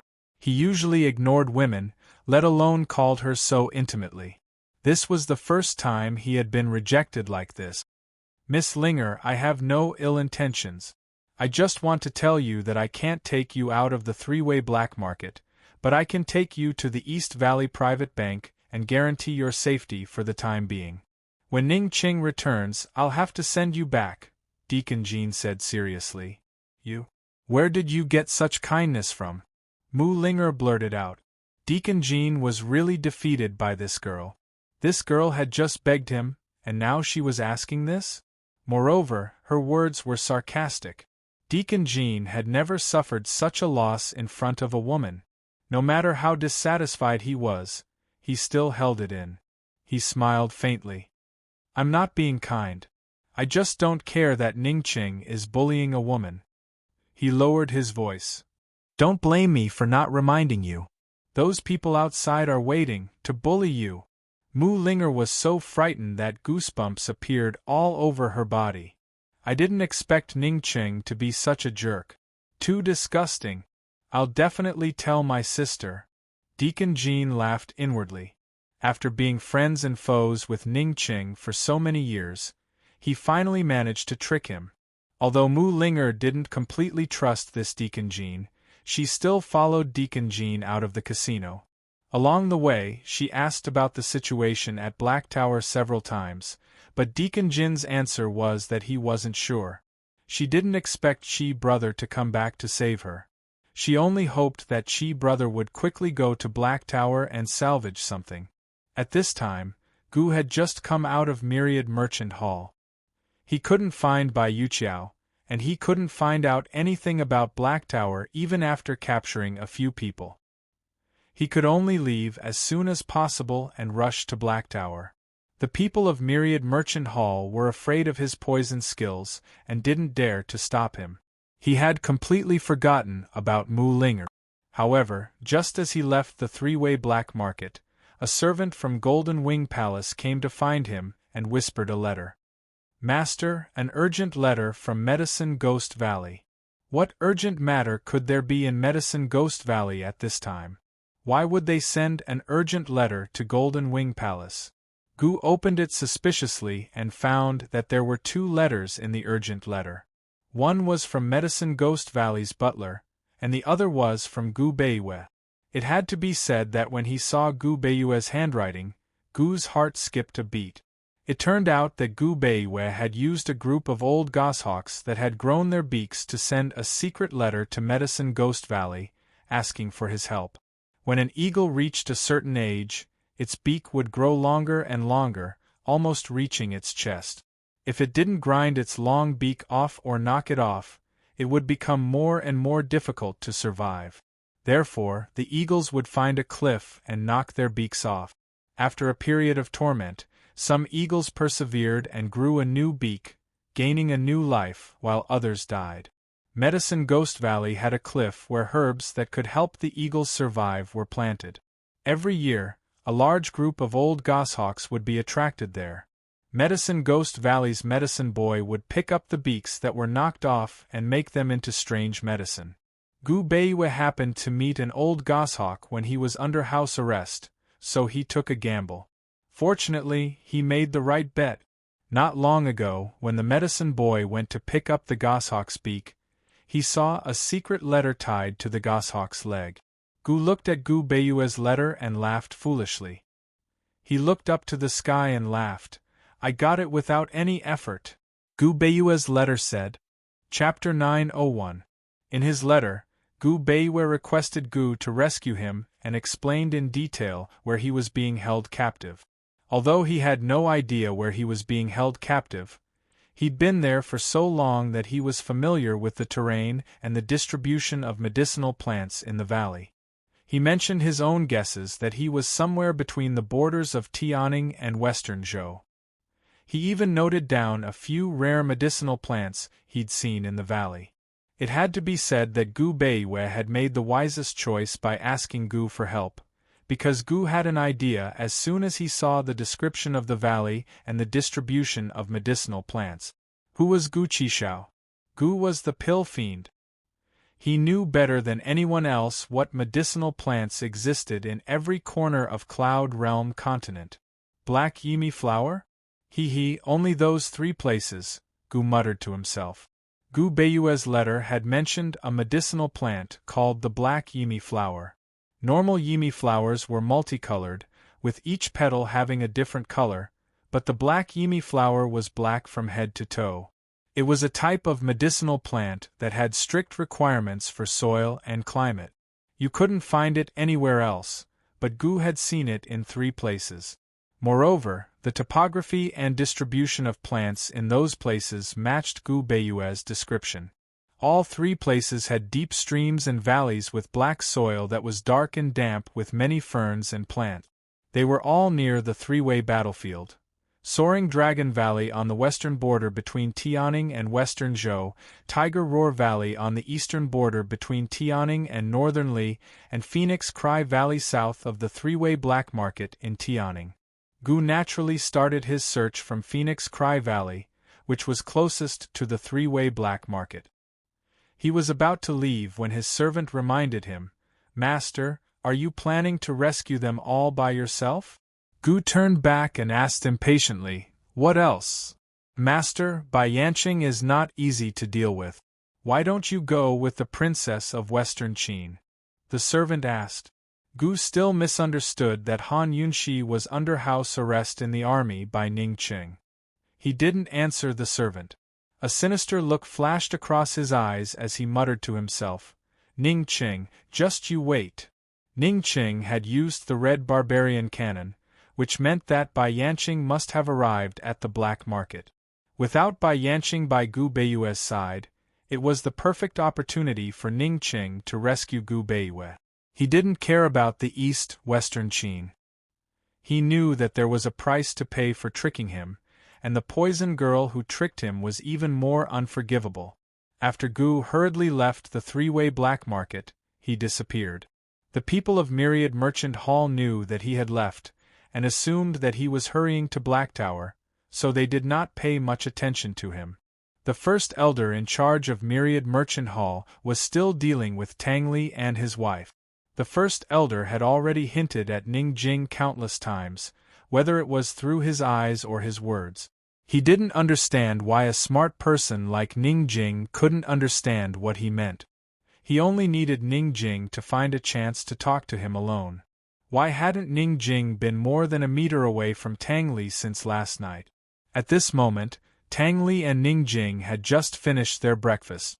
Tang Li had taken out a set of dice from somewhere and was playing with them. Ning Jing sat to the side, her eyes downcast as she pondered her escape plan. The first elder entered and purposely made a big commotion. Unfortunately, the couple ignored him and went about their own business. The first elder chuckled and said to Tang Li, "Son-in-law, you're up so early. Why don't you go to the casino and play a few rounds?" Tang Li pursed his lips at Ning Jing but didn't say anything. Those who didn't know better would think he was a henpecked husband.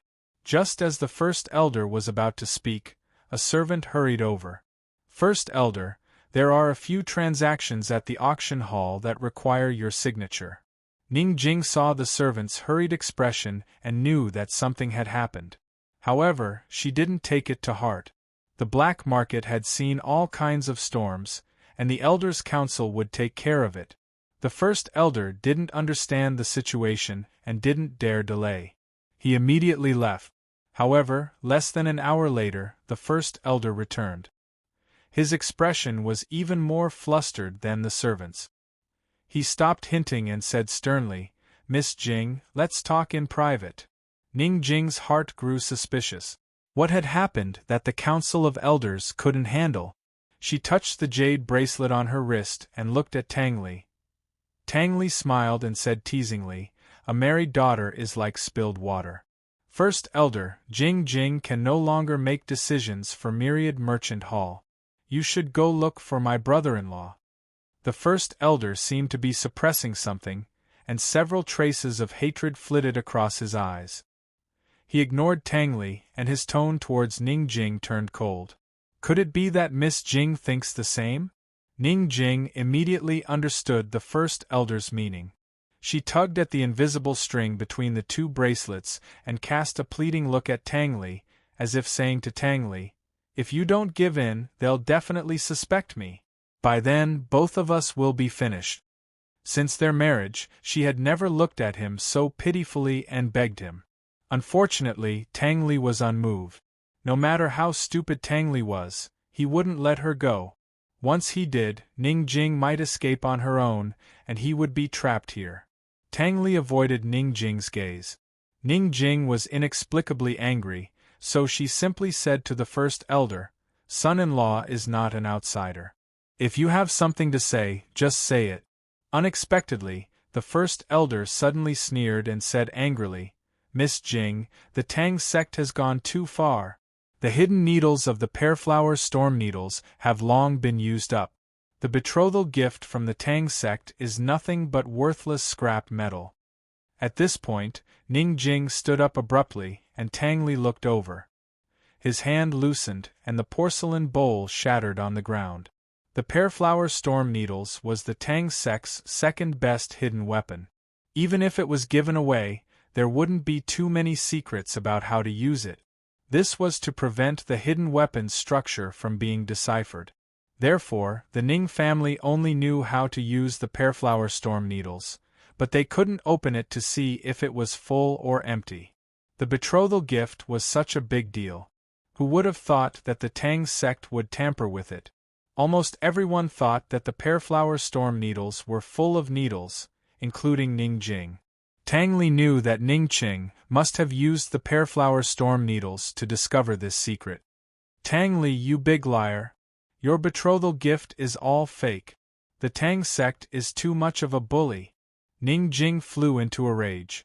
She hadn't even realized that Ning Qing was in danger. She only thought that her wedding was really laughable and ironic. Which woman didn't yearn for a beautiful wedding? Even someone as cold-hearted as her also longed for an unforgettable wedding in this lifetime. She had secretly comforted herself before. Even if her wedding with Tang Li was full of hypocrisy, everything was done according to etiquette.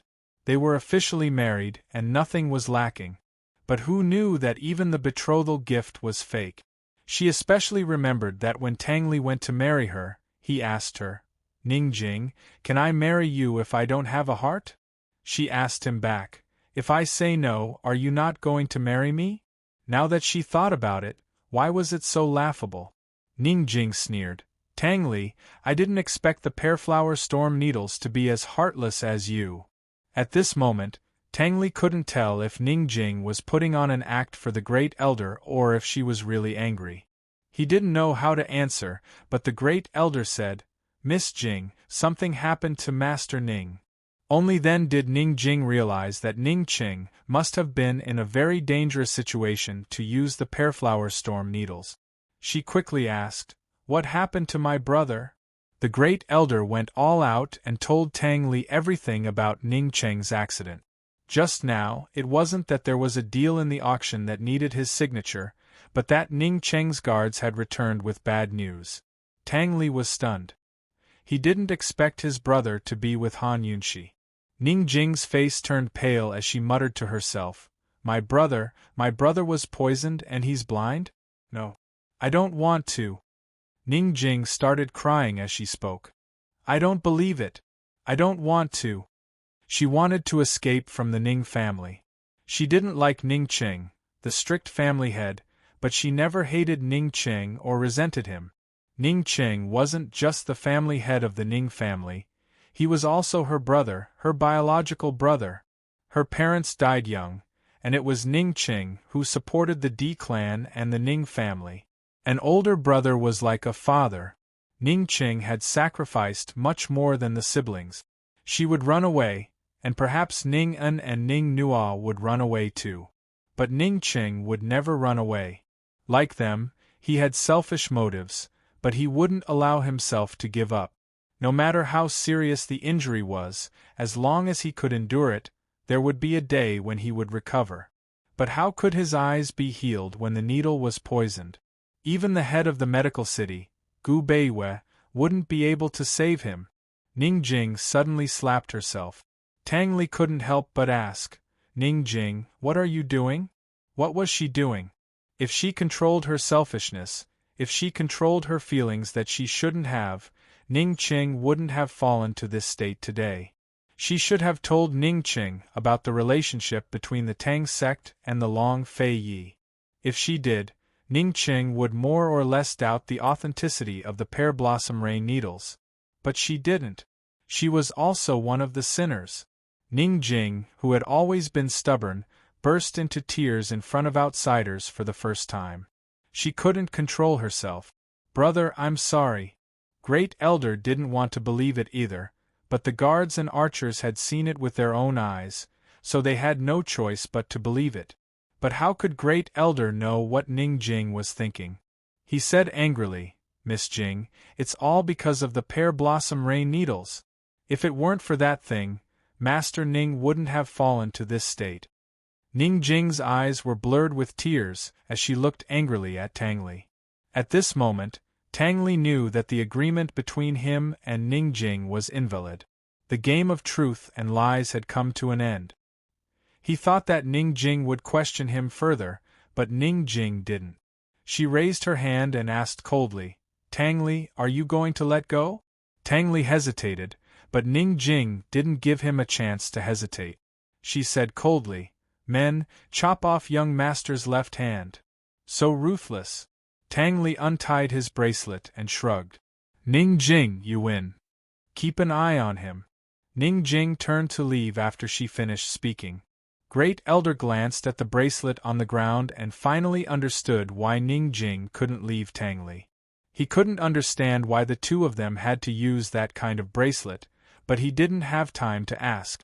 Because the D clan was not only facing Ning Cheng's misfortune, but also Myriad Merchant Hall's crisis. Chapter 902. No one knew who was behind this, but in just a short time this morning, Myriad Merchant Hall's auction house had been exposed for fake goods, and several casinos had been exposed for cheating. The auction house and casinos were the most profitable pillars of their business. Now that they were in trouble, Myriad Merchant Hall suffered a great loss. Ning Jing was far away in Northernly. Before the princess came over to preside over the situation, the Council of Elders could only rely on Ning Jing. The Council of Elders couldn't make a decision on such an important matter. As Ning Jing hurried to the assembly hall, she asked in a daze, "Isn't Han Yunxi in the army? Why is she with Long Feiyi? What does she mean? Why is my brother hiding it for her?" The head elder also wanted to know the answers to Ning Jing's questions. Unfortunately, the guards didn't know either. The head elder shook his head. "Miss Jing, how can Myriad Merchant Hall concern themselves with the princess's matters? Where's Uncle Cheng?" Ning Jing asked again. The head elder finally told her about the auction house and casinos. "Uncle Cheng is handling the dealer in the casinos. He won't be able to come over for a while." There was no need for the head elder to explain.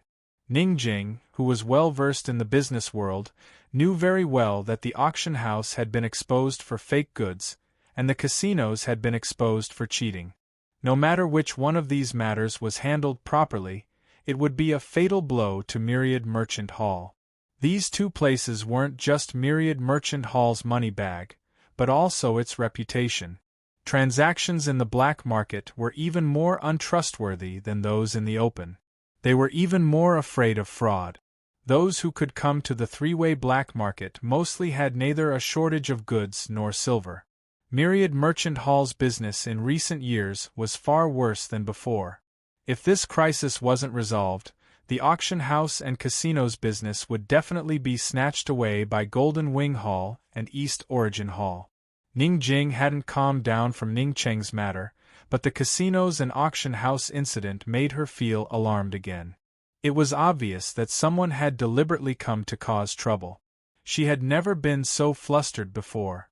She even had a premonition that the D clan's Ning clan was about to fall apart. She lowered her head and hurried away. She looked calm, but in reality she couldn't think straight. Suddenly, the child in her stomach moved.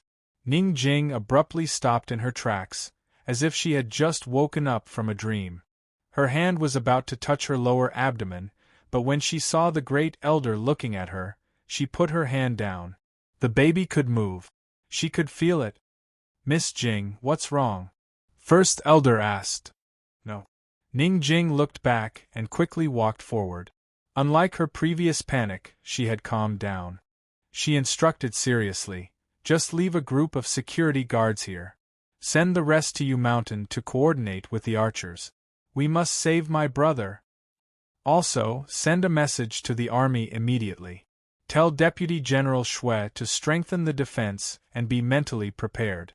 If this matter spreads out, please ask him to stabilize the morale of the army. Send someone to tell Uncle Cheng to pay as much as he should. The gamblers will be very satisfied." A trace of viciousness flashed through Ning Jing's eyes. She said in a low voice, "Have him kill the dealer on the spot. Sacrifice the pawn to save the commander." After giving these instructions, Ning Jing hurried to the auction house to personally deal with the crisis there. When she reached the entrance of the auction house, she inadvertently wiped her eyes and found that there were still tears in them. However, she resolutely wiped them clean and didn't cry. There was no point in worrying. She knew that she couldn't atone for her sins. She just wanted to help Ning Qing take care of Myriad Merchant Hall. As for why Han Yunxi was with Long Feiyi, and why Ning Qing was covering up for Han Yunxi, she would only ask Uncle Qing when he was free. Han Yunxi and Long Feiyi were still searching for Ning Qing. They wanted to save Ning Qing more than anyone else. Unfortunately, things didn't go as they wished. 2 days later, neither they, the Shadow Guard, nor the D Clan's men had found any clues. Han Yunxi and Long Feiyi returned to the ruins of Black Tower. Han Yunxi said indifferently, "Could Bai Yuqiao have met up with Bai Yanqing?" Bai Yanqing rushed to Black Tower so quickly. He must have a hiding place near Three-Way Black Market. Long Feiyi nodded and ordered Su Donglin to increase the search. "Let's search in the nearby valleys and streams." Han Yunxi didn't sit for long before standing up again. "Let the subordinates search. We'll go back first," Long Feiyi said indifferently. It was already very unusual for him to personally search for Ning Qing. Han Yunxi looked at him and didn't say anything. Go back? Go back where? After such a big incident, she couldn't possibly continue to hide her identity and return to East Origin Palace with Long Feiyi. She couldn't do it. Unexpectedly, Long Feiyi said, "Go back to Myriad Merchant Hall." Han Yunxi looked at him in disbelief, thinking that she had misheard. When did this guy become so easy to negotiate with? "What are your conditions?" she asked. Long Feiyi couldn't help but laugh. He stroked her bangs and laughed. "You didn't become stupid this time." Sometimes she would rather be stupid. She looked helplessly at Long Feiyi, waiting for him to speak. Long Feiyi approached and said seriously, "I want you to truly take control of Western Qin's forces. You won't be restricted by anyone from the Ning clan." The main reason why they had so many troubles between them and why they still couldn't get rid of Bai Yanqing was because Han Yunxi was only a princess in name. She didn't control a single soldier in Western Qin's camp. Now that Ning Qing's whereabouts were unknown, it was the perfect opportunity for Han Yunxi to truly take control of Western Qin. As long as Han Yunxi took control, everything would be easy. Even if they couldn't stay by her side for the time being, they could still fight side by side. However, taking control wasn't easy for Han Yunxi. If she returned to Myriad Merchant Hall, how would she explain her relationship with Long Feiyi to the D clan? Without Ning Qing's support, how would she convince the D clan's managers to trust her decisions? After all, Han Yunxi was still a woman in the eyes of the D clan's managers. She was a woman who couldn't step onto the battlefield and couldn't make decisions. They regarded Han Yunxi as their spiritual leader, but the one who could truly lead them into battle was Ning Qing. Han Yunxi knew that her return to Myriad Merchant Hall wasn't as simple as the guard had said. Even though Ning Qing was stubborn and extreme, without him around, it was very likely that she wouldn't be able to do anything in the D clan. Before Han Yunxi could answer, Long Feiyi said, "You can either come with me now. I still have a way to lure Bai Yanqing out." Han Yunxi was very surprised, but Long Feiyi had no intention of telling her. He said seriously, "You can either return to Myriad Merchant Hall. I'll give you 10 days. If you can make the decision, I'm willing to cooperate with Western Qin to kill Bai Yanqing. If you can't make the decision, I'll take you away after 10 days. The D clan will clean up their mess." This was Long Feiyi's final concession. Even if Han Yunxi couldn't control the D clan, even if Ning Qing really betrayed Western Qin and colluded with Bai Yanqing, Long Feiyi wasn't afraid of trouble. He needed Han Yunxi to work with him to deal with Bai Yanqing. He needed to rescue Gu Beiwei as soon as possible. He needed to clarify whether the enmity back then was a misunderstanding or hatred. All right, I agree to the 10-day agreement. Han Yunshi nodded decisively. Although Long Feiyi didn't say it out loud, she knew that he had taught her a truth, a very cruel truth. If you wanted to take responsibility, you had to have the ability to take responsibility. Otherwise, you could only obediently bear the guilt. Uncle Gao drove the carriage over. Long Feiyi and Han Yunshi boarded the carriage. Along the way, the two of them didn't speak much. Han Yunshi leaned on Long Feiyi's shoulder, holding his hand and interlocking their fingers. When the carriage stopped at the entrance of the black market, Han Yunshi finally couldn't hold it in any longer. Long Feiyi, will you be staying at East Origin Hall for the next 10 days? The corners of Long Feiyi's mouth lifted slightly, but he still answered her, not necessarily. Then where are you going? Han Yunshi was anxious and quickly stood up. To meet Chu Tianyin, Long Feiyi said. This place was very close to Western Zhou. How long will you be gone for? Han Yunshi asked again. Not necessarily, Long Feiyi answered. Han Yunshi made an "oh" sound, and didn't ask any more questions. Long Feiyi looked at her, and the curve of his lips gradually widened. Unfortunately, Han Yunshi didn't notice. She was silent for a while, and then said calmly, Long Feiyi, I will miss you. Long Feiyi held her head, and let her lean into his arms again. It was because of this action that Han Yunshi didn't see how handsome Long Feiyi's silent smile was. What will you think? He answered very seriously, but he quickly snickered again. Unexpectedly, Han Yunshi didn't answer. Instead, she suddenly raised her head to look at him, and saw his brilliant smile. She was stunned at first, and then became fierce. She wrapped her arms around his neck, pulled him down and kissed him. Han Yunshi, oh Han Yunshi, can you change your position? Although she had pulled him down a few times, Long Feiyi was still very willing to lower his noble and proud head and cooperate with her. Unlike before, Long Feiyi didn't immediately take the initiative this time. Instead, he didn't move and let Han Yunshi kiss him. Even though she had been eaten and wiped clean a few times, Han Yunshi's kiss was still a little awkward. It was like she was carefully probing and groping. Long Feiyi undoubtedly enjoyed her service. Although he didn't move his mouth, he unconsciously leaned down slowly, and unknowingly forced her to lie on his lap. Han Yunshi became more and more serious as she kissed. Gradually, she was no longer as careful as she was in the beginning. Instead, it was like she was dealing with an important matter, and she was completely immersed in it. Her hands gradually let go of his neck, and she gently hugged him. Unconsciously, she started to grope his back. Even she didn't know what she was searching for. But suddenly, Long Feiyi took the initiative to capture her lip. After fiercely planting a kiss, he left her. Han Yunshi, who was almost in a daze, was a little stunned and didn't recover for a while. Long Feiyi smiled wickedly and said in a low voice, You can't fool around in front of the black market. Han Yunshi instantly sobered up, and her face flushed red. If she didn't understand what he meant, she would have been bullied on the carriage from the military camp to the three-way black market for nothing. Long Feiyi was the kind of person who would take advantage of others and still pretend to be obedient.